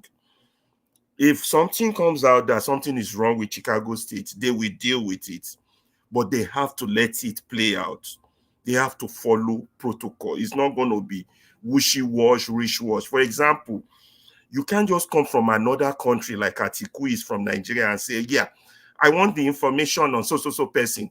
Well, their academic record, their social security number, their this and that, and just expect the institution to just deliver. It doesn't work like that here.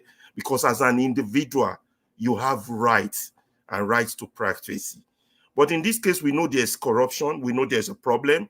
There's forgery. And the case is playing out slowly and gradually in court. I told you that when the lawyers for Chicago State walked into court and they showed them a subpoenaed certificate, they go, whoa, whoa, whoa, whoa, we did not present this. So don't rush to judgment that they can't just release things. If they have to go do something that will violate otherwise, other people will come tomorrow from China, from this, they want that, and the precedents will be formed, bad precedent. So they say, whoa, whoa, whoa, whoa, we did not release this. And then the court now says the opposing lawyer, which is Tinubu, then we don't even know if it's him in the certificate issue. Say, why are you opposing them releasing? Give us your reason. Then you come up with that's how process works. So it will play out. The truth will come out. But one thing for sure is that we all know he didn't attend. It's a case of a stolen identity. It has to be gradual.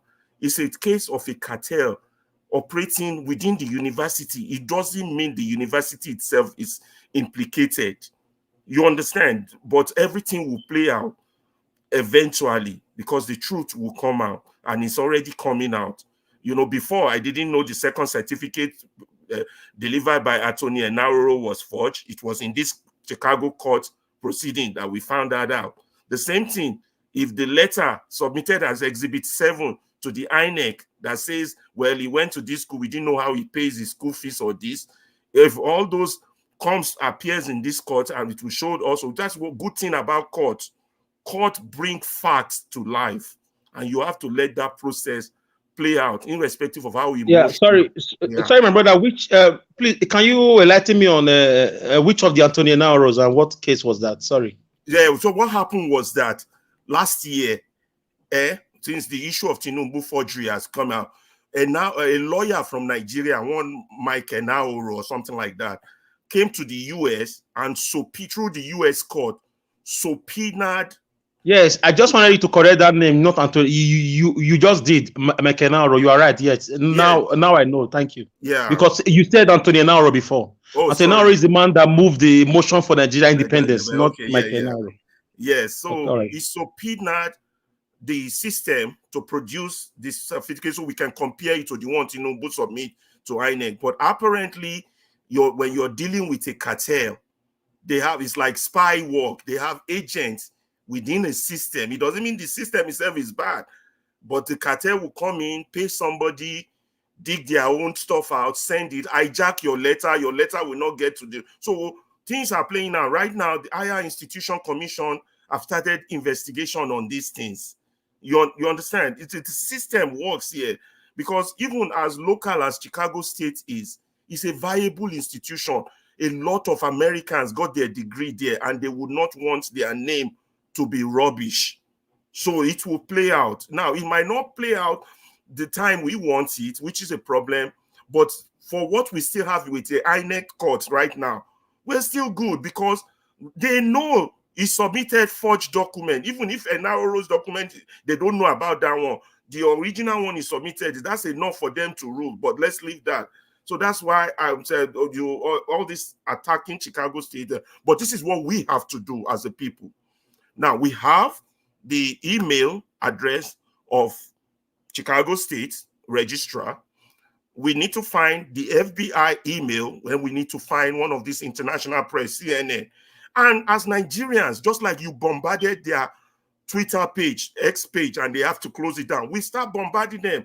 Letter, who is Tinubu? Why is your university involved in forged certificate? We keep sending that out on a daily. By the time they get 100,000 emails, both Chicago State, both the FBI, it will make headline. And once this kind of thing make major news headline in the US, heads will roll.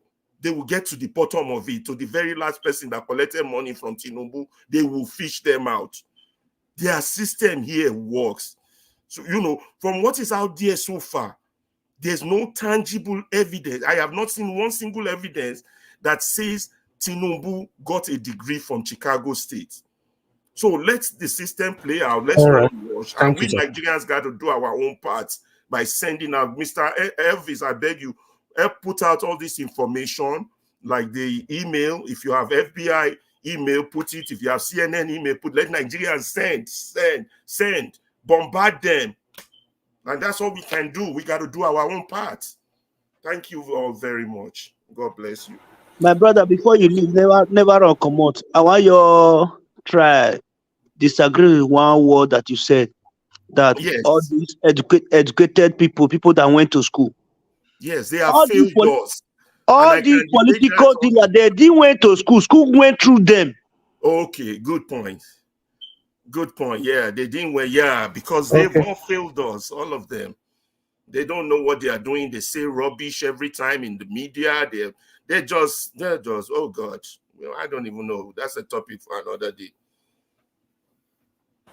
All right, Mr. Felix, please give us your final submission. 5 minutes, please. My brother, me I not be Sister Rita way. He go say, I not go use 5 minutes. Now 1 minute I even get. We are going to use for inside the 5 minutes. I have said all I have to say. Finger cross. Thank you, my beloved brother Elvis, all the obedient panelists, everybody that mean good for the country, Nigeria, and the whole continent. I greet you. Let's keep on fighting this fight, because this fight we are fighting is not for bad. It's for the good of our unborn generation. No retreat, no surrender. Good night, my people. I greet you all. Have a blessed night. Thank you. Thank you very much. I appreciate you, my brother. Okay, I'll come to Black Panther. Please give us your final submissions at 5 minutes. Thank you, Mr. Niger Watch. Once again, all protocol observed. I want to say this, that we are fighting a true just cause. And that cause is to set Nigeria on a foundation that all the institutions will be firm, strong, and ready to bite whosoever does contradict to the institution and the law of the land. And that can only happen. That can only happen if the judiciary do the needful. If the judiciary uphold justice. If the judiciary do the needful. If the judiciary be blind and say the right thing. No matter what they are doing now, trying to do whatsoever, I'm not looking at that. You got all the time, as long as you're on the trajectory, you are in the right course, your law is backing you. Anytime you want to bring it, as long as you're between the law, you give us justice. Whether they are saying they are giving money whatsoever, judiciary, our eyes, not only our eyes, the hope of the heroes past, the hope of the patriot, the hope of the child that was born yesterday, it's lying in your hand. And don't think that if you give wrong justice, the Nigerian people will not come after you. Don't think if you give the wrong justice, the people that own the sovereignty will not come after you. Because what break the foundation of Liberia was because one man said, I want to be on that throne. But the people said no, and they revoked. If you want to go the trajectory of Liberia and so many countries that have gone into issues which every other country went and said, let there be peace. It is in your hand. Our eyes are not only on you. Our life depends on this justice you're about to give. The life of the child that was born yesterday depends on this justice. The future of Nigeria depends on this. If you give the wrong justice, we all come after you. Because the template, the thing, the facts are on the table. Even our brothers that are not Nigerians are watching you.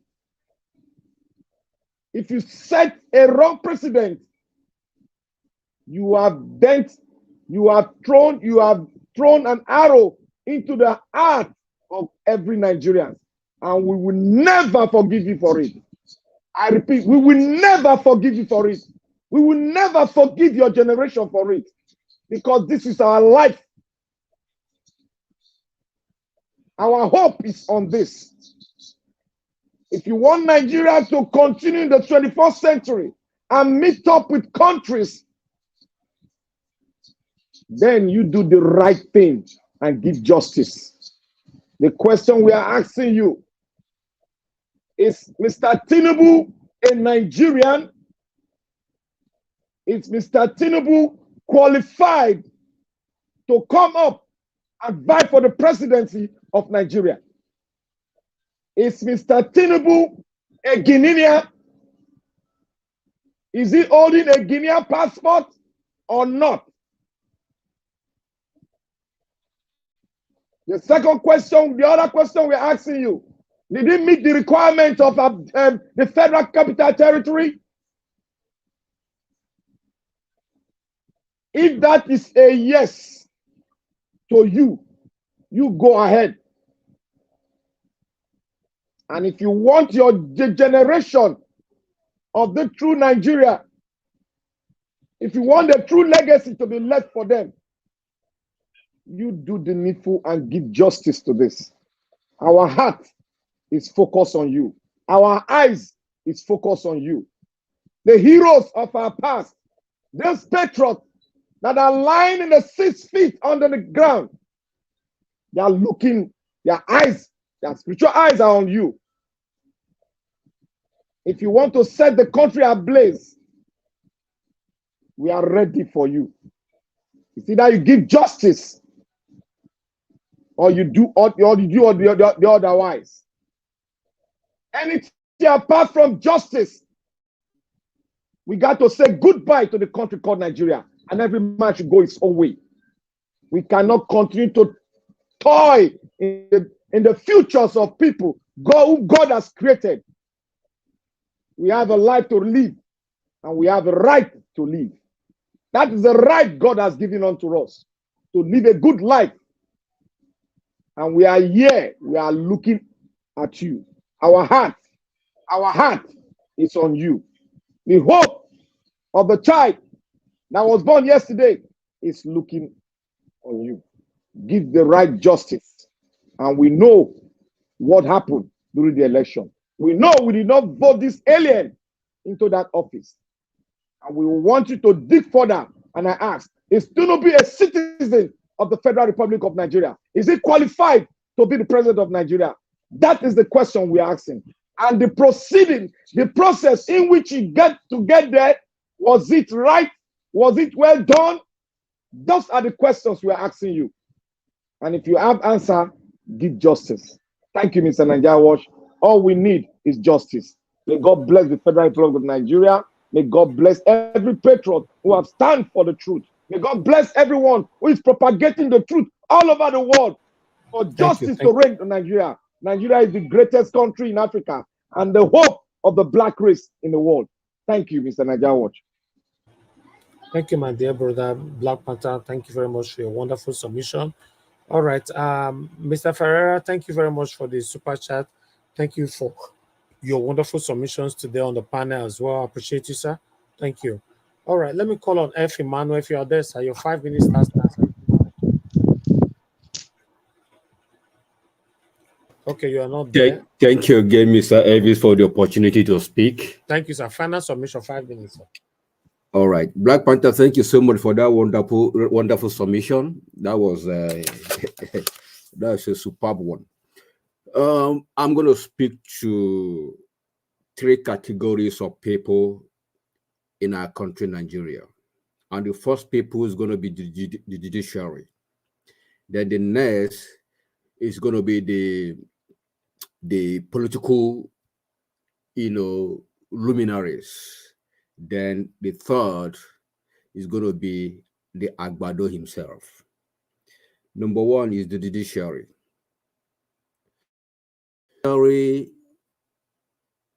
Judges, isn't it clearer now for you to know that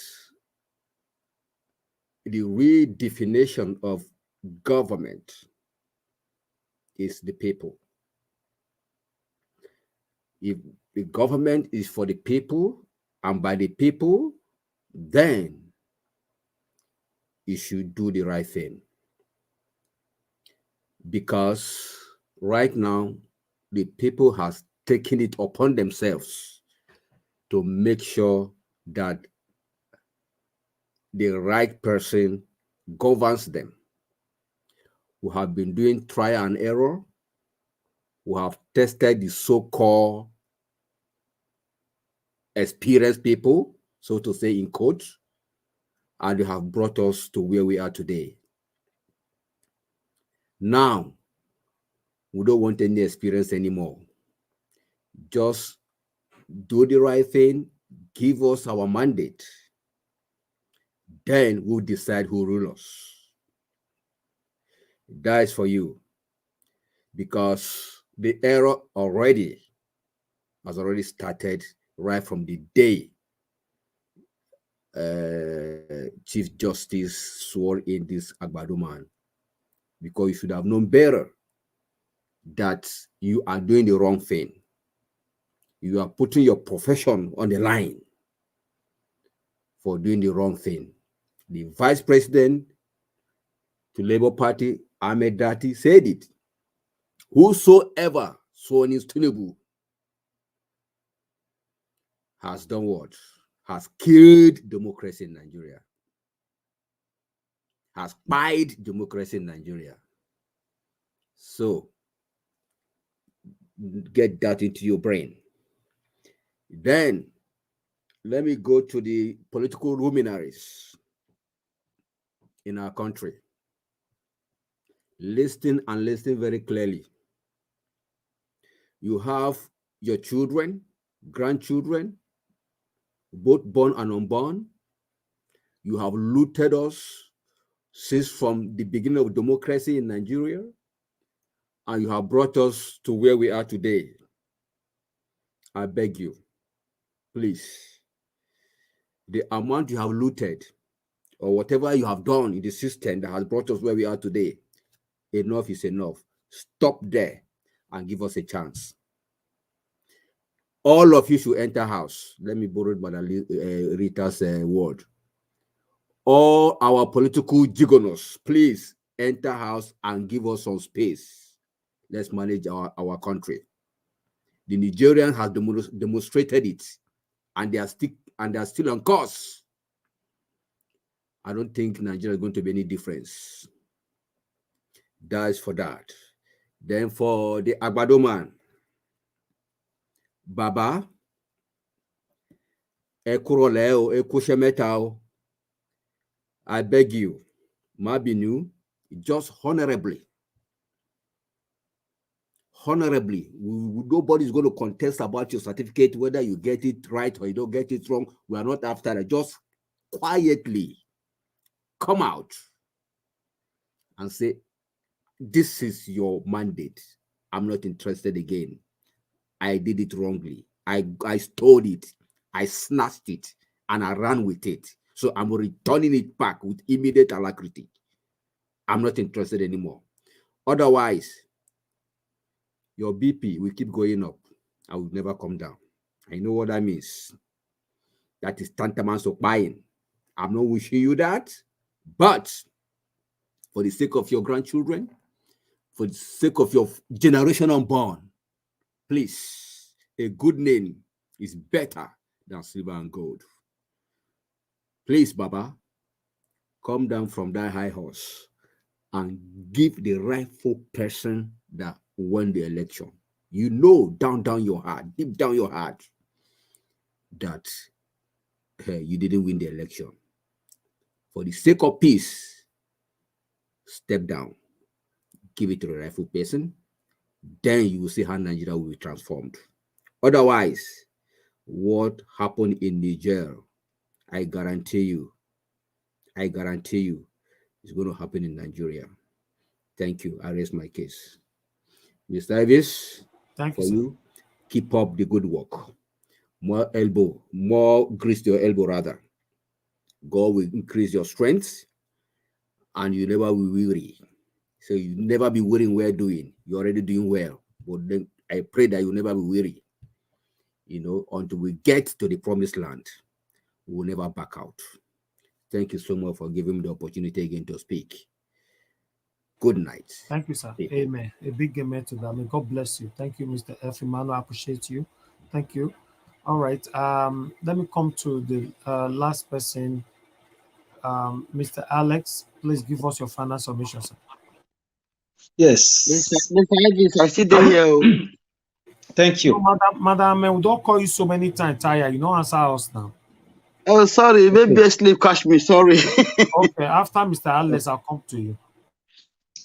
All right. Thank you, Mr. Najawa. I stand on the existing protocol. And first of all, to my brother, my other brother that spoke, my respected brother that spoke about America and Chicago saga. You know, I'm not. I don't hate America. Okay, I'm just like, you know, I respect America. As I said, it's the greatest country on the planet. The world knows that. We are in a unipolar world. That's a world controlled by one powerful country, and we know that. And the world is divided into three. If I can speak about that briefly, the first world is Europe, Canada, Australia, and America. Second world is the Middle East and Asia.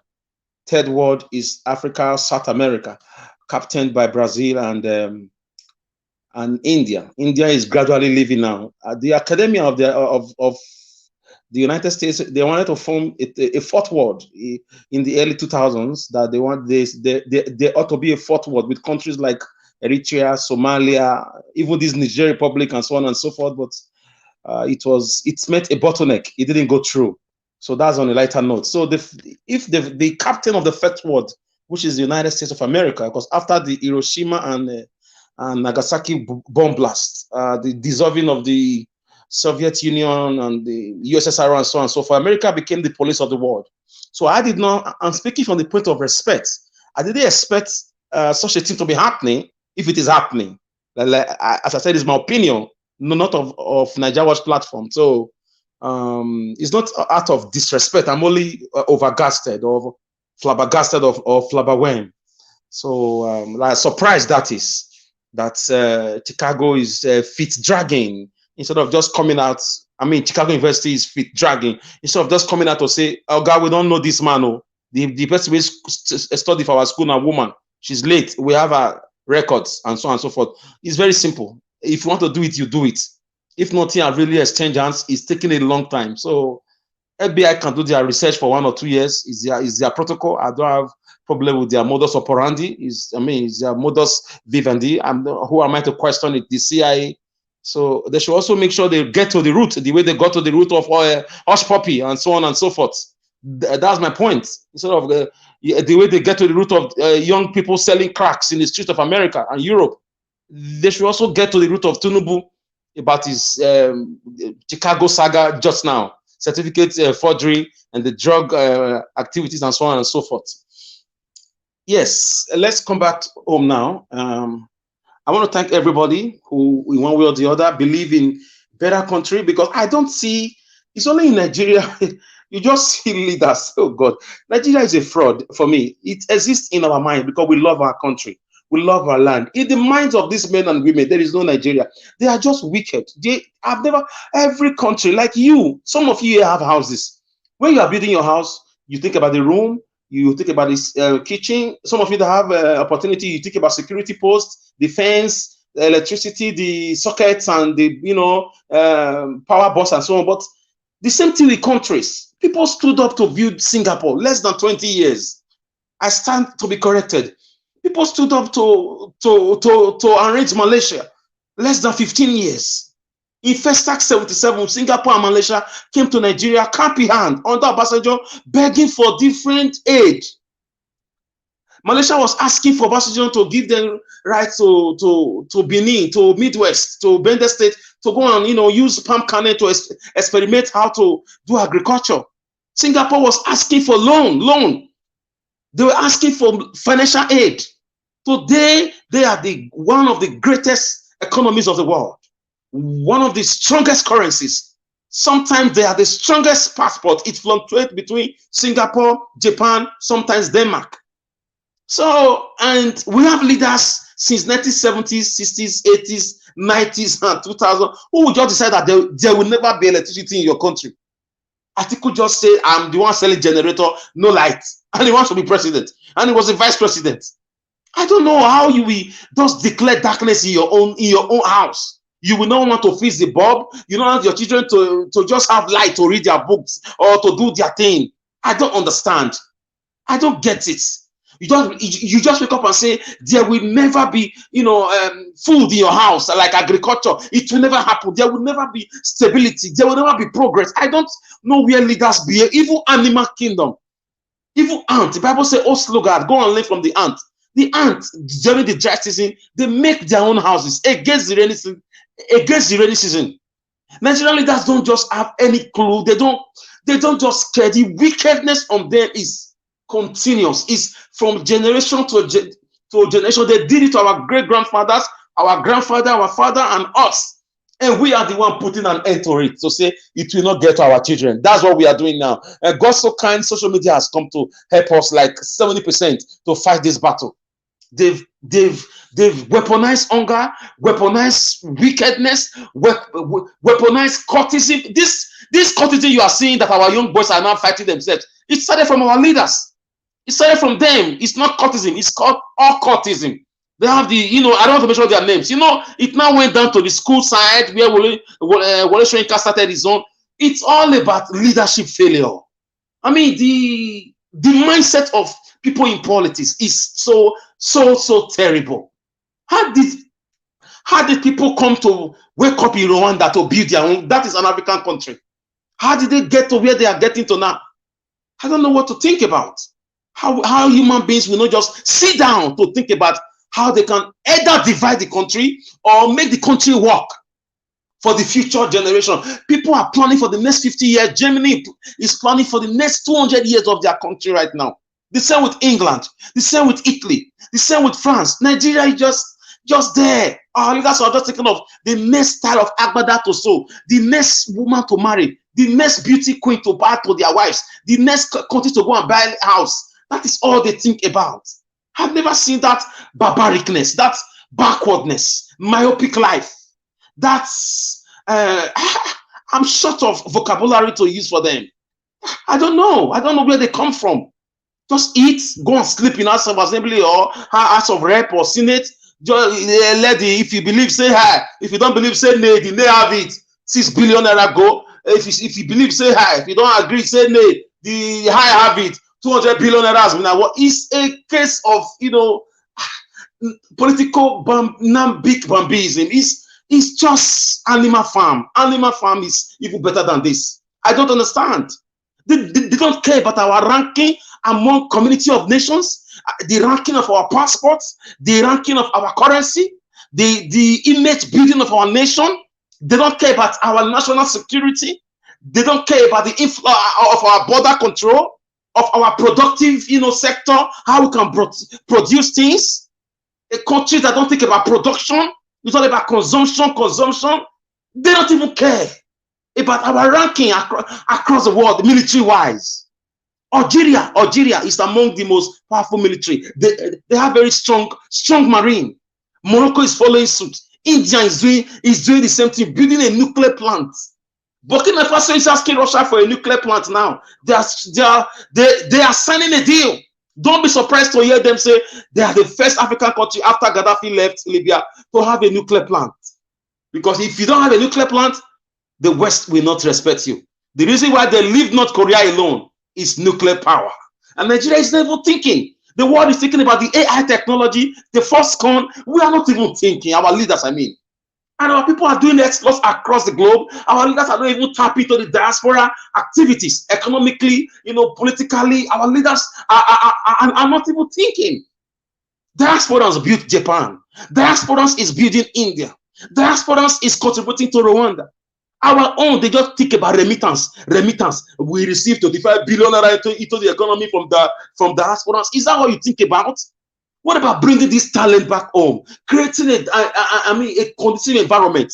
Having our own Silicon Valley. Why are they not thinking? Or dividing the country into different regions so we can exist as neighbors and build economies that the world that can stand with China, that can stand with Europe, that can stand with the Asia tigers. Why are we not thinking? We just think about going cap in hand to beg for loans. Look, we're going to be begging. My God, Peter Obi, thank you for coming to open everybody's eyes. Obi has become a movement. Obi has become an ideology. Obi has become a philosophy. This is why they are scared of taking his life. They know that it's too late. If they had known, they would have allowed him join Labour Party. They would have allowed him even campaign or teach people in different, fora. The guy has imparted Nigeria across the globe. He has gone with a political diffusion, a political osmosis. It has gone wide. Everybody's aware now how to carry yourself as a leader with compassion, with verifiable antecedents. This is what Nigeria needs now. Is now or never. If you know you don't want a country that progresses, a country that think about technology, a country that think about national security, a country that think about education, or a country that think about human rights and justice, free and fair elections, divide the damn country. It's not a country, it's a zoo. It's just a zoo. A country without electricity, common electricity that students in Kenya are using, dam, river body like, river lakes to power their villages as their thesis. Electronics, electrical engineering students, if they are is part of their project, they power it for 2 years, for 1 year, prior to their graduation. And we are busy, lying to ourselves. Nigeria is too big. Are we bigger than Russia in land mass? We are not. So for me, I just think leadership is a problem. Nigerians are wonderful people. They are law-abiding, they are industrious, and they've waged a war against these men and women. You see, we took the battle to them. We beat them in Lagos, we beat them in Abuja, we beat them in Edo State, we beat them everywhere before they quickly switch off beavers. Why did they switch off beavers? Because the beating was becoming too much. And at some point, the truth must come out, either from Chicago or from the judiciary, all the truth that will bring Obi back to power. Because Obi is Nigerian president. Take it or leave it. It's just a matter of time. He is the one. And I'm sure all of us will come back singing and dancing. And I know a new Nigeria is possible. And if they don't do it, if peradventure, which is 10% chance, because 90% Obi will get his mandate. But if they don't, then dissolve the country. We are not one. Because we cannot live in a Fulanized or a Fulani republic. I don't have sisters to give to bandits to come and rape. I don't have children that will be kidnapped. I don't have younger ones that will go on youth service and will not come back. I don't have people that will go on bad roads in the name of traveling from Lagos to Kanu. I don't have life to struggle for Naira redesign like they did to us. I don't have a life to give to these men and women, these wicked men. And like somebody said, our professors, these so-called learned people, they should be very careful. It's only Nigeria, a professor who spent more than 30 years reading will be rigging election for a tout who has no certificate because of money. Professors, you need to learn conventions.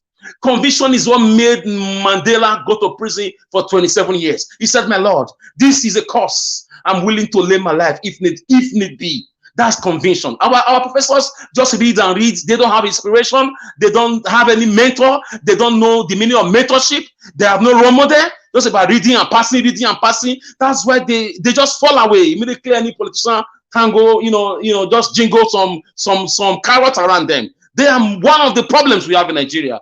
And this country, need people like all these professors who are willing to do the right thing, who will not rig election anymore. And I'm sure once Obi comes in, he's going to clean the system. Nigeria Watch, thank you for all the good work, and I thank everybody. Good night.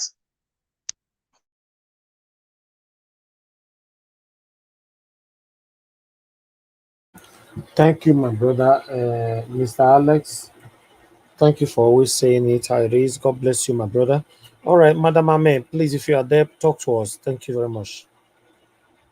Oh, thank you again, Mr. Elvis. I'm sorry, I still thank the whole of my brothers, all my co-panelists.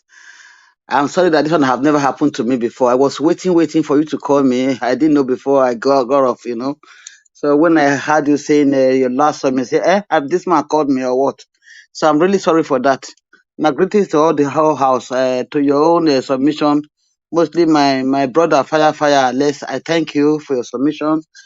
My little, let me just complete my, I don't talk much. We are saying Chicago University. We are saying Europeans, they are not corrupt. If Tinubu should go to the university there and just give maybe driving license, that is the only one they used to admit him at the university. It is a funny thing because I know that even here in Europe, most of you are Europe, you know what it is. Any little of your details, if you are able to give your details at the university or anywhere here in Europe, the moment you get your driving license or your name, they will be able to detect you anywhere you are.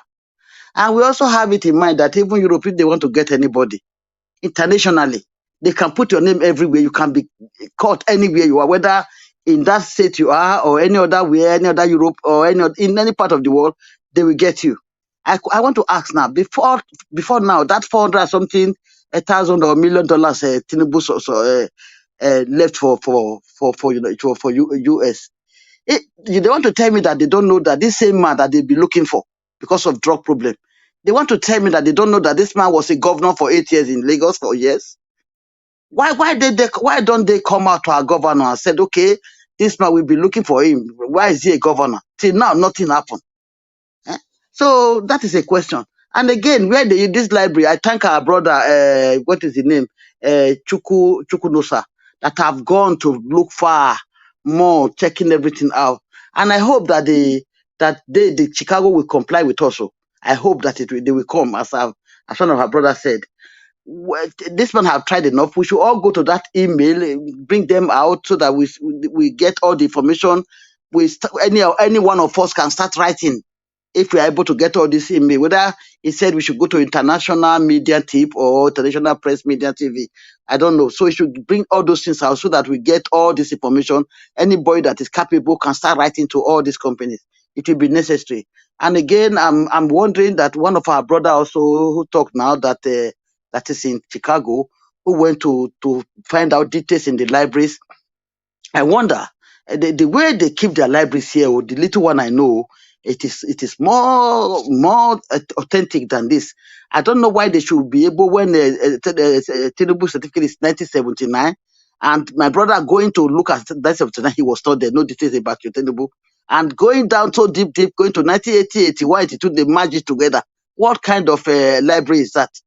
I don't understand. So this director there that was formerly there, I'm quite sure Tinubu must have paid that my heavy huge amount, and that man must have done something in all these details, all the records they kept before. He must have made a total arrangement that will make it difficult for people to find out easily. Not until you go deeper. That is why they are escaping all these things. I don't know. And again, we should all go to say that this one is educated, this one is a doctor, this one is a professor, this one is a master's degree.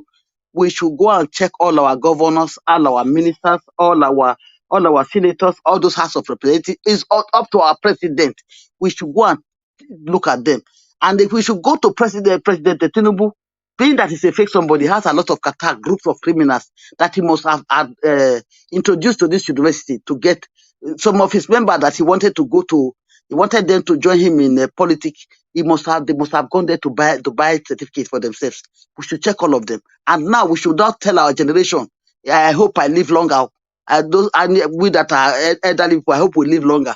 We should tell our generation to notice all those terrible children, these rich people that used to go send their children to Europe, send them to education. Most of them, they don't go there for education.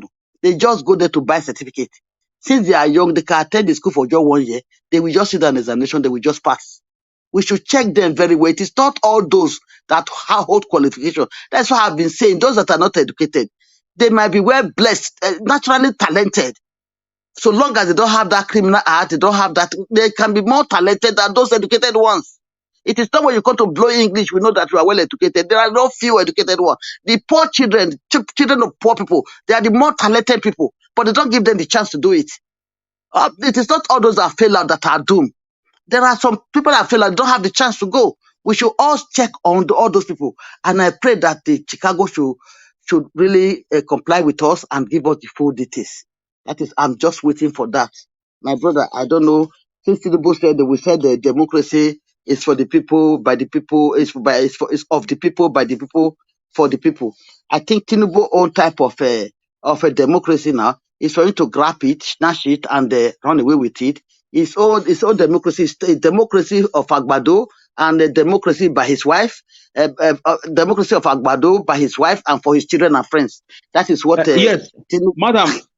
Yes, madam. Please, if I can interject you for 10 seconds, like what you just said just now, that you were not comfortable with the Chicago record of merging 1981 and 1982 together and so on and so forth. And America is a very great place where you have records of 1721, 1892, 2000 BC. They have great way of keeping things. So that's why I'm very suspicious of the Chicago way of, what they did. As our brother said, something is wrong because 1979 is just so recent.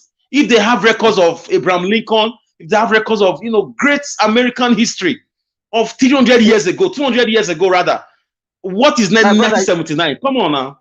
Yeah, thank You you. are very right. They can merge it together, but it should be well explained, you know.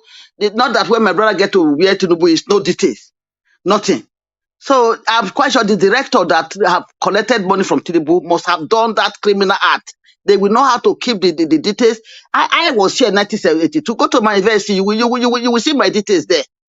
You know, so there's 1982 here, it's the same thing, 1980, 81, 82. You will still get details there. So I don't know why it must be this director that must have done something very criminal, which we don't know. So they should go more further.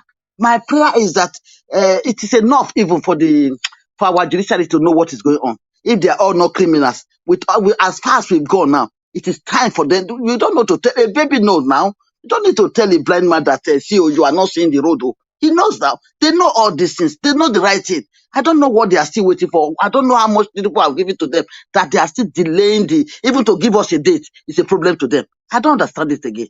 So I just pray that things work out. I still have that hope now of my brother courage he gave me yesterday of Abure coming to say very soon Obi'll will soon be declared. I hope it has embossed my power, my weakness back again. I'm just waiting. All eyes on them, and they should please judge. Please, the judiciary. I'm still talking to you. Just clean your name. Give us that hope, that trust I don't have in you. My fear I have with the judiciary there is that Arowola. That Arowola. If he's the only stubborn block within you people, please kick him out and give your judgment. Clean your name for the sake of your generation, your children. At least whenever Africa is okay, every one of us will enjoy it. All those lawyers, don't they have children? Their children will also enjoy it. So think twice. Since you have children, think if you are not going, you don't want to enjoy it, think of your children. So judge rightly, please. I'm waiting. I appreciate Miss Elvis. I think I don't always say much. It's enough. That is my submit for tonight. Thank the rest of my brother for your wonderful submission. For the few ones I didn't listen to, for that few time I was taking out, I go back to check again. Thank you all. I welcome you. I love you, everybody. Thank you, my brothers and sisters. All right. Thank you. Appreciate every one of you. Thank you, Madam Ame. You don't normally say much, but this one you talk for long now. sorry, I didn't. It's more now. Thank you, ma'am. Thank you. I appreciate you, wonderful people. We have come to the end of this broadcast. It's been a long day. Let's continue to encourage ourselves to come out, participate, play your part. For us to have a better Nigeria, one person cannot do it. It has to be a collective effort, and that is what we are doing right now. So I'm doing my part, you're doing your part. Let everybody continue to do their part. Anybody that is talking about how Nigeria can become a better country tomorrow, share their videos, like their videos, support them. It's very, very important because one person cannot do this. You know, we can't continue like this, despite that some of us have a better life. We are living in a better country and all that. But remember, my people, regardless of the kind of better life you're having today, home is home. The reason why me particularly am fighting for Nigeria to be better today is because I love my country. I love Nigeria. I don't want anything to happen to my country. I love Nigeria with all my life. I'm telling you, I love Nigeria. Nigeria is better. It's better. In fact, you can't compare Nigeria with UK. I'm sorry, some people might disagree with me. I prefer Nigeria 100% than United Kingdom. But guess what? Nigeria is not good because of these satanic leaders. And if you check what Nigerians are asking for, it's not much. Give us good health care. Give us security. Give us permanent light. Good infrastructure. Roads and all that. And I'm not sure, is that too much to ask for? As we're talking right now, most people listening to me from Nigeria, they are washing in darkness. Many of them are on their generator. We can't continue like this. It's not working. It's not working. But one thing is sure, nothing lasts forever. The time for us to succeed, to have a better Nigeria, is now. Please, guys, nobody should relent. Continue to do your part. I'm doing my part. I come out every blessed day since April last year till now. We are in August. Today's 29th of August. We are about crossing to 30th of August. Since April till now, every day, I'm just doing my part. I'm leaving a good footprint. So don't feel bad if I'm referencing to this one 5 years or 10 years from now. Like Peter Obi is referencing to so many things we do many years ago. Yes, do your part. Because if you do the right thing, either you reference to it or people will reference to it. If you do the wrong thing, people will reference to it because you will satanically and biasedly not, you wouldn't want to talk about it. But don't worry, people will refer to it. They'll reference to it. Look, what Tinubu did is 1979. He believes he will come out today. 1979. They ever bomb many of us. What are we talking about? Live a good life. You don't have anything to lose by living a good life. By living a good, living a truthful life, doing the right thing. But you have everything to lose by living a fake and a satanic lifestyle. You have everything to lose. You might not lose it now. I promise you, you are certainly going to lose it sometime. Let's do the right thing. Thank you very much, my people. I appreciate you all. Madam, thank you very much for the super chat. God bless you. May God replenish every one of you that supported me today. Madam, thank you very much. I do like watch. Thank you, Mr. Henry Gabriel, Dr. Alexander Gomez. Thank you very much. I appreciate you for joining our membership program, Dr. Alexander Gomez. Thank you, George Blue Shell. Thank you very much. Grace Continue. Thank you. Mona Ferreira. Thank you very much. God bless you all, my people. I appreciate every one of you. Those of you that shared our video, please continue to share our video, like our videos, help us for our voices to go far. Please don't join the people that want to truncate our voices. Share our videos, let our voices go far. There's still a lot of Nigerians are currently not sure on what to do. Sometimes when they're listening to us, maybe when they listen to me or any member of my panelists or my callers, then hope will be restored back in them. That's why it's good to like and share. When you share, you are hitting directly on people. When you like, you are telling YouTube to recommend the same video for others later on. Thank you very much, my people. Please subscribe with us if it's your first time on this channel or you play back this video. Subscribe to the channel, hit the notification bell to be notified whenever we are here. We are fighting for a better Nigeria. That's all. We don't have anything against anybody. We're just demonstrating our constitutional right for a better Nigeria. By the special grace of God, we will have a better Nigeria in my time, in our time, in the mighty name of Lord Jesus Christ.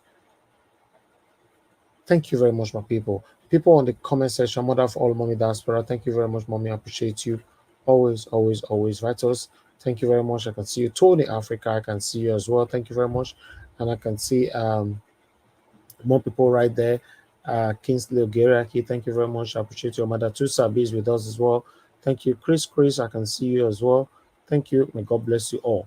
Now we'll go join the curtain. It's been a long day, so let's have some rest. Like I said before, we're coming out here every day, 6 hours shifts, sometimes 10 hours, sometimes even 14 hours. We are here. But by the special grace of God, once the court case is over, we are not going to be doing 6 hours shifts anymore. I'm sorry. We don't used to do this. We only started it with Mr. Peter Obi. We normally do a maximum of 3 hours before, because it's long, it's exhaustive, it's not very easy, but it's a task that we've given to ourselves and we are doing it. And I want to thank all my panelists that joining me to do this every day. And God bless you all. Mother Patricia Tagojimi, thank you very much. I appreciate you all. Michael, Morgan Amara, I can see you right there. Thank you, thank you, thank you. And God now God bless all of my people. I will say make we end this broadcast right now because it's been a long day. Please, guys, currently our light is 471. Can we take it to 500 before we leave?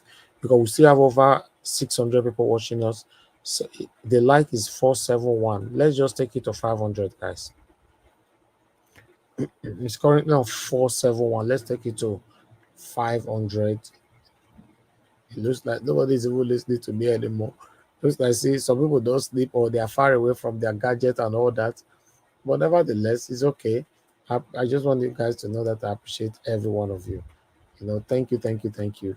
So let's end the show right now.